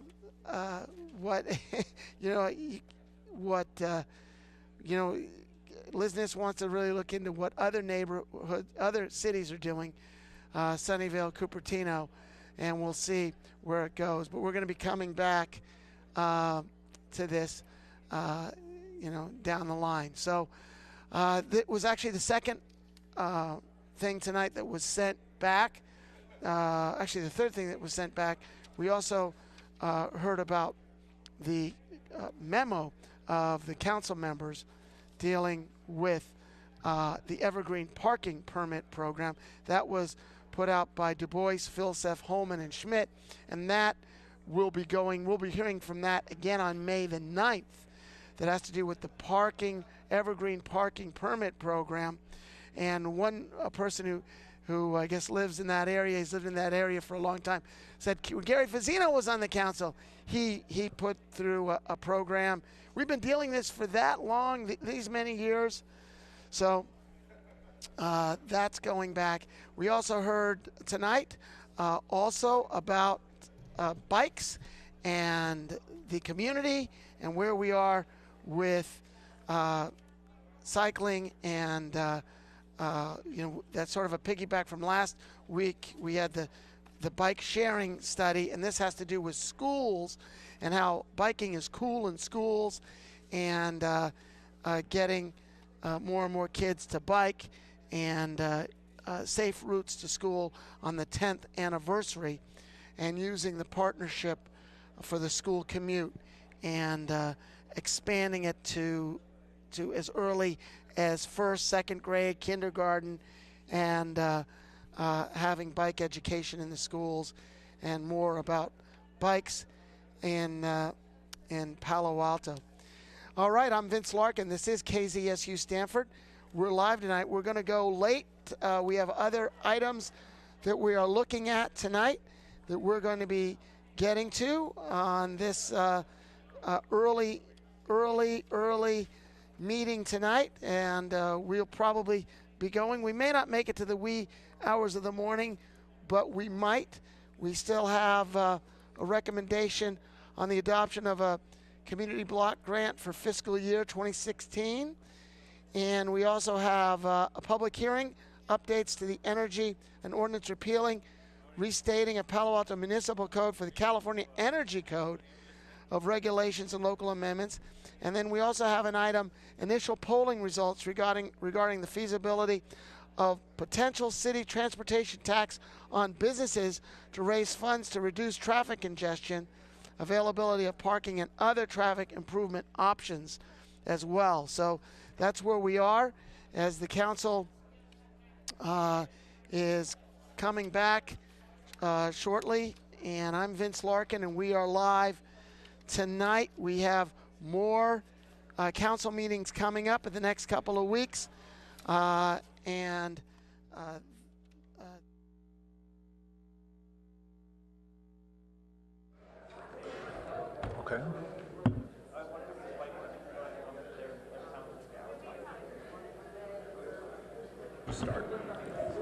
At this time, we're going to proceed with item number 10, which is a public hearing on updates to the Energy Reach Code and ordinance repealing and restating Chapter 16.17 of the Municipal Code to instead adopt the 2016 California Energy Code, Title 24, Chapter 6.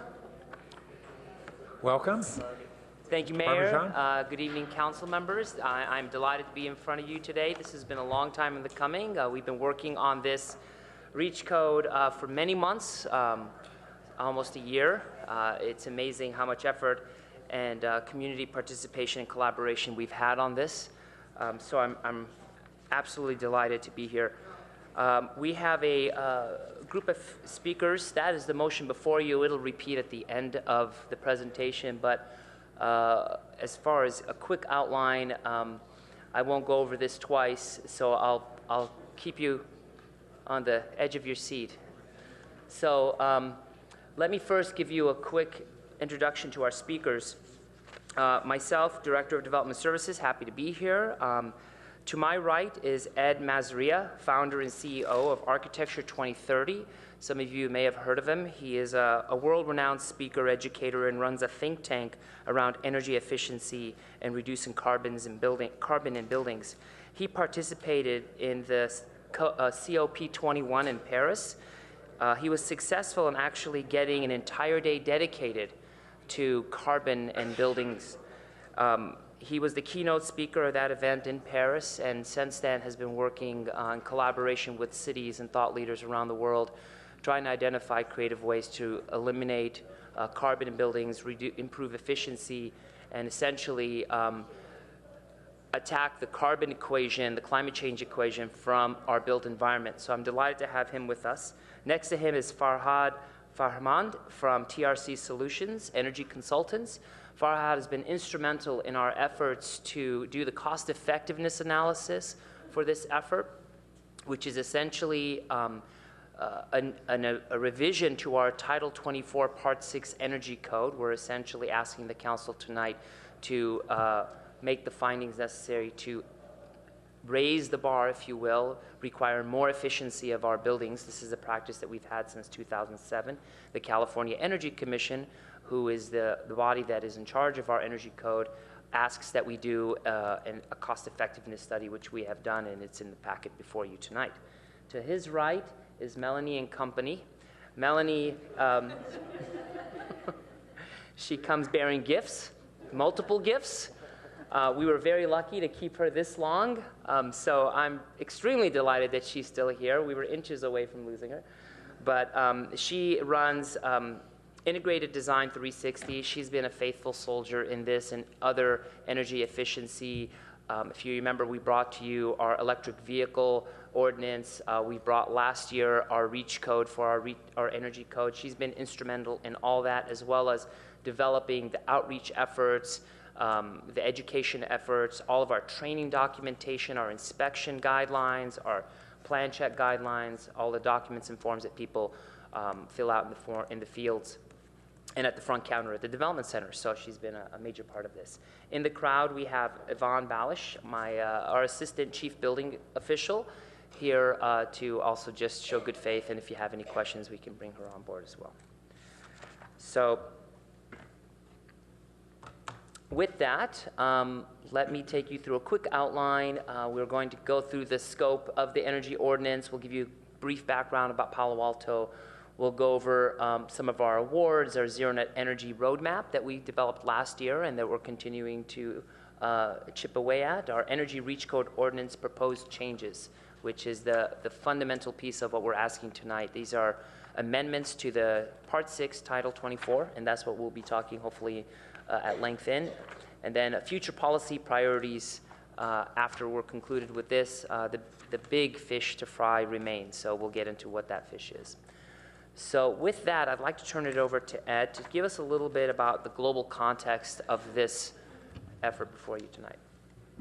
Sure. Thank you for inviting me, and it's a pleasure to be here in Palo Alto. You actually are playing a very important role globally in a problem that's plaguing us all around the planet. In December, 200 countries at the COP21 in Paris agreed to a framework and came to agreement on keeping global average temperature rise above pre-industrial levels to well below 2 degrees Celsius, really shooting for 1.5 degrees Celsius as a maximum. The reason for this is that once you go past 2 degrees Celsius, the planet keeps on warming. Climate change becomes essentially irreversible.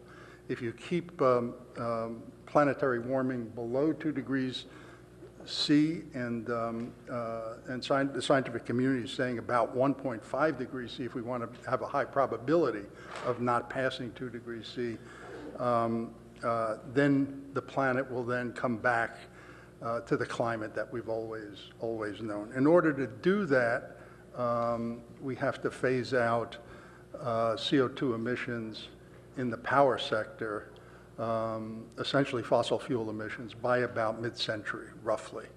That's why you hear all of these countries and pledging to 80 by 50 or 0 by 50. That's the reason, is to keep climate change in check. We know that about 75% of all greenhouse gas emissions globally comes from cities. So that's why you see a huge push now at the city level to reduce emissions. They're really the key player. And buildings are an important part of cities, and cities have actual control over their buildings, which is why you see a huge emphasis on cities and buildings.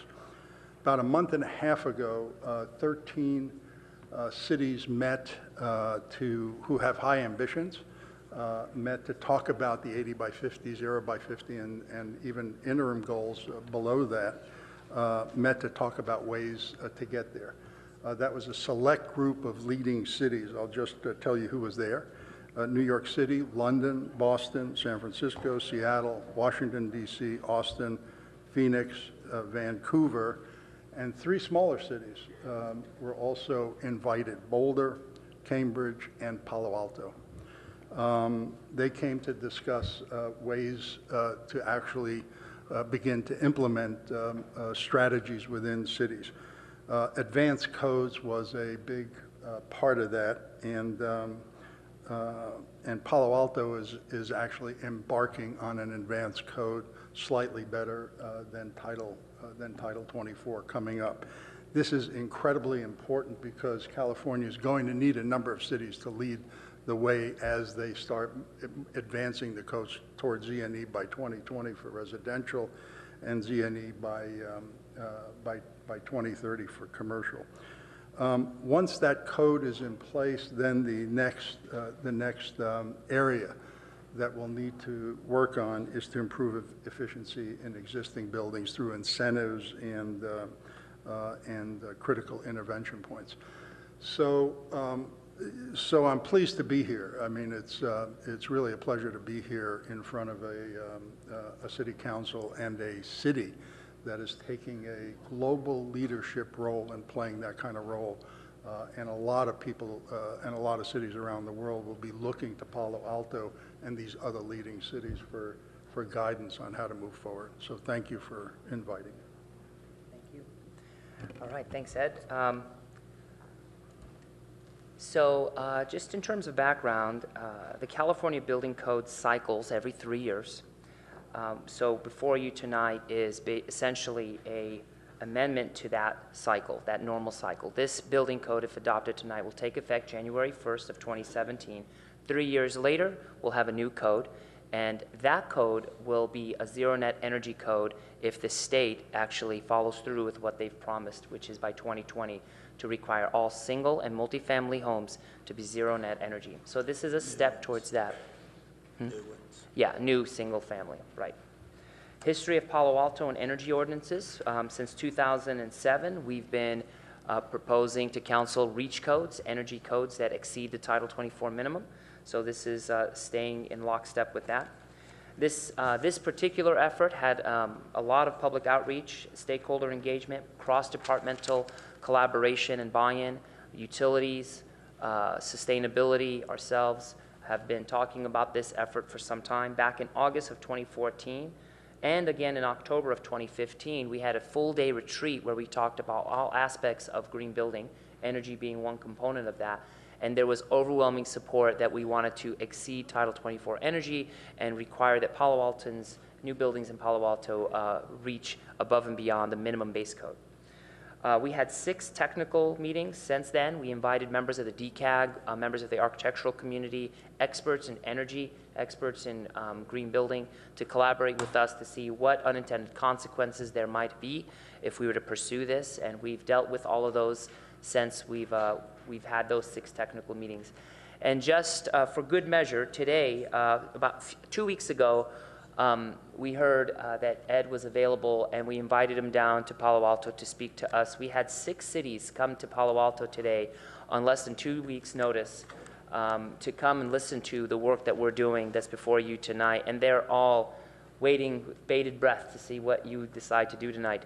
But it definitely is a leadership position. The city is in a great position to set the bar and the stage for a lot of cities to follow. Berkeley, San Francisco, Oakland, San Jose, just to name a few of the cities that came. We had nonprofit organizations, for-profit organizations, DCAG members, architects, and residents all show up today, earlier between 12 and 4 p.m. today, to talk about not only this effort, but what's happened in COP21, as well as what other cities are doing in Berkeley and in San Francisco. So we're delighted to be here to be presenting this tonight before you. In your packet, you'll find the staff report, the recommended energy ordinance, and the cost effectiveness study. And just for background, we have taken a lot of leadership positions in the past. We've been awarded the Award for Sustainability for Large Organizations by Actera Business Environmental Awards back in 2015. We are an ISO Class 1 rated community. We're one of only 4 cities, including us in California, that have that. We got the Most Electric Ready Community Award back in 2014, if you remember. And also we hold a Green Building Leadership in the Public Sector Award from Build It Green. So the community expects us to do great things. The road to zero net energy. This is something we created last year in collaboration with our Green Building Advisory Group, and essentially sets a roadmap with the state's goals on the bottom. For 2020, this is for all new single-family, multifamily. 2030 is for all commercial buildings. And in 2050, the zero net energy, the 80% below 1990 levels goal. And along this path demonstrates how we intend to get there. So we are in the dashed line, the 2015 through 2017 code period. We were hoping for a zero net energy code. We have something that we feel is just as good, if not better. It's a zero net energy ready code dealing with all the unintended consequences of zero net energy, which we'll get into. This is a visual compilation of what occurred in October of last year when we had our Green Building Advisory Task Force. It talks about not only minimizing emissions, energy conservation, indoor air quality, water conservation, material conservation, and we even talked about salvage. And we anticipate coming back to Council in June with a plan that we believe will come with great support on how we propose to increase salvage in our built environment. So energy is before you today because it has the longest lead time. So now I'd like to hand this over to Farhad to talk a little bit about something called the Zero Energy Performance Index. Thank you, Peter. Thank you, Council. So as Peter mentioned, this is known as the ZEPI scale, where on the scale, 100 is represented by a commercial or a building that is built in 2003, and at 0 is a zero net energy building. Overlaid onto this scale are various building codes. Note that Tile 24 in the box on the top, 2013 Tile 24, is about halfway down the scale, which is pretty aggressive in terms of achieving zero net energy just from as close back as 2003. We've provided estimated locations for where the Palo Alto REACH code lies, the 2013 REACH code and the 2016 REACH code. And we can see that compared to several other metrics or codes, the Boulder Energy Code, for example, Palo Alto is slightly exceeding those and getting to the point where it's even competitive to a building that's rated LEED Platinum. So the Palo Alto Reach Code is progressing along very well, we believe, but this is in spite of a couple of challenges. One being that building standards only really control the amount of energy that is consumed by equipment and appliances and lighting, but not one of the major consumers, which is plug loads. So these building standards are able to chip away at those energy consumers pretty well. And another thing is that solar power is a pretty big contributor to how to get to zero net energy. And the California Energy Commission, which is the state agency that mandates or controls building energy consumption, only allows a limited credit for how much compliance or credit you get for solar power. So with these two considerations, the Palo Alto Reach Code is progressing along down the scale very well. The only thing I would add is Mitchell Park Library was a LEED Platinum building, and they received all the energy points they could using that rating system. So the proposed energy code that we're proposing tonight will essentially be almost comparable to that. Now, the proposed reach code would be about a 40. That's an average of what we're presenting from commercial through residential, because they're all a little bit different, which I'll explain a little bit better. But rest assured that the buildings in Palo Alto are outperforming any other buildings in the state, which, because we are Title 24, and Title 24 is more aggressive than any other energy code, you can assume that it's the most aggressive in the nation. So this is a quick overview of how our energy reach code aligns with our comprehensive plan, sustainability climate action plan, and the electrification efforts. We are at step 2 right now. 2017.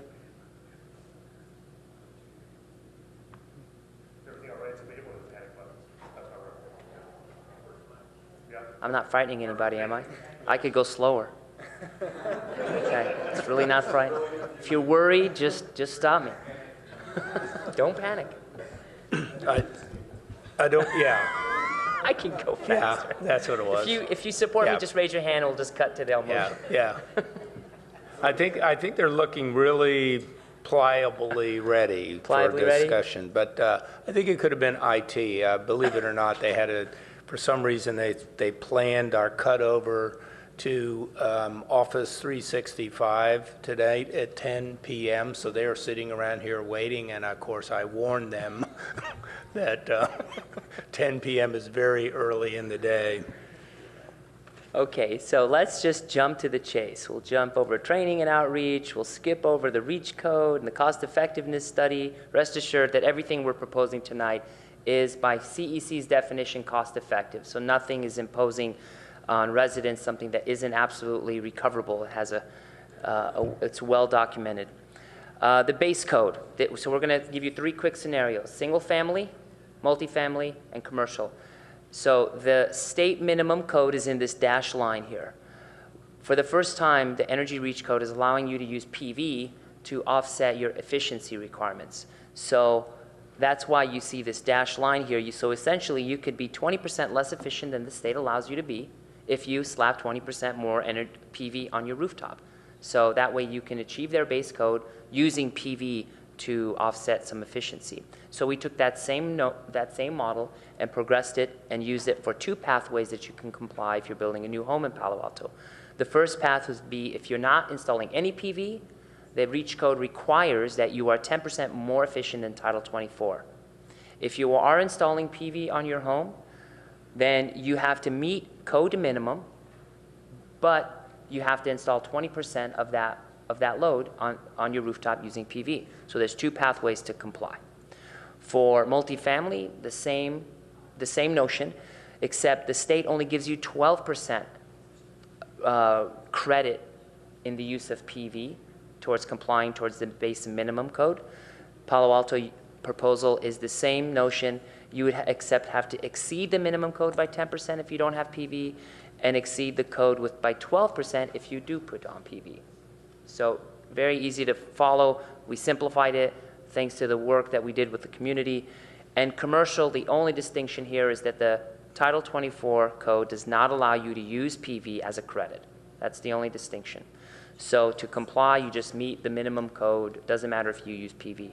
But in an effort to encourage renewables on commercial buildings, we gave two pathways. The first path is if you exceed Title 24 by 10%, you could meet the REACH code, or you could meet the REACH code by putting a minimum 5 kW system on your rooftop. Why 5 kW? It's an arbitrary number, very small. We wanted them to do their math to decide what is the right size system for their buildings, whether it's a 5,000, 30,000, or 100,000 square foot commercial building. So rather than get into complicated equations, we said put in a 5 kW, which is a placeholder for them to do their pro forma and decide what size system they'd like. So we got full buy-in from our technical advisory and our stakeholder committees on this. So here's some examples of how you would achieve a zero net energy or a REACH code compliant building in January. You would get a HERS rater, which is a type of specialty inspector, to ensure that your insulation is installed properly and that the Freon in your HVAC system is topped off. Simple, easy to do, very cost effective. And you would wrap your hot water lines with insulation. Simple, doable, affordable, and they're cost recoverable. This is a simple way to achieve compliance with our REACH code. Same idea in a multifamily setting, except it's multiple floors. For commercial, 3 simple things that you'd have to do if you're a commercial developer would be install daylight dimming and on-off lighting controls to reduce your load on your light schedule. Install a cool roof, which is basically a white roof to reflect sunlight, and to install an economizer, which basically, if the cool air outside is cooler than the inside of the building, it swaps that air to cool the building rather than turn on your HVAC system. Simple. So with that, last year, if you remember, we had a solar ready ordinance that just exceeded the code minimum a bit. We require every new house to have 500 square feet available for solar, that it be piped, ready for solar, that essentially we've removed all barriers for single family homes to install solar. We had to include that in our cost effectiveness study, so that's why this is here. So we're going to continue to require that. Not that they have to install the solar, but that they have a minimum square footage to be available for solar if they choose to. And 2 quick points. There have been some conversations about electrification and heat pumps. So I just wanted to put on record that these were the 2 unintended consequences of the REACH code, and we've addressed both of them. If you are designing an all-electric home, we want to promote that, especially in a carbon-free grid like Palo Alto. So you only have to comply with the code minimum, the base bare state code, if you propose an all-electric home in Palo Alto. So we're trying to promote and incentivize the all-electric option. Secondly, if you're installing a heat pump, we will ensure that it is not penalized in your effort to comply with Title 24. So we've made those nuances in our code, in our ordinance, as well as we're going on record today to state that we will work with those. In addition, Farhad had been working directly with the California Energy Commission to ensure that their modeling software doesn't penalize heat pumps. In the past, it used to. That's been corrected literally weeks ago. So we're confident that both on a regulatory side and on an enforcement side, we won't see heat pumps turned away artificially like they were in the past. Essentially, what does this get us? It gets us about a 6% savings if we did nothing. So again, the pie is shrinking. If you could imagine, all the low-lying fruit has been picked. We are now on the top of the branches trying to make sure that we can eke out more efficiency out of buildings. The big work really relies on the next steps. The next steps are going to include our electrification study. How might we retrofit existing buildings, which is the biggest part of the pie? And finally, how do we deal with all of those buildings that aren't going to be retrofitted over the next 10, 20 years? Which we need to figure out what are the right triggers to ensure that new buildings, or rather existing buildings, upgrade and do these deep retrofits that really require a little bit more than just a nudge. So we'll hopefully come back with you at a later date with some direction there.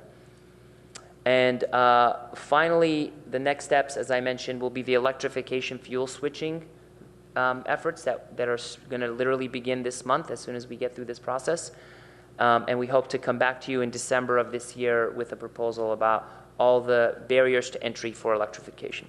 So with that, that's as fast as I can talk. There is your motion. Happy to answer any questions.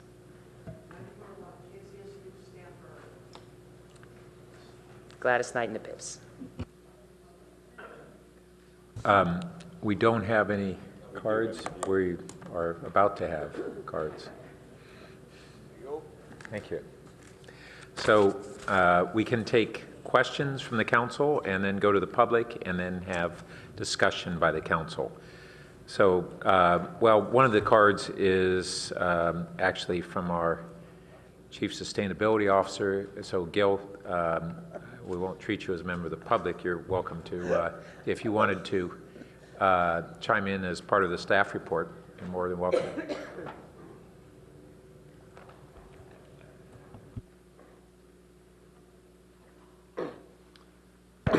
Thank you, Mayor Burton. Good evening, council members. For the record, I'm Gil Friend, the city's Chief Sustainability Officer, and I want to express my strong support for the proposal that you have before you tonight. This is a critical element of reaching the 2030 climate goals that you endorsed unanimously 2 weeks ago. The loading order that Peter presented makes good practical sense. Efficiency first, electrification second, and renewables third. This code pursues advanced and cost-effective strategies for forwarding each of those goals.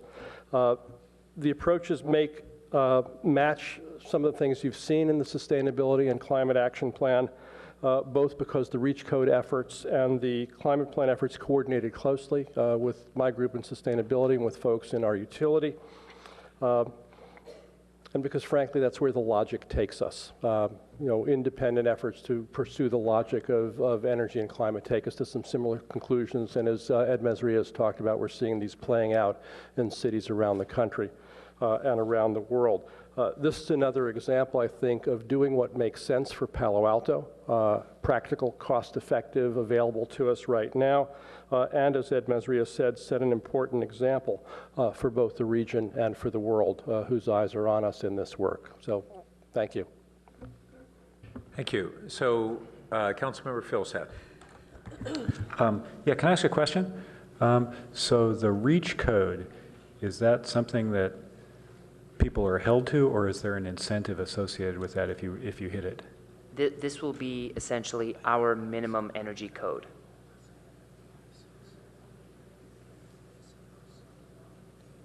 Councilmember Schmidt. Yeah, it's exciting. I think the green building codes have done a lot for us, and you articulate a future where it gives us a leadership position in a very important issue. But I guess we've been spending some time on the SCAP and on the sustainability issue in our comp plan. And one of Palo Alto's issues is affordable housing.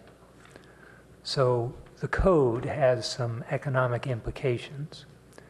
It costs extra upfront. You earn it back in the future.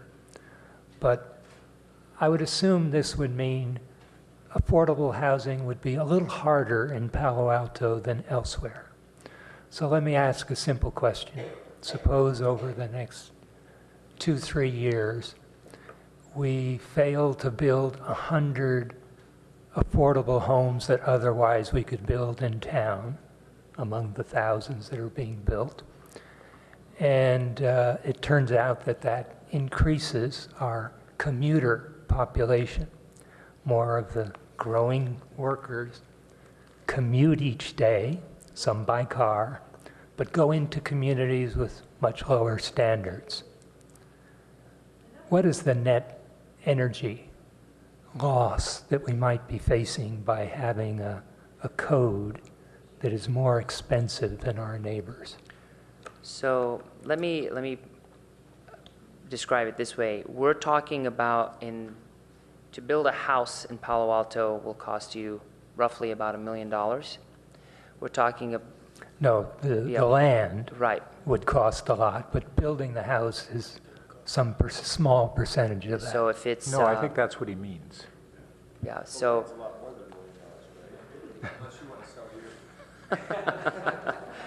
so typically, if you're able to build your house for $300 a square foot, and the architects in our community are saying it's north of that, you know, you're talking about hundreds of thousands, if not $500,000 or more dollars to build a house.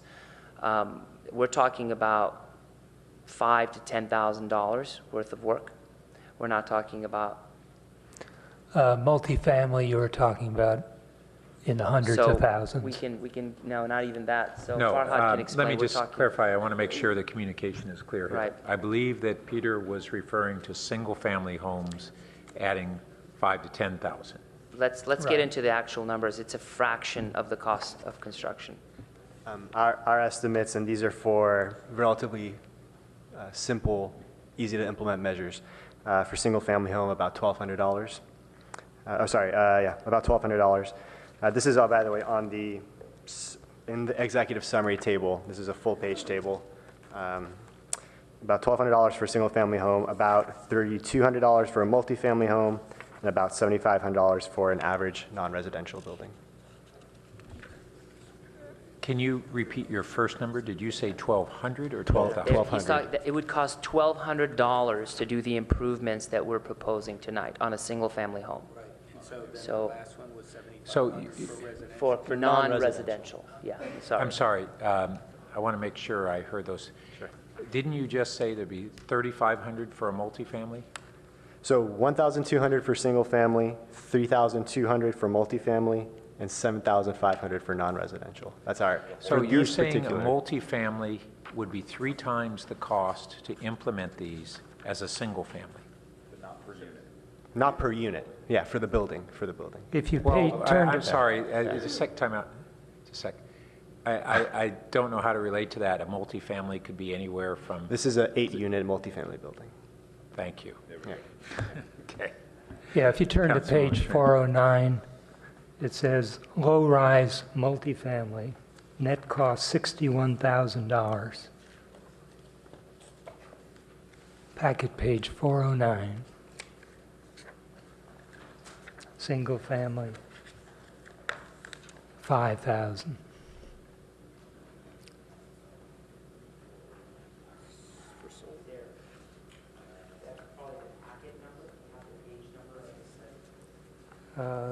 They write the packet page right over.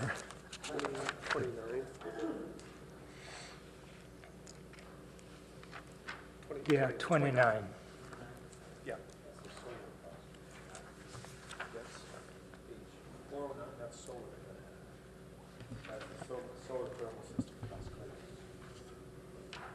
So we're not mandating solar thermal.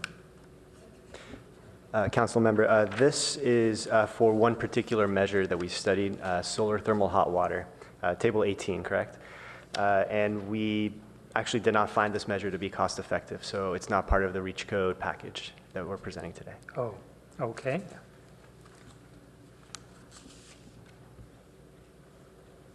All right, while you're looking, let's go to Vice Mayor Scharf. So I'll try and be real brief. My only concerns ever on these things are whether or not they lead to a certain design on the commercial side, given the community's concerns about what things look like. When I read the packet page, I didn't seem to have any concerns, but you said something that triggered a concern. You said it's basically a white roof.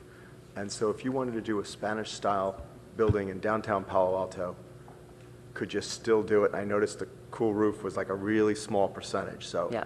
that was my concern, is that you're not allowing that. No, we wouldn't disallow that. What we're saying is that in order to comply with this REACH code, this would be a way to do it, given the ones that we studied, and still be cost effective. So it's just one of many different ways that you can design a commercial building. Right, I get that, but as he said, we're low-hanging, we've done away with all the low-hanging fruit. This is only 0.3%. And so my question is, are you saying that you couldn't do a Spanish-style roof and meet that and meet, there aren't attractive products that look like that Spanish-style roof. I mean, if you wanted to build a building that matched Ramona Street, for instance, would this discourage you from doing so because, you know, it would raise your costs in other ways that may not be cost-effective? Sure.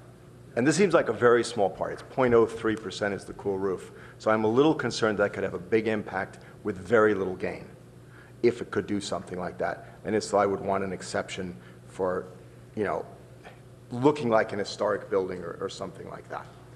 Yeah, there are cool roof tiles now. They make cool roofs in any configuration. They're essentially coatings. They're sort of low-E coatings on almost any product. So it doesn't have to be a flat white roof. It could be a set of tiles or Spanish tiles or whatever. They're all on the market now. The other thing to notice, I'm an architect, but most architects in California, rather than using a prescriptive path, which is one of the pathways to meet the code, they use the performance path. So they can do anything they want as long as they meet that 10%. So they use all sorts of strategies like orienting the building, using glazing. I mean, there's literally an unlimited number of strategies, design strategies that are no cost or cost-saving strategies, and most architects will go that way. All right, so thanks. Councilmember Holman. So appreciate a question by Vice Mayor Scharf. So could you just confirm for me, so the tiles that you're talking about that are cool roof tiles, like the example that Vice Mayor gave was a Spanish-style building. Doesn't have to be Spanish-style, but let's just say a tile building. So are those tiles white? Sorry. The low-E coatings come in almost any color. They're essentially a special coating that's put on top of the material, and they're now widespread in pretty much any, almost at no cost. So they're essentially a coating that doesn't rely on color, but relies on certain wavelengths, absorbing and re-emitting certain wavelengths. It's a whole new technology that's been developed. And thank you for that. And then there's a perception that I've read even recently in various communications that there seems to be a perception, at least on the part of some architects, that to be a green building, that it has to be a flat roof building. There seems to be a prejudice or even an understanding that there's a must be. And I don't have a prejudice against them, but it seems like we could have both, you know, gabled roofs and flat roof buildings. So what would you say about that? Because it seems to be a prejudice, if not a misunderstanding in the architectural community, in this community at least. Maybe it's the modernist, the modernist architect. You know, pitched roof buildings obviously lend themselves to solar applications, because if you face them the right way, facing within 60 degrees or 30 degrees each side of south, and it's a pitched roof, you have a perfect place to apply solar. So, you know, the architects that I know are happy designing all sorts of different styles of buildings. In fact, they like the flexibility of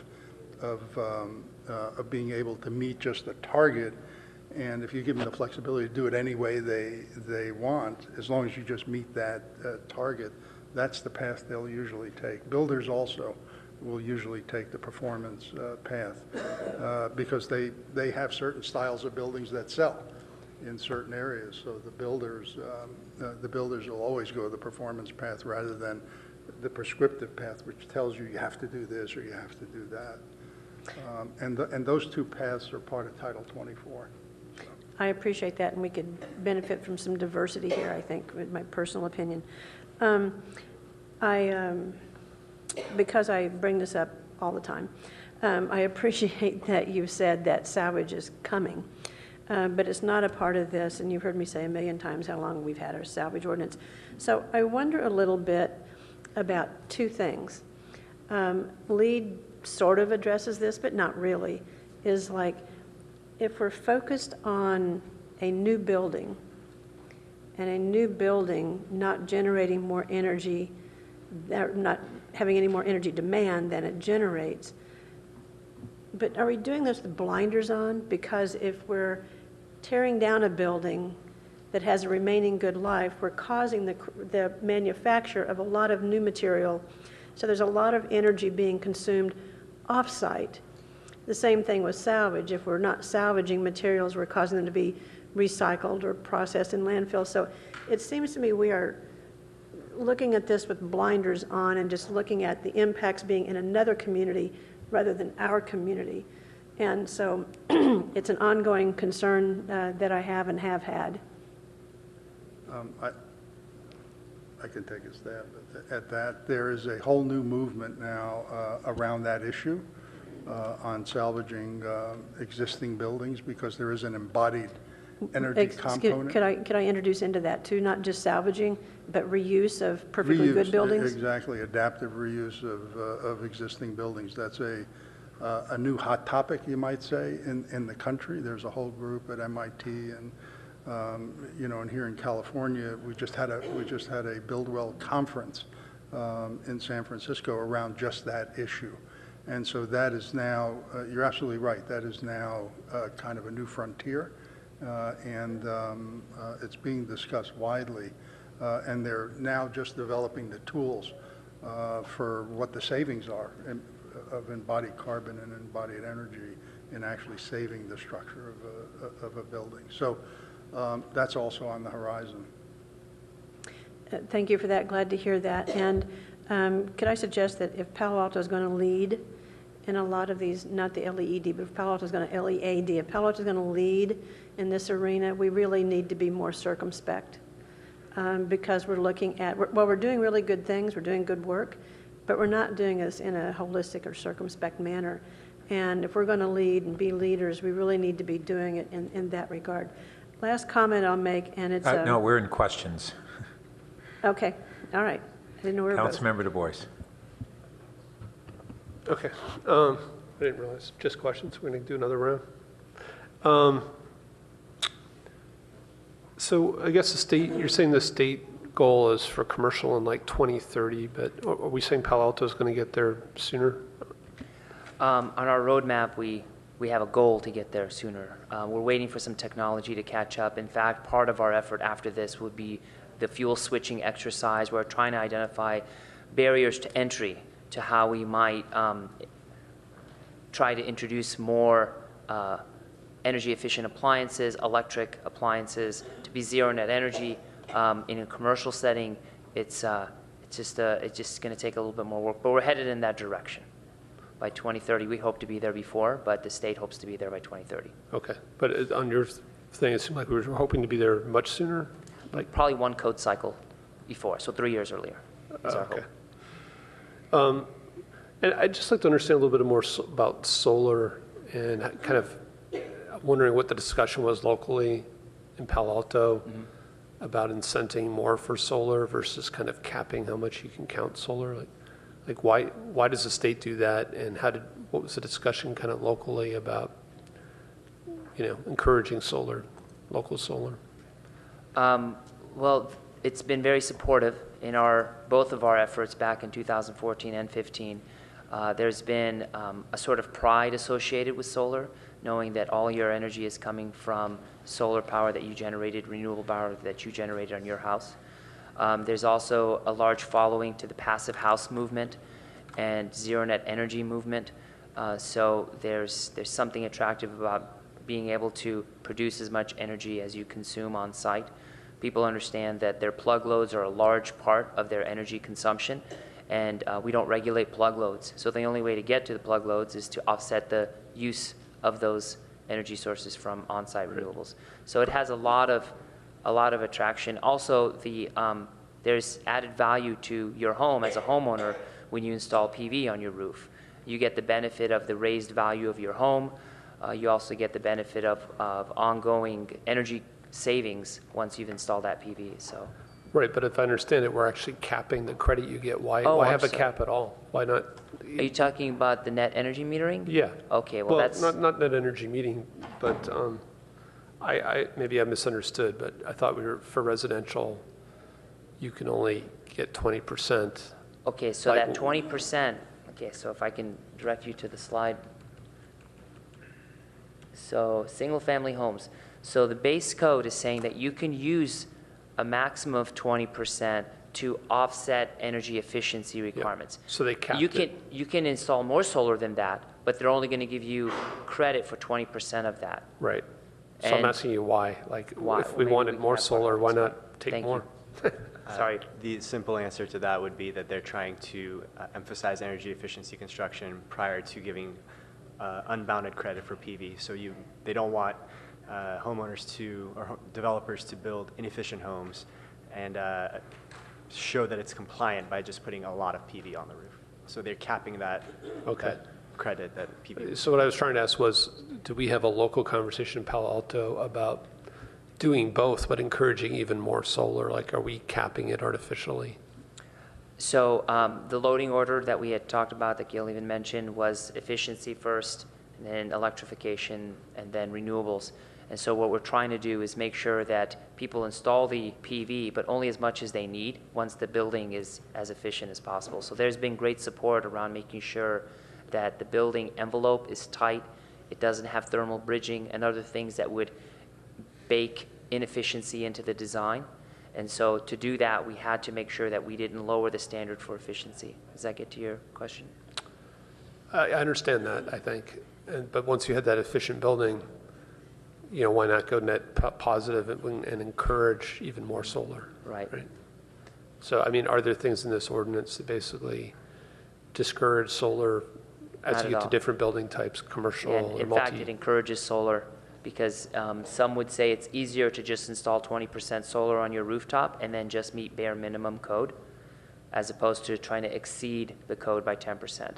Because the problem that you were getting to at this time is the cost to install energy efficient equipment is getting more expensive, and it's almost cheaper to install PV on your rooftop once you get past a certain threshold. And the state is even seeing that their base code is starting to tinker on that threshold, where things that would create more efficiency are more expensive than just installing PV. Okay. And then also, if you could talk about electrification a little bit. So in the summary, you basically, why do we need an exemption for electrification? You're saying the opposite here, that it's too expensive to have the highly efficient building on its own plus electrification?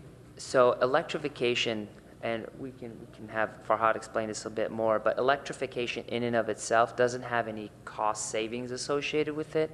When you electrify your home, you're having to increase the size of your panel. So there's no energy efficiency in that. There's no return on that. You're just moving to an all-electric home. So once you've calculated all the different things you need to do to create an all-electric home and eliminate the need for gas, you've added a lot of expenses to the house that aren't recoverable because of efficiency. Whereas if you're approaching your house by trying to maximize efficiency, every one of those measures will have a return on investment. So are we premature with this exemption? I mean, should we wait for the results of the study? I mean, if it's more costly, is it really the right thing to do, the electrification? So what we're trying to do is not disincentivize the electric home. We're trying to encourage them by saying you don't have to exceed the Title 24. You just have to meet bare minimum code. So in some ways, it would be easier for them to submit an all-electric home and just meet state code minimum, as opposed to try to exceed and put in more efficient. The problem goes back to the all-electric home is struggling to be cost-effective. But the reason we want to incent that is because we believe that the electric power will be cleaner in the future, more and more clean in the future. So we're willing to accept that. Because we have two competing goals. There's efficiency, and then there's carbon-free building. And sometimes they can be in conflict because the less efficient things to do are the all-electric things. But if you're getting all your power from a clean energy grid, then does it make sense to not be efficient? I mean, that's the struggle that we're having. Okay, thanks for explaining that. I was trying to understand that. And then last question is, can you just say who's on this Green Building Advisory Who's on the Green Building Advisory Group? Yep. Okay, from the DCAG, we had Judith Wasserman, Ron Hall. We had other members of the DCAG, which I'm drawing a blank, but we had at least 5 members from the DCAG. We had Luke Morton. We had Bruce Hodge. We had all members of we had representatives from Palo Alto Utility, Sustainability, Planning. You asked me to dig deep into my memory banks. Councilmember Wolbach. Thank you very much. Thank you very much for the presentation and for coming tonight and for staying late with us. Just kind of a couple follow-up questions, just to make sure we're really clear on a couple things that have already been raised. Just want to kind of loop back and close these up for our clarity and also for the community. I was also concerned, I appreciate Councilmember Schmid bringing this up, just want to make sure that in pursuing the environment side of sustainability that we don't negatively impact the equity or the economy sides of sustainability. So again, what I understood from the report and from what you reiterated tonight was that the costs to multifamily housing generation are very minimal and designed to encourage efforts which would be cost recoverable, so that the life cycle costs would be minimal to non-existent. Was that a correct interpretation? Okay, that's what I wanted to hear. So that's been considered, and I appreciate that.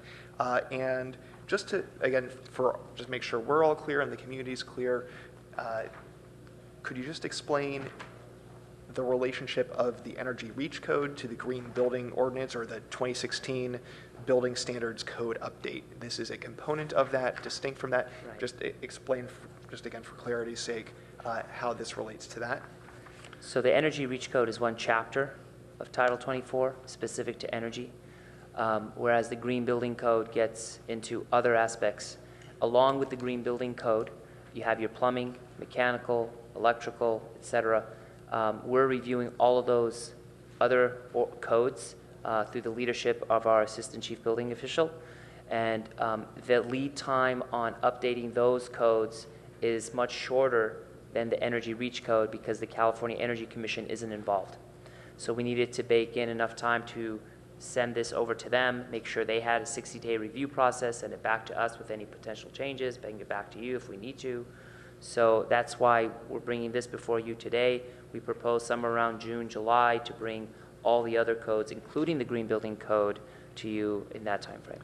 And so tying this into the concerns that were raised by Councilmember Holman earlier, which I appreciate, really looking at the offsite, or in other words, the life cycle costs of building construction, that will be explored deeper in our full Green Building Ordinance, but isn't related to this particular chapter, but we will be getting deeper into that. That's right. Wonderful. That's what I wanted to hear. Thank you. Thank you. Okay, let's go to 2 members of the public. Sven Thiessen, to be followed by Craig Lewis. You're all both welcome to speak for up to 3 minutes. Evening all. My name is Sven Thiessen. I'm a resident here of Palo Alto. I'm a chemical engineer, and I'm one of 2,200 engineers and scientists that won the Nobel Prize for Climate Change work in 2007. I'm representing the Unitarian Universalist Church of Palo Alto and Carbon Free Palo Alto while I'm here. And as a caveat, I'm an electric vehicle consultant to the city. Most importantly, I'm a dad, as a lot of you are here. And I'm really concerned about climate change, and I'll get into part of that. When you look at our carbon emissions from the SCAP, 80% of them occur in 2 sectors, the built environment and transportation. That's why I've got my bicycling shoes on, and I drive an electric car, and I encourage all of you to get into an electric car. As such, in 2009, my wife and I decided to build a all-electric, carbon-free, net zero home 11 years ahead of the 2020 standard. we decided to be the penguin that first jumped into the water and not worry about the leopard shark below. Now, how does this house operate? A lot of you have toured it. I've had 2,200 people come through. I invite you all and members of the public to do so. I run school tours, Girl Scout tours, Boy Scout tours, church tours, because I want to demonstrate that this house is beautiful, functional, comfortable, and easy to maintain. And you know what? We talked about the cost of this new house. It's 2,500 square feet. It doesn't have gold-plated fixtures, and it cost under $1 million. And as such, how much energy does it use, which is completely offset by the small photovoltaic array on top? How many people here have hot tubs? Please raise your hand. Okay, so this is good because my house, the annual energy of my house with 4 people to 6 people living there is less than your typical Californian hot tub. So that's the energy footprint, and again, it's carbon-free. So when I built this house, my wife and I, some people thought we were crazy, but it turned out wonderful, and we've been called visionary. And that's what's going to happen to poor Peter. He's going to be called crazy, and we're going to be called the Berkeley of Silicon Valley. But it's something we have to do, and he will be lauded later on for setting in place this REACH code. You ask about cost effectiveness. We talked about keeping our temperature below 1.5 centigrade. Sadly, in the next 85 years, and it's already started, we're going to see between 1 to 2+ meters of sea level rise. In essence, I support the REACH code, particularly the electrification. Thank you. Thank you. Our final speaker is Craig Lewis. Welcome. Mayor Burt, council members, I'm usually here talking with you about local renewable energy. Tonight, I'm here to encourage you to support the ordinance that Peter has presented. The Clean Coalition is really about intelligent generation, use, and transport of energy. And the first step you want to take in that regard is to intelligently use energy. In other words, you want to maximize efficiency, and put another way, you want to minimize energy use. As Peter has presented tonight, and as you've heard from the other speakers, Palo Alto has essentially been a leader in the with regards to energy efficiency. It has historically, up to including right now, it's leading the state standards by about 15%. The state has seen what Palo Alto is doing, and it is about to increase its standards to match Palo Alto's current standards.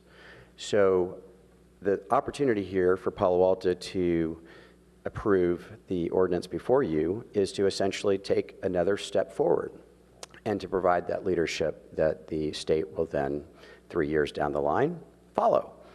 And I think that I don't think I'm going too far out of line to connect these dots, that the state is actually following Palo Alto. Palo Alto has been a tremendous leader in lots of ways. The robust SCAP that you all approved recently is another indicator. And that's talking about really far out goals. The ordinance you have before you is a really important step to achieve those further out sustainability goals.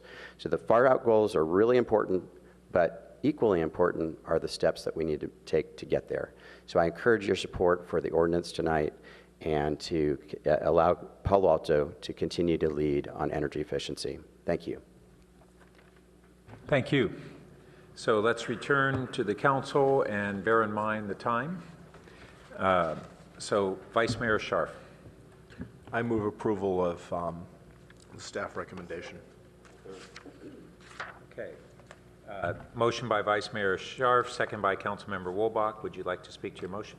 Just briefly, thank you very much for putting this together. I know you and the technical group spent a lot of time, and you went through, all of the issues behind it. And I read the staff report, and I could see that you really put a lot of thought into this. And any objections that people had, you seem to have dealt with early on in the process, and I think that's really helpful. So thanks a lot. Councilmember Wolbach. That said it all. Councilmember Berman.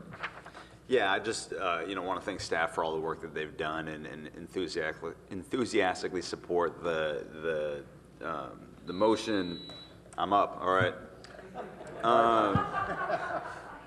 And the direction that we're going, I think Craig said it the best. Where anytime the state is catching up to us, that means that we need to work harder to get farther ahead again. I think that's the role that Palo Alto should play in this regard, especially given all the myriad advantages that we have, just based on the assets that we have, our own utility system, and all of that. So a lot of our energy usage comes in buildings. We need to do more.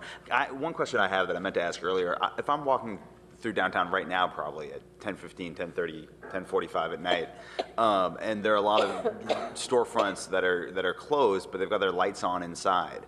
What's the deal with that, and what can we do about that? It kind of drives me nuts. Anything? I'm not sure that's part of our REACH code. So it's a good. It's part of a good set of other questions. We'll find another time to talk about yes. it. I'm just going to flag that. All right, good. Councilmember Philsett. So thank you guys for doing this. It's good stuff. Absolutely will support the motion. So appreciate that work. Karen brought up the issue of salvage and construction materials. So if this is going to save 71 tons of carbon dioxide a year, at 75 pounds a square foot, that's equivalent to about 2,000 square feet of new construction per year, which is the size of one house or 5% of the office cap or something like that. So absolutely going to support this. Thanks, guys, very much for doing this. Really looking forward after it passes to see what you guys come up with on salvage. Well, I would just add that, Peter, this seems like really a next great step of advancement, so thank you to you and your team and the consultants who have helped us on this. I think it's great that the elements to this that you've proposed are cost effective.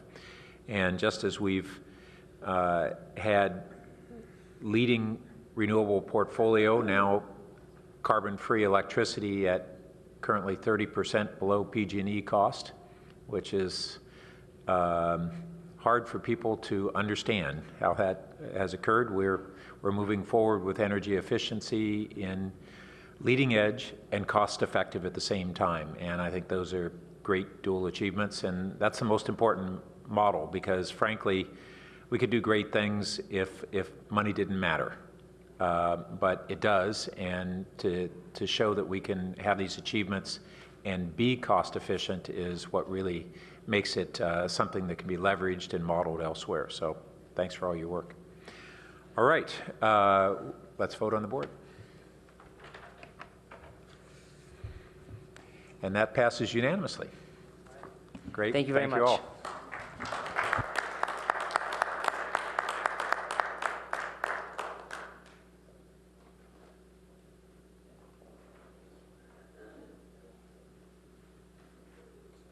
All right, we're now going to our final action item, which is the initial polling results regarding the feasibility of a potential city transportation tax on business to raise funds to reduce traffic congestion, address the availability of parking, and other transportation improvement options at the local level. Thank you, Mr. Mayor, council members. I'm being joined by Dave Metz, principal with the firm FM3, as we affectionately call them around the state. You'll remember Mr. Metz's firm did polling for us on the last, on the TOT ballot measure that we successfully passed a couple of years ago.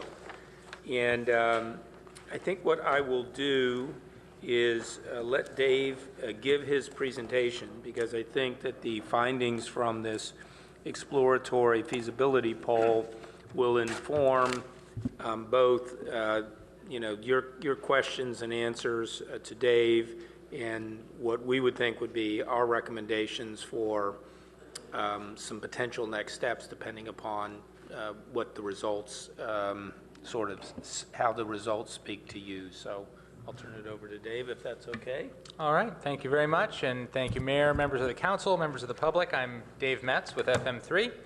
I'm going to quickly walk through a series of highlights from our recent survey research exploring the feasibility of a potential city transportation tax. I have brought with me the full cross-tabulated results of the survey, so we've got all of the different demographic and geographic groups within the city that we can pull out and look at their responses to individual questions if you're interested in hearing more. Just to start, a brief summary of the methodology of the survey. We talked to 400 voters citywide who are considered, based on their past voting behavior, as likely to vote in this November's election. The surveys were done on both landline and wireless phones, and we repeated a number of questions that we asked in previous survey work that we've done for the city in 2008 and 2013 in advance of infrastructure bond measure campaigns to see how public opinion has evolved over time on some key perceptions of city government. And I am very pleased to report that the public's attitudes toward both the quality of life in the city and the performance of city government are extremely positive. One of the first questions we asked in the survey offered our respondents a list of issues facing the city of Palo Alto and asked the respondents to rate each as either an extremely, very, somewhat, or not too serious problem. We've ranked them here by the proportion that rated them either extremely or very serious, the top 2 points on that scale, and those numbers are running down the right-hand side. In what is probably a surprise to none of you, the top issue far and away in the community is the cost of housing, with almost half of local voters rating that an extremely serious problem, 3/4 at least very serious.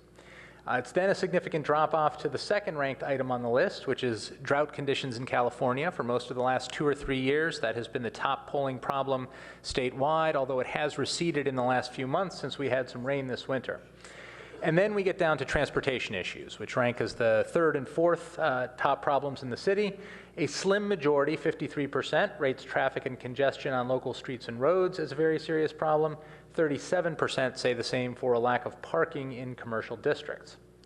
Once we move beyond that level of concerns, there is no other major issue that even 1/3 of local residents rate as a very serious problem in the city. This includes, as we move to the next slide, the amount people pay in taxes, waste and inefficiency in local government, and the condition of the local economy. Fewer than 1 in 5 rate any of those issues as a very serious problem. And each of those obviously is good news when you're talking about the potential for putting a revenue measure before voters, as it suggests they have some confidence in city government's management of money and a relatively low level of concern about current levels of taxation. Now, we also asked a few more questions about the performance of city government, including one that we've asked going back to 2008, where we asked people to rate the overall job being done by city government in providing services. And as you'll see here, the numbers have been strikingly consistent over the last decade. Roughly 7 in 10 consistently rate the city's performance as either excellent or good, with only about 1 in 20 rating it as poor. So these are very positive ratings. I can tell you, doing this kind of research around California, it is hard to find people who will rate government's performance in any sphere at any level as excellent these days. So you shouldn't be discouraged by the relatively small size of the dark green bars.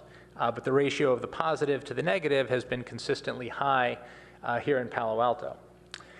Secondly, when we broke down the city's performance and asked people to indicate their approval or disapproval of the city's work in a variety of areas, including maintaining its infrastructure, efficiently utilizing local tax dollars, and managing its budget and finances, in each case we had about 2/3 offering approval and only about 1 in 5 disapproval.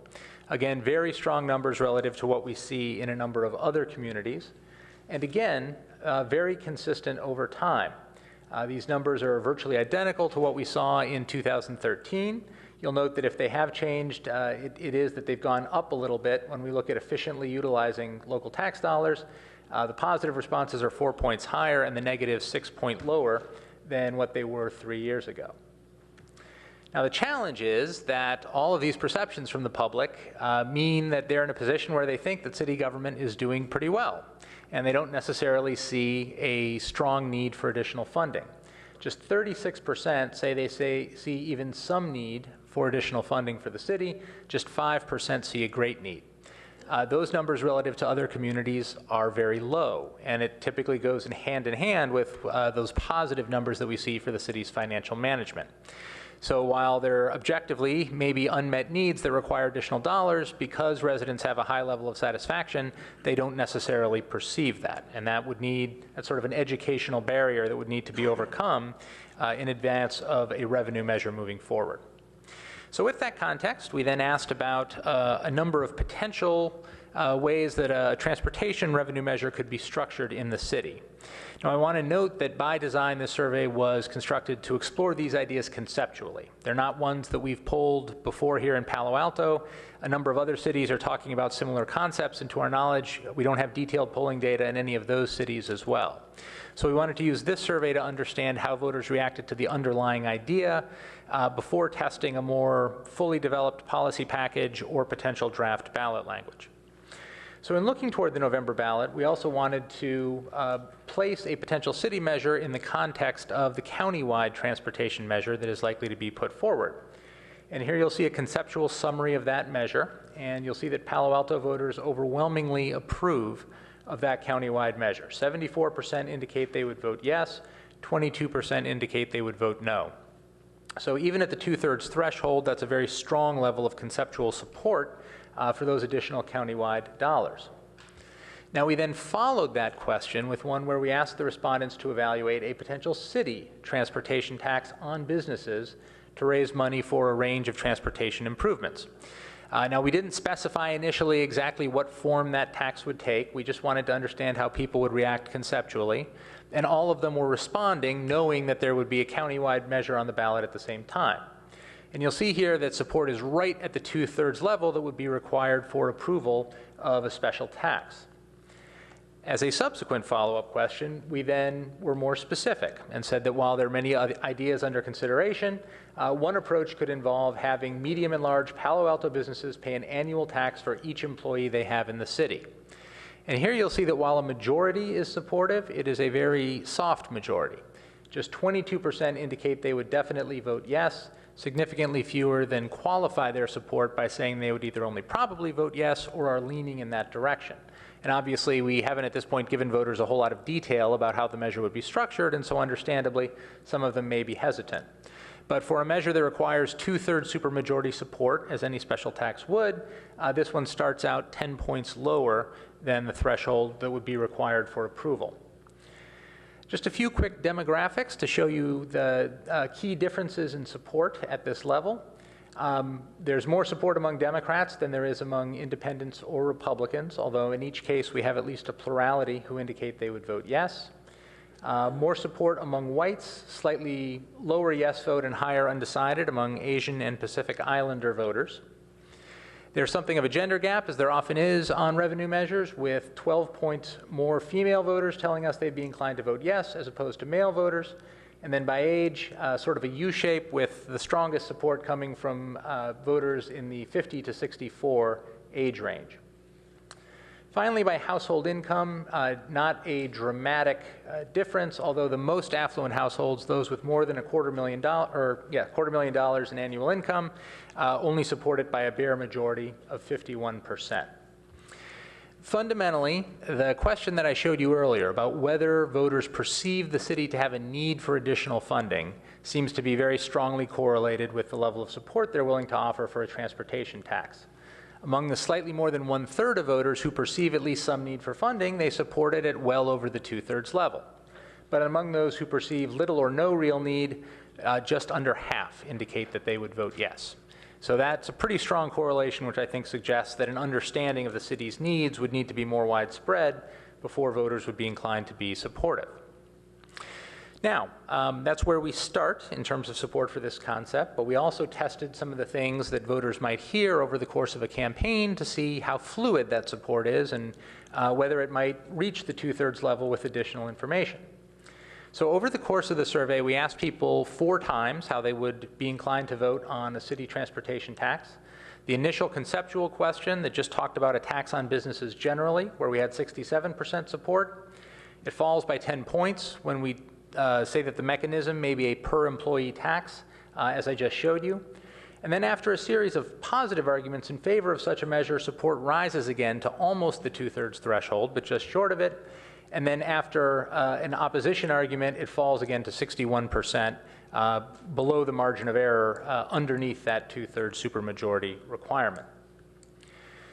Now, looking at the degree to which voters move around allows us to segment them into 3 groups. We've got roughly 2 in 5 voters who throughout the survey indicated they would vote yes, a little under 1 in 5 who throughout the survey indicated they would vote no, and then a sizable subgroup that we classify as swing voters because they either were consistently undecided or shifted opinions in any direction. For the measure to be successful, it would require the support of a sizable majority of those swing voters to ultimately favor the measure. And here you'll see the demographic subgroups of Palo Alto voters that were disproportionately likely to fall into one or the other of these categories. Not very surprising overall. Generally speaking, the strongest supporters tend to be Democratic, younger, middle income, a little bit more likely to be female than male, a pretty typical profile for any kind of revenue measure, whereas the opponents tend to be more Republican and independent, male, and generally speaking, somewhat older. And that leaves us with a group in the middle there that includes a number of seniors, a number of more conservative voters, lower income voters, and communities of color that tend to be more in the uncertain or persuadable category. Now, we tested 4 messages that might be arguments in favor of such a measure, and you'll see those detailed here. We asked the respondents to indicate whether each was a very convincing or somewhat convincing or not convincing reason to support the measure. And each of the items we tested led around 2/3 to rate it at least somewhat convincing. Typically, we're looking for messages that at least 40% rate as very convincing. That's the hallmark of something that's really got some significant persuasive power. And none of them quite reach that threshold, although 3 of them are in the mid to upper 30s. And those are messages arguing that it's fair to have businesses pay more for transportation improvements since they have an impact on the transportation system, as well as on parking, and they talk about the growth of businesses in the community as well. And then note that the city of Palo Alto does not have a business license tax, unlike many other Bay Area cities, and that therefore this could provide a compensation for the gap in city revenues that results. Here you'll see the reactions to those messages among the 3 subgroups I highlighted before, the yes voters, the swing voters, the no voters. And you'll see that the base supporters of the measure find each of these messages to be a compelling reason to vote yes. The no voters largely reject most of them, but about 2/3 of the swing voters see each of them as a strong rationale for a yes vote. Now, we also highlighted a number of reasons that opponents might raise for voting no on the measure, including criticism that the measure will have a negative impact on businesses that already are facing a lot of expenses, might need to cut jobs or relocate, and then noting the presence of other tax measures that are going to be on the November ballot at both the county and state levels. And so here you'll see, after that opposition message, the way that support drops again after reaching nearly the 2/3 level after those positive arguments. At the end of the poll, it goes down to 61%, and again, I would note in that first category, we only have 22% who say they would definitely vote yes. So while we've got more than 3 in 5 in favor, the proportion who are confident in that vote is relatively modest. We included a number of other questions that were designed to help understand the way that potential structural elements of a transportation tax might impact voters' level of support. And we offered the respondents a description of each of these features and then asked them to tell us whether each one would make them more likely or less likely to be supportive. They're ranked here by the net difference between those 2 responses, which you'll see running down the right-hand side. The notion, as with any special tax, that the money could only be used for the purposes specified, in this case transportation improvements, was a significant positive for voters. And then the notion of having there be a tax premium charged for particularly dense employers and a discounted rate for mid-sized businesses with 11 to 50 employees, all received slightly net positive ratings, although large numbers of voters were ambivalent. They were divided about a tax rate that would be $100 per employee per year for each employee over 50.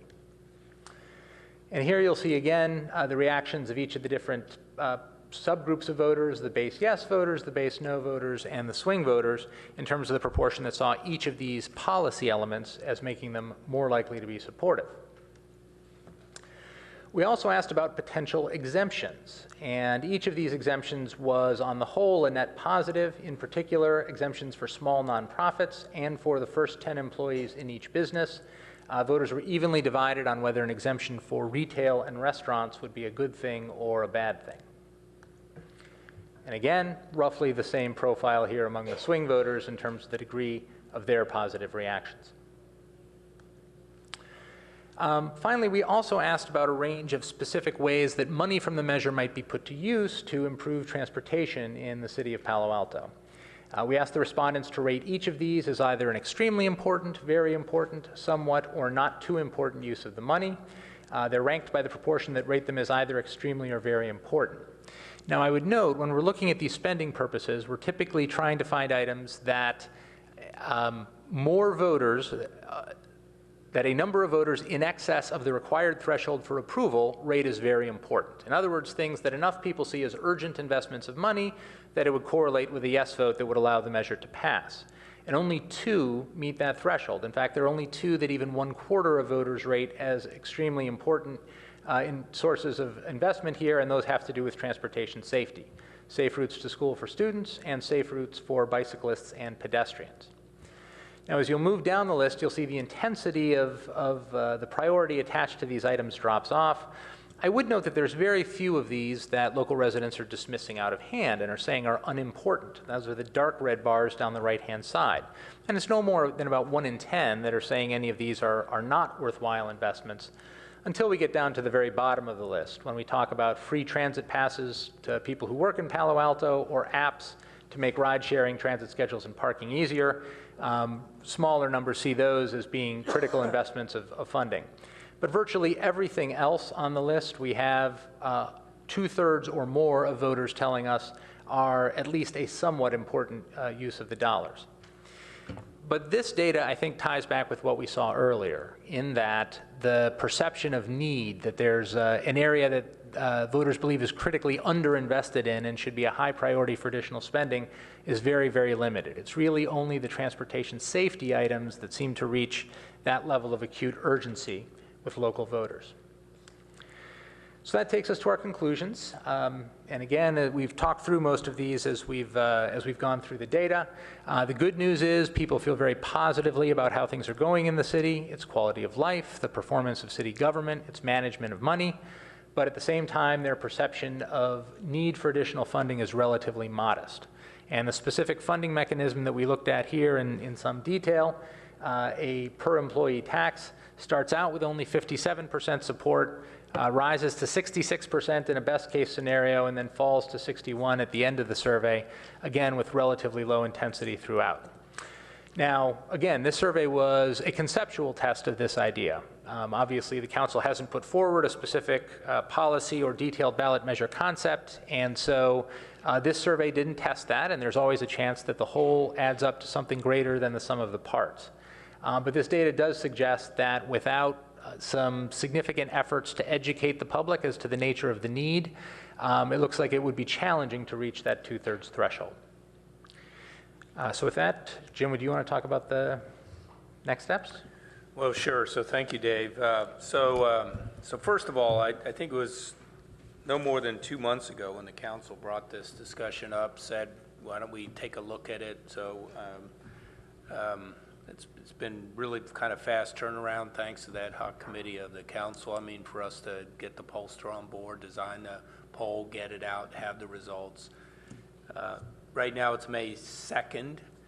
You guys go on break on July 2nd. So in some more in-depth discussions that we were able to have with Dave, it seemed pretty clear what he was saying, what he just said, what he said to us in more detail, was that really being able to get a 2/3 vote, which could qualify it for a special tax, which would give the council the maximum flexibility about when you might schedule an election. Certainly where we are right now would look like a long shot. That being said, the potential for a simple majority, 50%, is possible. Again, more to do to look at that. And in that case, we could only schedule this for a general election, So the next two general elections would be in 2016 and in 2018. As far as schedule then, if you have interest at all in proceeding with consideration for 2016, that really means between now and July 2nd, 2 months, you've got to, again, do more due diligence, which we would recommend would involve engaging TBWB, who is the outreach messaging firm, who again paired with FM3 in our last election to do outreach. I think absolutely that would be a necessity. We've already gotten a few comments of this just being on the agenda from the business community, chambers saying, hey, what's going on, and what sort of outreach has there been? So clearly we've got to do some outreach. Even that would be pretty truncated. But I will tell you that, we've already spoken with TBWB to make sure that they would be available, so we're in a position to support that if that's what the council wants to do. And then thinking would be following that in early June, after the results of some of that outreach, FM3, Dave, would be here to, again, do a follow-up poll, a potential tracking poll of some sort, that then the results of that could sort of inform your final decision on a go, no-go decision for 2016. So I think it would be best to, unless I've missed something, Dave, to turn it back to you all for your questions and comments. And we're both here to answer your questions. Thanks. Let's start off with questions. Councilmember Niss. Let me just pick up, Jim, where you left off. And while this is a question, I need to put a piece of information into it. I heard from the head of our Chamber of Commerce yesterday, Judy Kleinberg, who was somewhat dismayed, which is probably too mild, saying that businesses really hadn't been contacted, that they learned about this at the last minute. And what I recall reflecting on, Jim, and you might mention this, is that when this was on the ballot the last time when I was not here, that seemed to also be the same situation. Am I correct?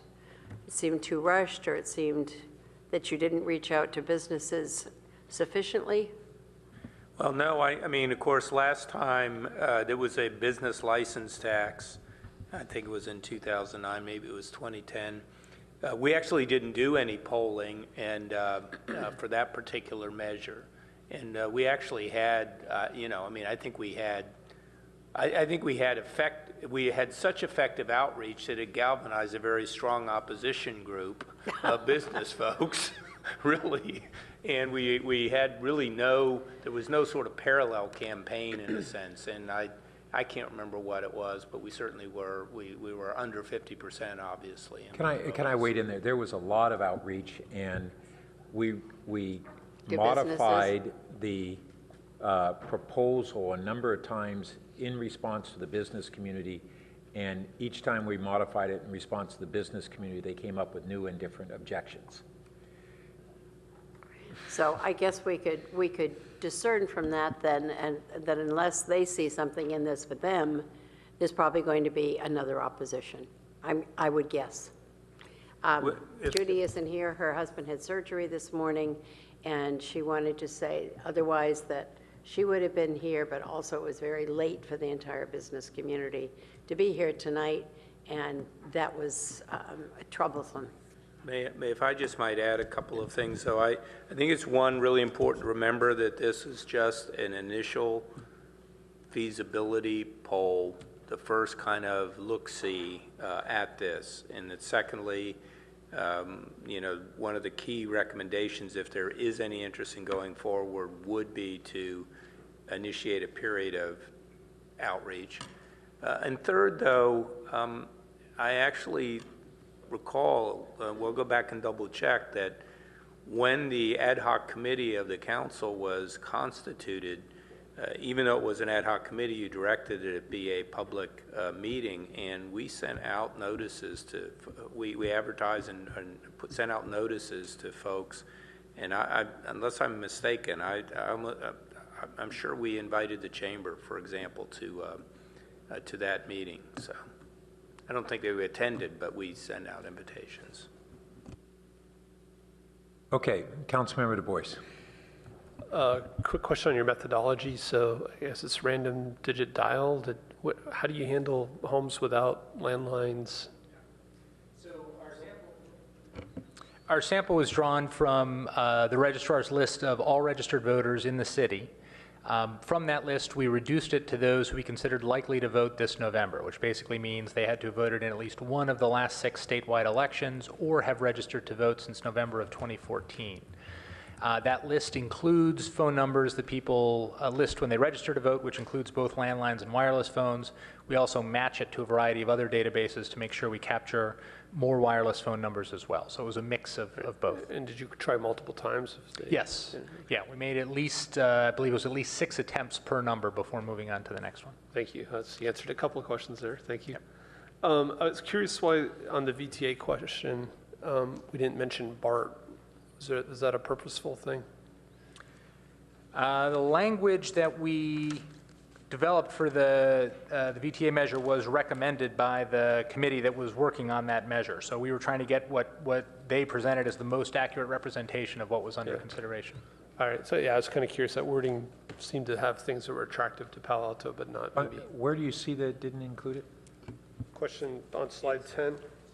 It's the concept question that.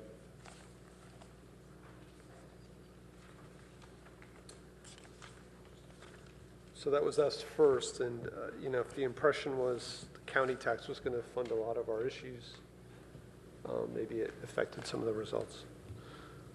I was just curious because BART seems to be, one of the biggest projects for that tax.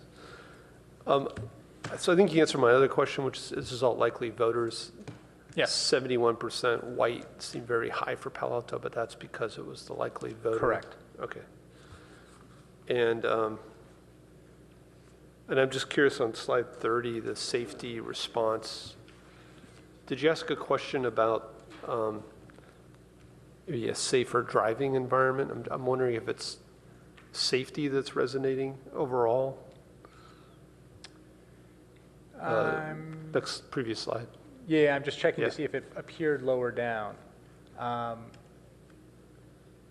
And no, I mean, obviously it could be implicit in some of the things that we talked about, maintaining city streets and roads, things like that, but we didn't specifically ask about safety for drivers. I will say in other survey research we've done, drivers always scores lower than students, bicyclists, and pedestrians on this scale. Okay, yeah, because maintaining, I think we have pretty high quality roads, so I just wondered if maybe congestion gets towards it, but maybe safety of driving might be another question. Thanks. Yeah. Councilmember or Vice Mayor Scharf. Thanks. So what I wanted to explore, which seems to me to be a problem, is that conceptually we get to 61%. But what we talked about really was a head tax. And when we ran that, it was what, at 57? Right. And so you didn't do, so when I look at the exchange of messaging, it goes from 67 on the concept vote to 61, which is 6. If we lost the equivalent 6% on the head tax, we're down to 51, which strikes me as you're not really over 50%, but I wanted you to address that point because we obviously have to go with a mechanism. Yeah. And let me just clarify, Vice Mayor. So after we introduced the mechanism in that second vote, the follow-up questions were also about the head tax. Okay. Once we introduced it, all the follow-up questions repeated it. Right. So are you telling me that, so when we look at this total yes, are you saying that it gets up to 61% for the head tax? Correct. Even though somewhere on here it shows total yes at 57%. Right. So we start at 67 when we just say a tax on business with no mechanism. When we introduce the notion that it's a head tax with no messaging, it drops to 57. When we have positive messaging in favor of the head tax, it goes up to 66. And then when we have opposition messaging on the head tax, it goes down to 61. Okay. All right, so you feel fairly confident. I mean, what's the margin of error there? Well, the margin of error for the survey overall is 4.9%. And I would note that even though we told people this would be a tax per employee, because the city hadn't made any policy decisions yet, we didn't specify a consistent amount or structure for that tax, nor did we test actual ballot language. And obviously, that degree of specificity and ballot language could all yield different results than what we see here. But this was an initial poll to give you all a sense of where people are on the concept and whether you thought it merited further exploration and developing some of those specifics. All right, thanks. Councilmember Holman. Excuse me, a couple of questions. From your experience, what engenders the more support, a dedicated tax or an advisory tax? Is there any way to kind of characterize that? Yes, so you're asking about the difference between a special tax and a general tax? Mm-hmm. Yeah. So generally speaking, a special tax is going to achieve more support than a general tax. Often it's 10 to 15 points higher in terms of its support. However, because the required threshold for approval of a special tax is 17 points higher, it is very often the case that it is easier to pass a general tax, even if it starts with lower initial support, simply because the vote threshold is so much lower. Special tax, really dedicating that funding has to give you an enormous lift in order to overcome that 17-point cost that you get from the lower threshold.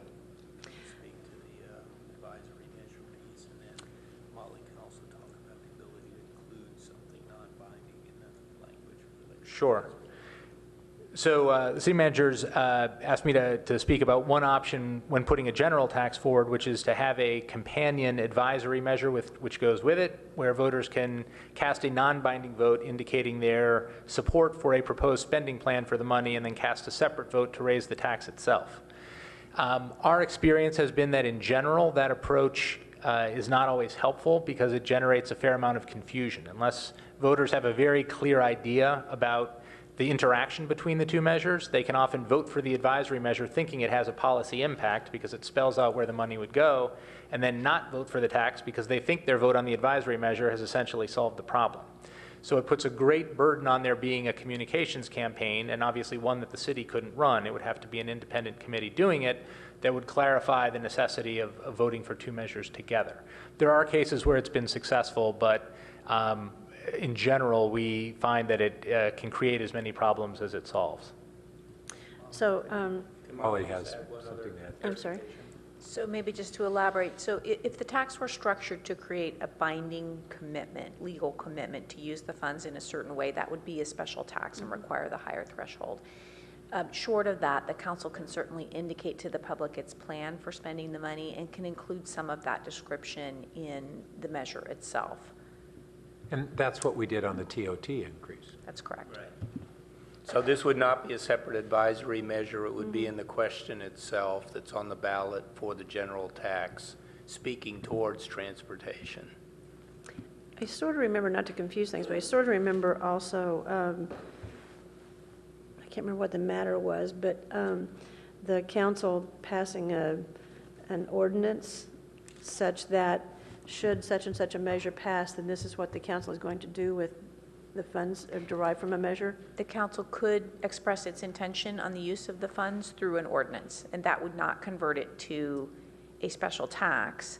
Of course, it could be the subject of the campaign, the conversation around the fact that an ordinance is amendable by a subsequent council. So that would be one form, a resolution, an ordinance, a motion, by which the council would indicate how it intended to use the funds. I know it's a political question, but I'm going to ask you anyway.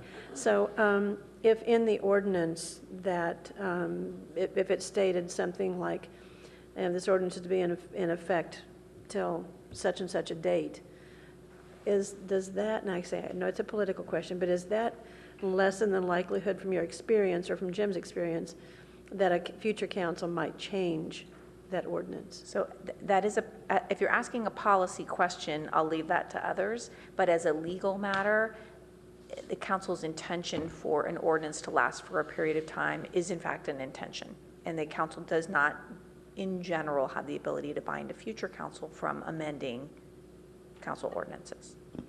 Jim, from your experience, are councils Yeah, you mean, do likely councils to ever change? change their mind?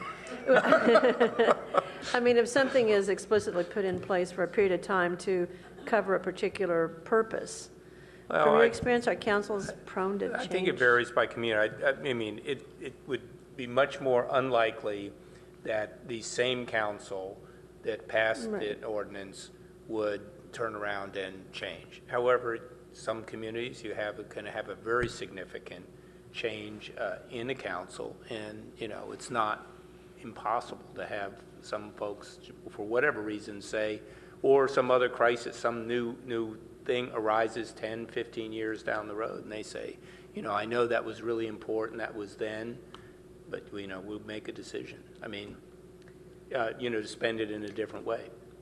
So are you looking for questions and comments now, or just questions, Mayor? Okay, so last question from me then is, given where we are in the polling, the numbers we have right now, if we got more specific in the questions in terms of parking, transportation, traffic congestion, safer routes to school, would you see our percentages going up or not changing significantly, or is there a way to foresee that? Obviously, we can't say for certain, but my suspicion is the percentages would not change dramatically. And the reason for that is, if you look here at the very top testing potential uses of the money, they're only a few points higher than that initial level of conceptual support or the level of support we see after the positive arguments. So it suggests that, best case, you're right around that 2/3 level. And obviously, outside of the safety uses of the money, many of them are actually below that initial conceptual level of support for the measure. So there's little here to suggest to me that we would see a dramatically different result if we fleshed out the details more, but obviously, you know, again, sometimes the way you combine things can yield a more appealing package than when you break them down individually. I guess I do have one last question. Apologies for that. So given that we are on a kind of a short timeline here, it sounds like we do have time to do one more round of polling before putting something on the ballot. I mean, it is, from a schedule point of view, it's possible. And as I said, my recollection is during the outreach portion, obviously, again, this would be a truncated, I mean, this would be a month-long schedule. There is the opportunity to sort of explore and sort of tease out messages, right, that then could help inform the follow-up poll that would be done to get more specific as far as what might, you know, poll well. Councilmember Schmidt. The sequence of your presentation was the same sequence you went through with each interview. Is that right? No, it was, we organized the presentation and sort of bring things together conceptually, but the questions weren't asked in exactly that order. Yeah, I guess I'm wondering about the way it's presented. You have the county question first, then the city questions. So was the county in the background of all the city questions? It was, and that was by design. Given that the county measure is likely to move forward, and if it does, it will appear on the ballot ahead of a Palo Alto city measure, we thought the most realistic environment in which to test a city measure was to make sure voters had awareness of the county measure before weighing in on the city measure. Yeah, and you never asked variances of the county question? No. Let's see. You did the work on our TOT. Can you give an idea, do you recall, how your sample survey results compared to the actual election outcome? I don't recall the exact numbers. The polling showed it would pass, and it passed. That's what I remember, but I don't remember exactly how the numbers lined up. I don't know if you do, Jim. No, I would, my recollection was that the results were better than the predictions. Yeah. There was also no opposition. Yeah, it'd be interesting to see that. But it was a lot higher. Yeah, yeah. Oh, yeah. It was in the 80th percentile. Yeah. In the survey. Let's see, one last question. Did you do any comparisons between the questions you asked and our community survey? Because there's some that are fairly similar to questions asked in the community survey, and that had a larger sample size in the city. We did not, although was that a survey of all residents as opposed to voters? Yes. Yeah.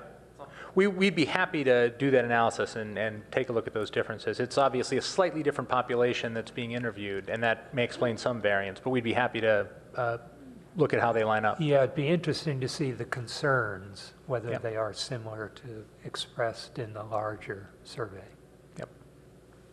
Councilmember Wolbach.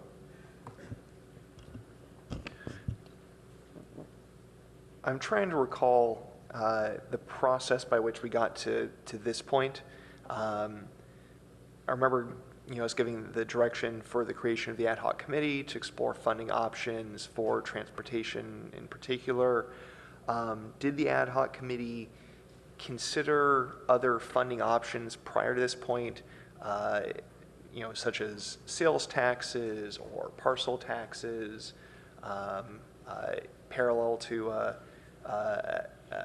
an employee headcount tax? I'm trying to figure out. I'm trying to understand what the. I should have looked at the committee's minutes, but I haven't had a chance to do that, or didn't think to do that yet. So, how did the conversation get narrowed down to this specific option? So first of all, I would say that we were working to a deadline, and the understanding that this would at most be an initial poll. That being said, we had discussion in our first draft or so. I remember that we had an option of looking at a sales tax. And I'm just trying to recall the discussion that the committee had. I think that we received advice because we framed it around a concern that we did not want to have a measure that would harm the chances of the VTA tax. And the advice we had received, I think both Dave and Carl Guardino, was that a sales tax on the same ballot as a VTA sales tax would have a much higher likelihood of harming the VTA tax than a different business license tax. And what about something like a parcel tax? We did not talk about a parcel tax. A lot of it was just informed by, and obviously wanting to look at measures that would not as directly impact residential folks. Not to say that they're exempt from sales tax, but. Okay.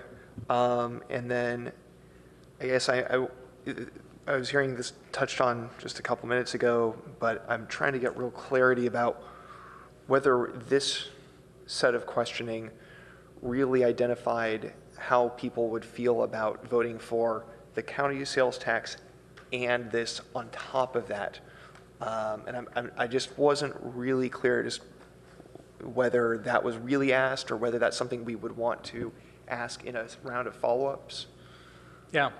So the survey was explicitly designed to make sure that all voters who were expressing their opinion on a city measure knew that it would follow a county measure. That's why we asked the county measure first for everybody, so that was in their minds as they answered the questions about the city measure. And as one of the opposition arguments for a city measure, we noted that there would be other measures, including a county tax, present on the ballot at the same time.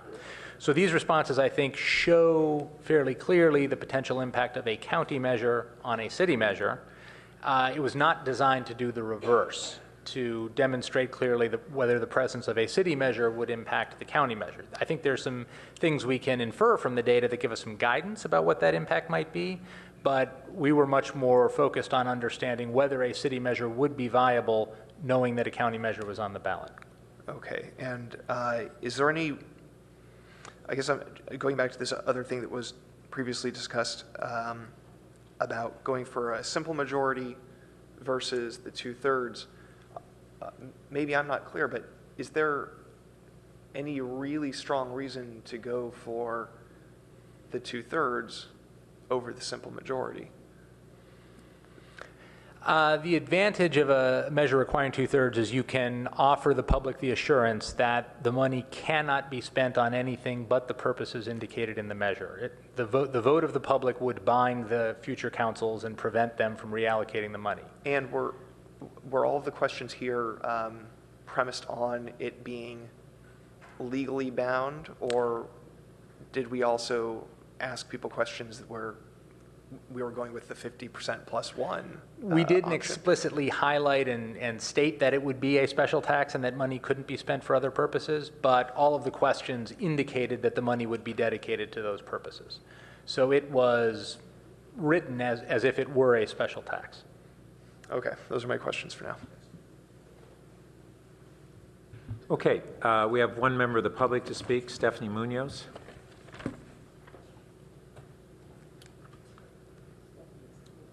No, sir. Stephanie. Hey, Stephanie. It's getting late.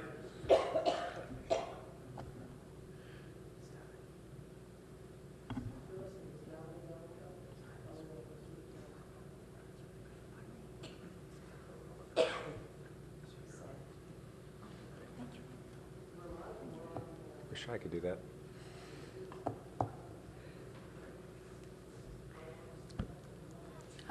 Good evening, Council. Thank you so much for reminding me that, and I remember as I go, that you wait through all these long things, week after week after week. I just admire you immensely.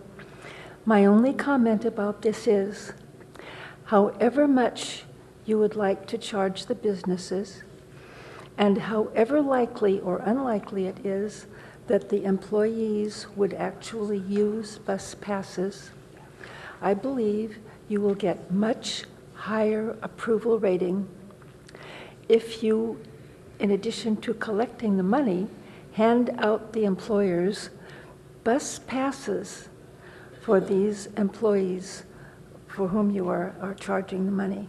Thank you. Thank you. All right, so let's go back and look at consideration of next steps.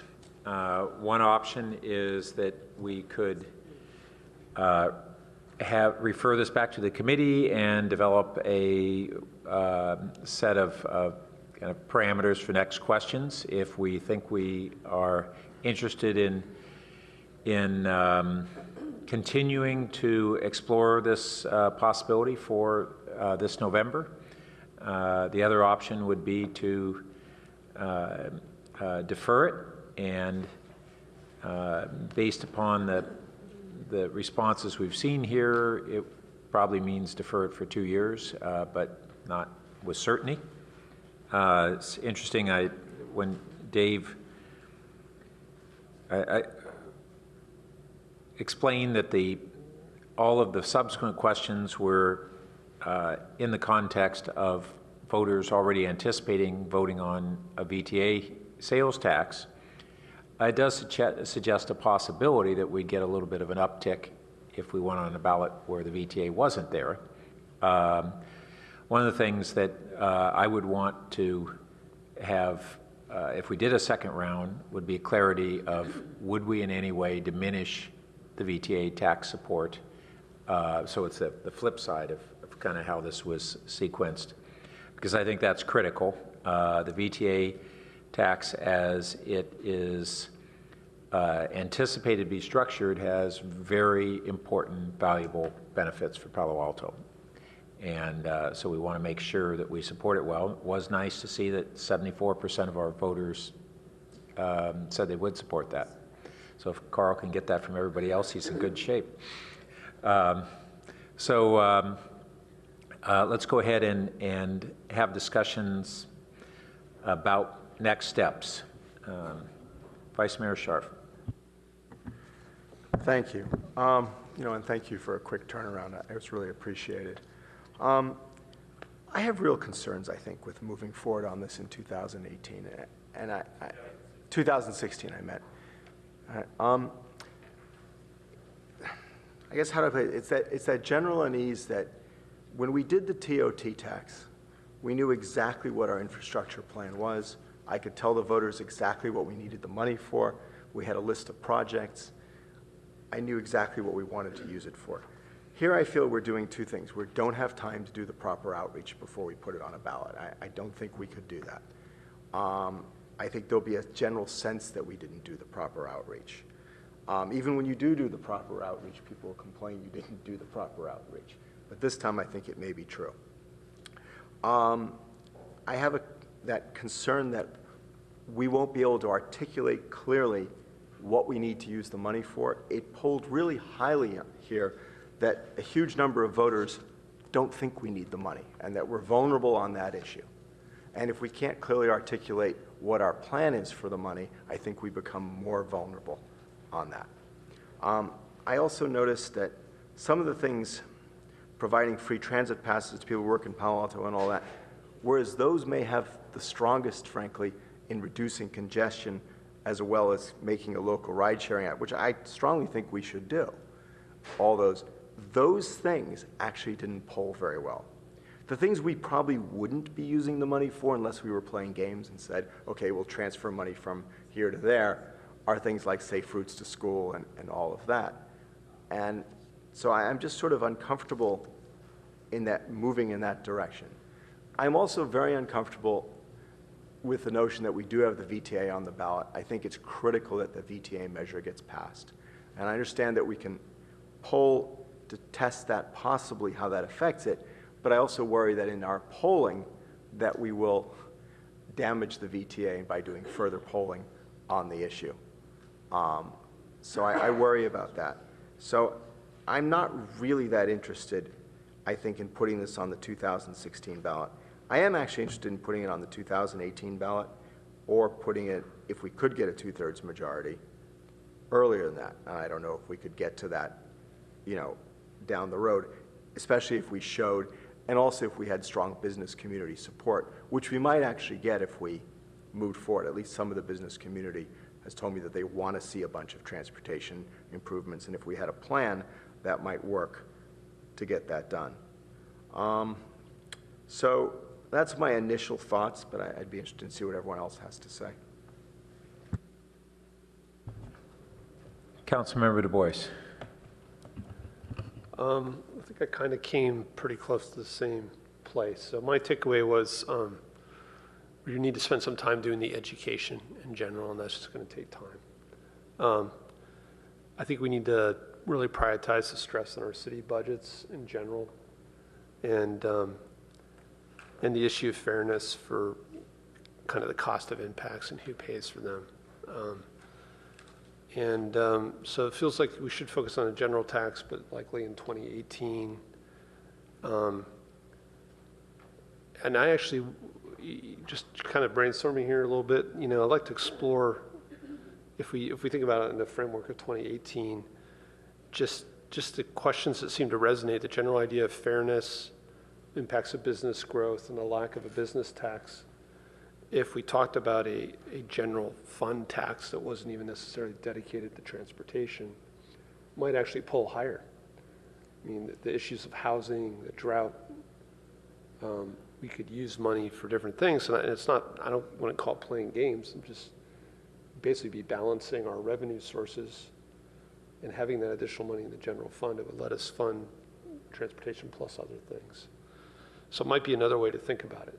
I mean, I know we were thinking we were creating a nexus between impacts of business to transportation, but it might actually resonate with voters more that it's just really, generating revenue from the business community where that revenue has dropped off over the years. So I think that's kind of my main thought. Councilmember Wolbach. If we do go back for another round of questions, I would like to see us also ask questions about other funding mechanisms, like specifically a parcel tax. And as was stated before by a couple of people, I would also want to see clarification, real clear questions about what the impact of our measure, whatever type it is, would have on the VTA measure, so we can gauge that. I would like to see, real clarity among our respondents about how they would feel about it if it is a general tax measure, if it is, whether it's on business or it's on parcels, how they would feel about it even if it was earmarked or suggested to be earmarked for transportation, if it wasn't legally required. If it was a 50% plus one measure. I'd like to have clarity about how that polls. And looking at the results, I mean, somebody else referred to it, but we've got 76% of people saying the cost of housing is an extreme or very serious problem, and only 53% saying traffic and congestion on local roads and streets is extremely or very serious. And I expected those to be inverted. I see them both as two of the top 4 challenges facing our community and the region. So I'm glad that those are both pulling along with the drought very high, but I think maybe we should start talking about whether, looking at these numbers and what the community is saying their top priorities are, maybe we should start talking about a broader funding measure to address some of the bigger challenges like affordable housing and transportation and water recycling and sea level resilience. And if we're talking about something like that, maybe we do need to spend more time putting it together, putting a plan together, kind of the next step past our IBRIC, and say these are the major challenges we're facing for the next decade or the next 20 years. Let's really take time to figure out where our priorities are, put together a package, and come back in 2018. So there are a lot of questions here. I don't have a motion at this time. Yeah, Dave. Thank you, Mayor. If I could just make one point, since a number of council members have asked about the impact of the city measure on the VTA measure. One way we can potentially model what that might look like out of this poll is to look at the proportion of respondents who offered stronger support for a city tax than they did for the VTA tax which preceded it. I mean, that means voters who knew there was a VTA tax, expressed an opinion on it, then heard the city tax and expressed a higher level of support for it. It is among that subgroup where if there would ultimately be any damage to the VTA measure, it would come there. And that was roughly 6.5% of Palo Alto voters that fell into that category, offering higher support for a city measure than a VTA measure. Twice as many went in the other direction, offered higher support for the VTA measure than for the city measure. So obviously there's also potential that it is taking away some votes from the city measure, as the Vice Mayor suggested a few moments ago. Now that's not to say that all 6.5% would ultimately peel off from the VTA measure, but it's also possible if part of the community conversation was that people, there was a subset of the community that were urging people to vote yes on the city measure and no on the county measure, that obviously could inflate those numbers as well. So that just gives you some sense of the risk. Obviously, countywide, only 1 in 20 voters are in Palo Alto, but any measure that requires 2/3 supermajority to pass, of necessity is going to be cutting it pretty close in our current era. So it is something to consider. Okay. Councilmember Niss. Well, at this point, unless I hear something different, I would associate my comments with the Vice Mayor and with Tom. I think, Corey, you've mentioned some of this. I was very surprised to discover this wasn't our most urgent problem. And one of the things that this helped with the most is giving us a very different picture of the city. I was frankly delighted to see that we have a new high on slide 5 as to how we're viewed as a city. When you sit here week after week, that's not always the perception that you get. This also, and Greg, you mentioned a lack of specificity, and I think that weighs in heavily at this point.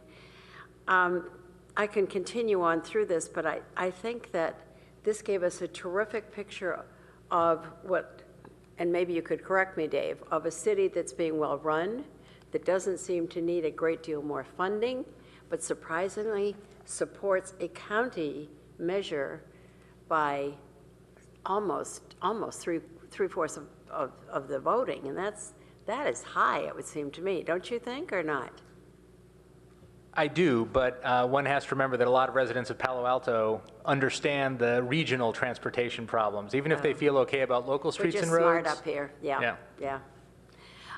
So I think looking at this as I see it and hear others having spoken to it and reflecting on that, I think that we'd be far better poised for 2018. There'd be more time to work. I understand you did work with business closely the last time, but for some reason, they're not feeling that sufficiently this time. But it may be that working together toward a transportation issue in 2018 may be something that really resonates with them. But for me, at this point, I think the next step would be keep this on the docket and head toward 2018, the next general election. Let me wade in at this moment to just give some thoughts for folks. One is that, you know, if we're looking at not wanting to go with the next round of polling because we're below 2/3, and yet we're moderately comfortably above the simple majority, then I'm not quite sure what outcome would have caused us to consider putting it on 2016. Because if we were higher yet, we'd say, well, gee, then maybe we can pass a special tax and we don't have to put on 2016. If we were, so I'm not quite sure on that. Now, there is a reasonable argument that we don't have enough time to do the good groundwork. So that's a different argument from how the polling numbers came out. And then the other one is on, it is quite interesting to see how high the housing issue. It was housing affordability was the way it was asked rather than availability, but probably we'd get similar answers on either one. But in reality, if we look at how we would move the needle on housing, this much money wouldn't move the needle. Zoning changes would. So it's one thing to find something that would appeal to the voters. It's another thing as to what would actually have an impact on the problem.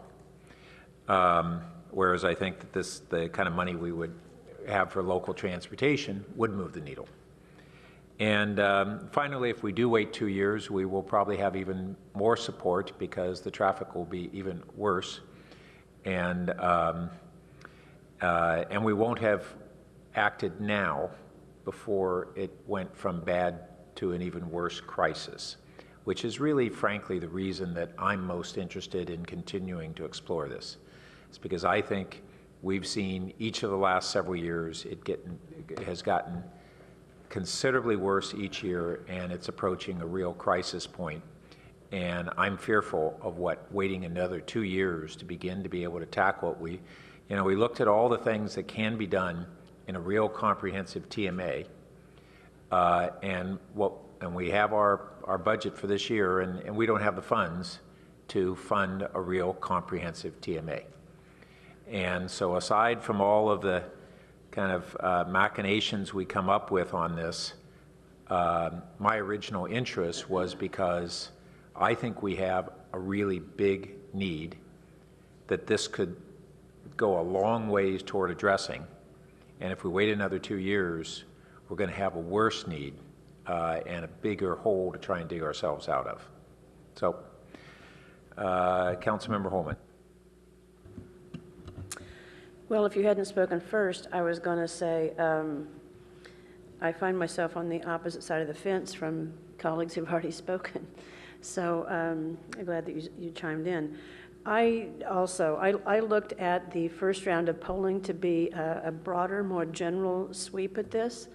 I do agree with many of the things that the mayor just said. I also think that I wonder if, Palo Alto is a well-run city, but I doubt seriously that most of the public has an idea that we're taking money out of reserves to balance our budget this year. that we don't have money to do a lot of the things that we really need to do to improve the traffic and parking situations in Palo Alto.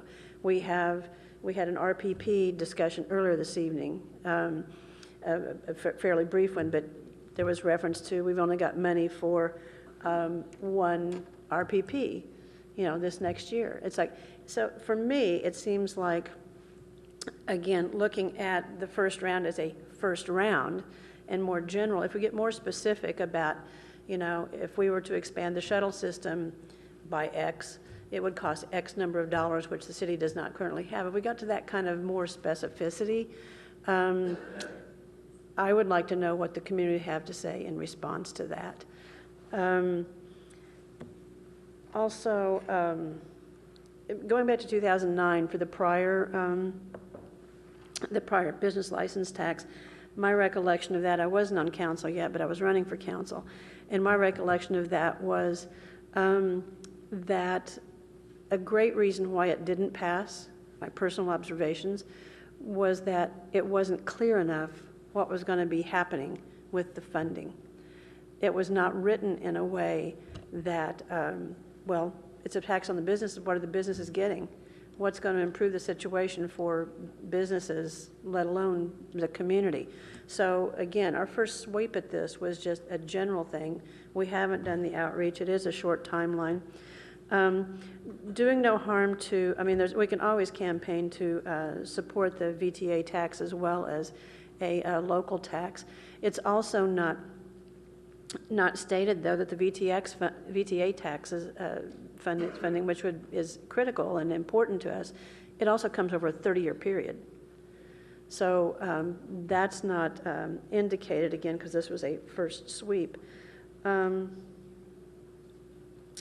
the other side of like how much something costs that we don't have the money is like how much money would be raised by this and how that could be allocated to reduce, again, give some specifics, like it could reduce potential like X number of cars off the road, save X amount of greenhouse gases, things that are, important to the community and that people can relate to. So I would want to do a second round of polling. I agree with the mayor. This is a first sweep, and I think we haven't tapped the potential support that we could generate yet. Councilmember Berman. So a question that I have, with the VTA tax measure, a certain percentage of it is going to go towards road and street repair. And if communities have a PCI score of higher than 70, they can use that for whatever they want. Do we know what that amount per year is? Or would be for Palo Alto? Yeah, I don't have the Palo Alto share of that. I did a back of the napkin, and I could be wrong, and I think this was a month or two ago, just trying to figure out that question, and I was ballparking between $1 million and $1.5 million a year to Palo Alto. Okay, and that, yeah, I I'm looked in at the it. ballpark on that. So it's not insignificant, and is that money that could be used towards some of these programs? So that money's could be supposed one to be area. totally fungible in my, for transportation purposes for us. So that could be a source of funds so that we don't, because I agree with the mayor that we shouldn't wait and sit for a couple of years on some of these improvements, and so that could be a source of funds if for some reason we decide not to move forward with the transportation tax initiative, which, I'm more and significantly more leaning towards the side of let's kind of take a breather and have a broader conversation, I think, amongst council, which we really haven't had. I mean, that was my uncomfortability with this a couple of months ago, was we said we were going to pull this as one of the ideas, but that there was still a broad spectrum of possibilities for how we'd raise this money. And I understand that the ad hoc committee had a conversation about that, but now we're left with just this one option, and we still haven't had that conversation at the council level and with the community that I think we should. I also, just looking at the numbers, and given the fact that I'm guessing the business community, if they feel like they haven't had an opportunity to weigh in and participate in the process, they're not going to be likely to support this.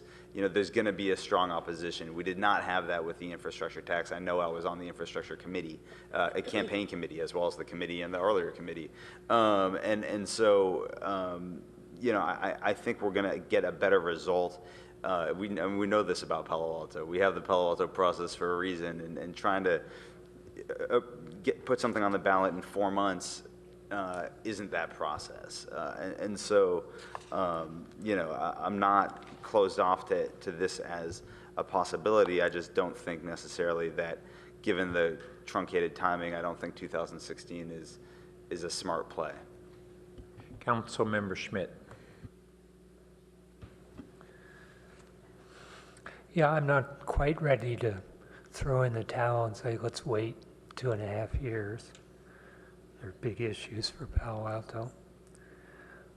The survey we have has a lot of rich data, but some surprises. And we've really only had a few hours with it. Came this afternoon late, and we're trying to absorb the numbers. And I guess I want to think a little bit about, the question on the TOT tax. What's the relationship between the survey and the votes? I'd like to compare it with the community survey results on some things. I'd like to get out the budget and say, gee, what are the big transportation initiatives we're spending on?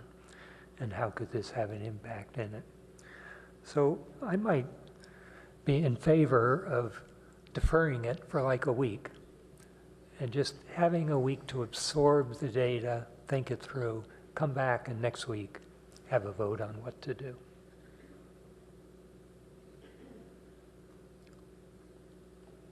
Councilmember Wolbach. So having heard from some of my colleagues, I definitely recognize the urgency. And I'm also not ready to throw in the towel. I think I'm comfortable even saying tonight, I'm happy to do another round of polling. One question is, do we make that recommendation in detail tonight? Do we refer it back to the committee to craft that second round?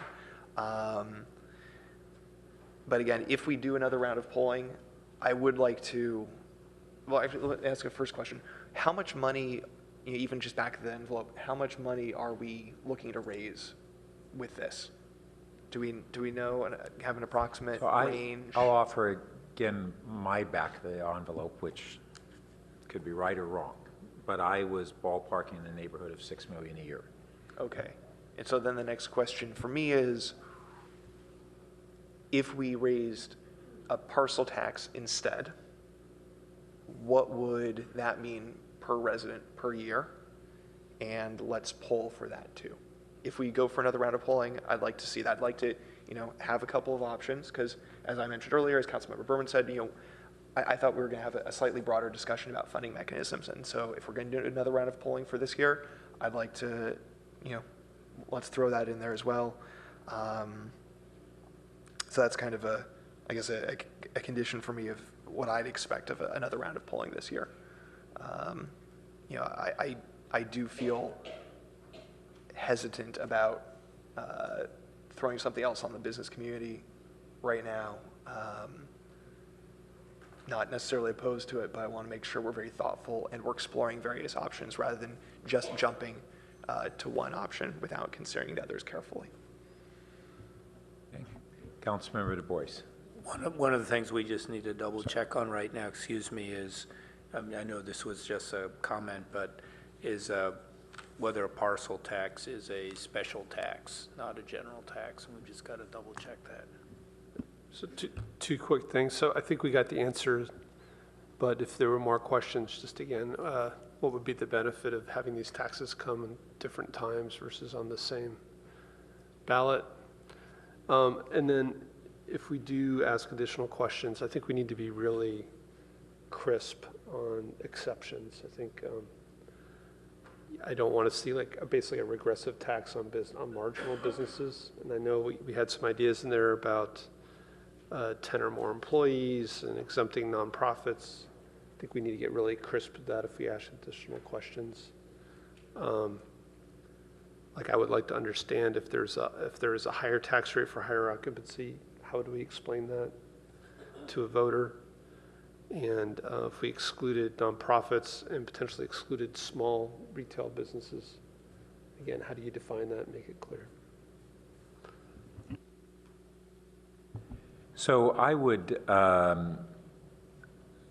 characterize it that we're not in a position to say we want to go full speed ahead. The question is, do we still want to do another cut of information and refer to the committee with the input that we've heard tonight on looking at other revenue streams and a couple other permutations that, as well as advice that we get from our pollster, and to have more clear questions on the relationship between this and a VTA tax. I would say there was a question that Councilmember Niss said, well, the business community is going to want to know, how they would benefit. And Vice Mayor Scharf and I met with the Stanford TMA, maybe closer to 3 months ago, and they made it clear at the time that that traffic congestion was the biggest threat to them. And we're hearing it more and more from the business community as well as the resident community. So I think there's a strong argument that that solving this problem is very much in their interest, and it's really one of the reasons why I'm much more inclined to look at a dedicated purpose, even if it is a general tax. Not to mention is that's an area that these kinds of dollars could actually have a real impact on. And then one other thing that it might not poll well, but I realize we didn't poll the kind of the environmental question of reducing our automobile trips. When we look at you got to hear about our 80-30 goal, and transportation is over 60% of our remaining greenhouse gases. It's air pollution. It's a lot of safety issues. So maybe I wasn't assuming that would necessarily resonate, but maybe I'm wrong. So that would be another single question at least to throw in there. So let's put the question before us, not whether we want to go ahead and put something on the ballot, but whether we want to refer this to the committee for a second cut of polling. Mr. Mayor, could I Yes. just add some logistical clarifications here? So at least our recommendation was, two components of the next steps. One would be to do some outreach in the community over the next month with the business community and potentially other stakeholders that would help also inform what some of the messages are that maybe resonate or don't resonate, and then incorporate that feedback into also for the subcommittee and ultimately the council to benefit from that feedback, and to have that also help inform the next round of polling. So we've got two consultant tasks that we would have to do, and it wouldn't be until June, early June or so at the earliest, before you would be actually talking about designing the poll. And I would think that both that outreach and the polling would be of value, even if we elect to not put it on this fall's ballot. But if it's a year from now and we find out that either, did we get the answer on the parcel tax? Yes, it's 2/3. It's 2/3, okay. Whether we go for a special tax, or 2 years from now we go for a general tax, we'll have a foundation that we can start that process a year ahead of time. If we don't elect to go forward now, I think there'd be value. We saw that we've really got something that is doable this fall, then we might elect to do that as well, but I don't think we know either of those answers yet. Councilmember Holman? And I think we should move forward to a motion if possible. Why don't you make one? I'm ready to. I saw other people there, but I'll do that. So I would move that we refer this to the ad hoc committee to work with the staff and the pollster on a second set of questions, and that we also over the next month conduct initial outreach with stakeholders to engage them on the issue. That would include working with our consultant, who I would imagine will engage with the subcommittee also. Right. I will second that. Okay. Pat, could you run through the sequencing again now? Well, I think the most immediate thing is, and I guess I have to defer a little bit to staff on the timing. We could have 2 meetings of the ad hoc committee, one that's early on that would in part talk about the stakeholder groups and the way to engage them, and also have some preliminary discussion on prospective polling questions, and then a second one maybe a couple weeks later to try to refine what polling we do. That's my notion. When do you want the polling done, though? Well, that Jim was giving a Dave timeline. can help, but I mean, I think we're roughly thinking of about a month's time frame there for would the have been outreach, outreach. and then we would, right, Yes. after the outreach. Okay, Councilmember Holman, you want to? I've spoken enough. Yes, and thank you to both of you, both the city manager and you, Mayor, for adding that second part, because it does seem like it is a two-part, and to answer your question, Liz, it seems like it is a two-part process with the ad hoc committee, that the staff and consultant come to the ad hoc committee to talk about the stakeholders and what questions that might be, as well as the questions in a second poll. So with that understanding, I'll support the motion, and thank you. And Councilmember Schmidt. Yeah, I like very much the idea of reaching out to the business community. And one of the questions I would support would be, would you support a business-supported business tax? And that would put the burden on us to reach out and find out what elements would be attracted to businesses who need funding. Councilmember Wolbach.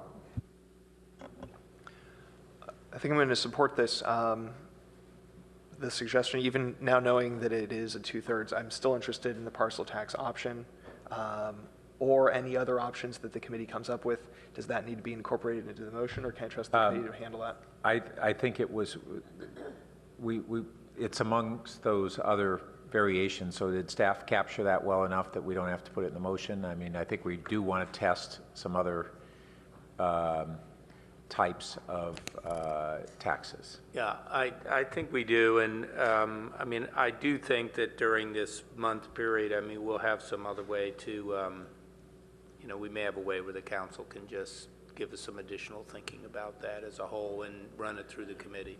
Okay, so yeah, maybe there's even a chance that we'll be able to have a committee meeting, loop back to the council briefly, and then back to the committee. Okay, that's great, yeah. And so honestly, as much as I was frustrated that this initial round didn't have all of those questions incorporated, this is where we're at, and so I still want to have those questions answered. I was hoping they'd be answered by tonight. They weren't, so I'm happy to give it another go. I think that our heads are in the game, focused on this. The consultant's already working on this. Your staff's already working on this. So I think now is a logical time to just do another round of information gathering, and I hope that my colleagues who are on the fence will also join this motion, because, as was mentioned before, even if we don't move forward with something this year, this information will be useful. Councilmember Berman. Yeah, just really quickly. So I'll support this under the guise of more information is always a good thing. But I agree with Councilmember Wolbach that, you know, I'd like to see more options. I thought we were going to with this iteration, and definitely want to see it with the next one, because I'll be looking at this in all likelihood. I mean, I come in predisposed to thinking this is something that should happen in 2018 or in between now and then, but probably not November 2016. Dave, is there a way for you to, you know, we talked about the VTA tax measure, but I know there's also going to be an extension of Prop 30 on the ballot, a tobacco tax increase on the ballot. I don't know what other tax measures there's going to be on the ballot, but I hear that the voter information pamphlet is going to be 200 pages long. Is there a way to kind of factor some of that stuff in, or? Yeah, we can test some of those other specific taxes a little more explicitly as part of the opposition argument. We made reference to the presence of other state and county taxes in this poll, but we didn't detail them to quite that same level, and we can certainly flesh that out a little. Great, thanks. Councilmember Du Bois. Yeah, I think Councilmember Berman said it the first time around that we really haven't had a discussion at the council level about options. So, I think I'm willing to support the motion tonight, but I'd really like to see some feedback from the ad hoc committee to kind of understand the discussion and basically have the opportunity for council to have part of that discussion. It's feeling very rushed from the council perspective. Councilmember Niss. I wouldn't disagree with that, Tom. The idea of having another maybe month to even 5 weeks would probably be advantageous. And I'm looking at you, Dave, and seeing if you're going to nod and smile and indicate that would be the case. Because perhaps we can look at this instead as, if it's not going to go in this year, perhaps this is a preamble to what we could do in 2013.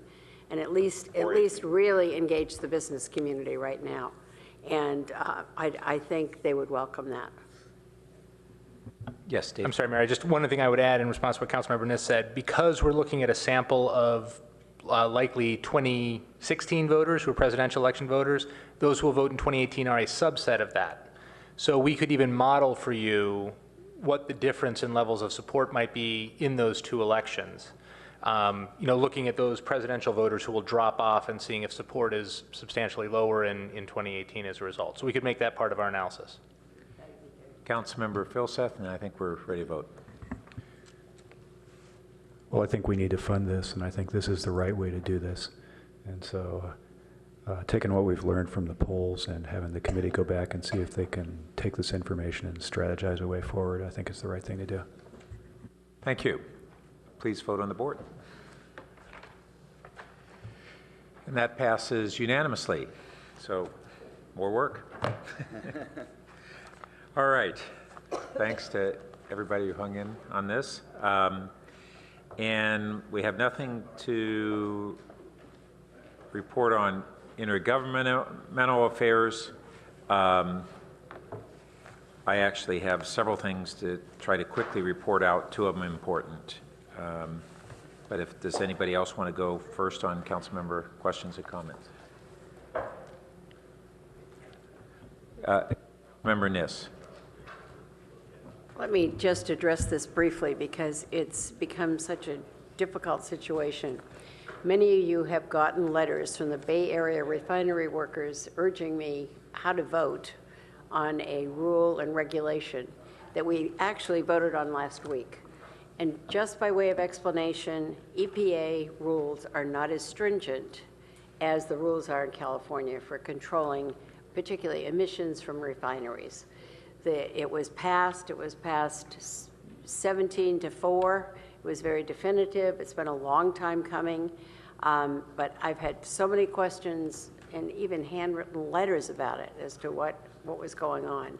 But guaranteed, it's a far more stringent rule and regulation than what is required by the U.S. government. Passed, done, in place. Councilmember Wolbach. 2 things. One, I attended an event last Tuesday hosted by Project Sentinel that provides services for Palo Alto around housing. And I also noticed a member of our planning staff was there, Eloisa, I think it was, who was here earlier tonight. Very interesting discussion about trying to prevent displacement of people who are at risk in the region as a result of the housing crisis and widespread displacement. Also, last Wednesday, I spent the day in Sacramento with our lobbyist. We are not paying him by the hour, which is good because he spent the whole day with me, which is wonderful. Our lobbyist, Nicole DeLuca from Townsend Associates, so I had an opportunity to speak with both of our state representatives as well as somebody from the Assembly Speaker's office and the Governor's office. Okay, and so first two things I want to report out on are I got to go to the Art Center Foundation at their 45th anniversary, and that group deserves a great deal of credit for the whole renovation of the Art Center, so that's I just wanted to call them out. And then we had Saturday morning the water conservation walk and roll. We had a couple hundred people out there. City manager had a decent time, I hear, and I mean in his 5K time. Not that he had fun too. So on a more serious, yeah, that too. He had to add some on each direction. So, but two more substantive things. I'm our representative on the Caltrain Modernization Local Policymaker Group, and the group, in the first few years, there really wasn't a great deal of substance or contention, and now with high-speed rail coming forward again, the group has decided that they want to be able to control their agenda. It's a group of 15 plus elected officials who have been having Caltrain staff set agendas, and then a member of the Caltrain board overseeing running the meetings. And then now we've had every other meeting that is high-speed rail, and the first two of those, they had the chairman of High-Speed Rail Authority run the meetings, and there was a lot of discomfort with that because the group had never consented to be subordinate to the chair of the High-Speed Rail Authority in their own meeting. And so the group is going to move forward with kind of having their own leadership, working with Caltrain staff to set agendas, and look at having a more formal role of taking votes that would be advisory, but actually taking votes as a group that would be presented to the JPA board, similar to what the VTA advisory group does. So that was, I think, very constructive. The second thing is the San Francisco Creek Joint Power Authority. We got back our major bids for the construction of Downstream 101. We have, so the bulk of it is one big contract, and then we have others, PG&E bids and other segments of this. We were prepared for, it kind of budgeted for about $1.5 million shortfall, that we had a tentative plan on hoping that the San Mateo County side would be able to come up with most of the way to bridge that. We also are in negotiations with PG&E to reduce their charges for the new gas line because of all the betterments that they'll be receiving from a newer, better line that's easier to maintain. The bids came in as the meeting was there. We knew that was going to miss, so they were texted to our executive director, and they were $3.5 million more than expected, in part because clapper rails have been found in the upper reaches of the construction project, which further narrowed the construction period to like 6 weeks in each year for the most critical construction.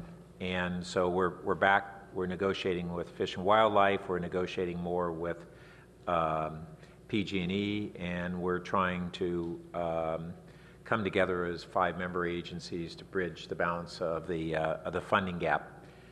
We don't want to lose another year of construction now that we have permits in hand. And so we're in a scramble to figure out the way to bridge this, but it's important. It's also important to us as a city because it affects when we can move forward on the golf course as well. So I want to give you that update. Yeah. All right. And on that note, meeting's adjourned.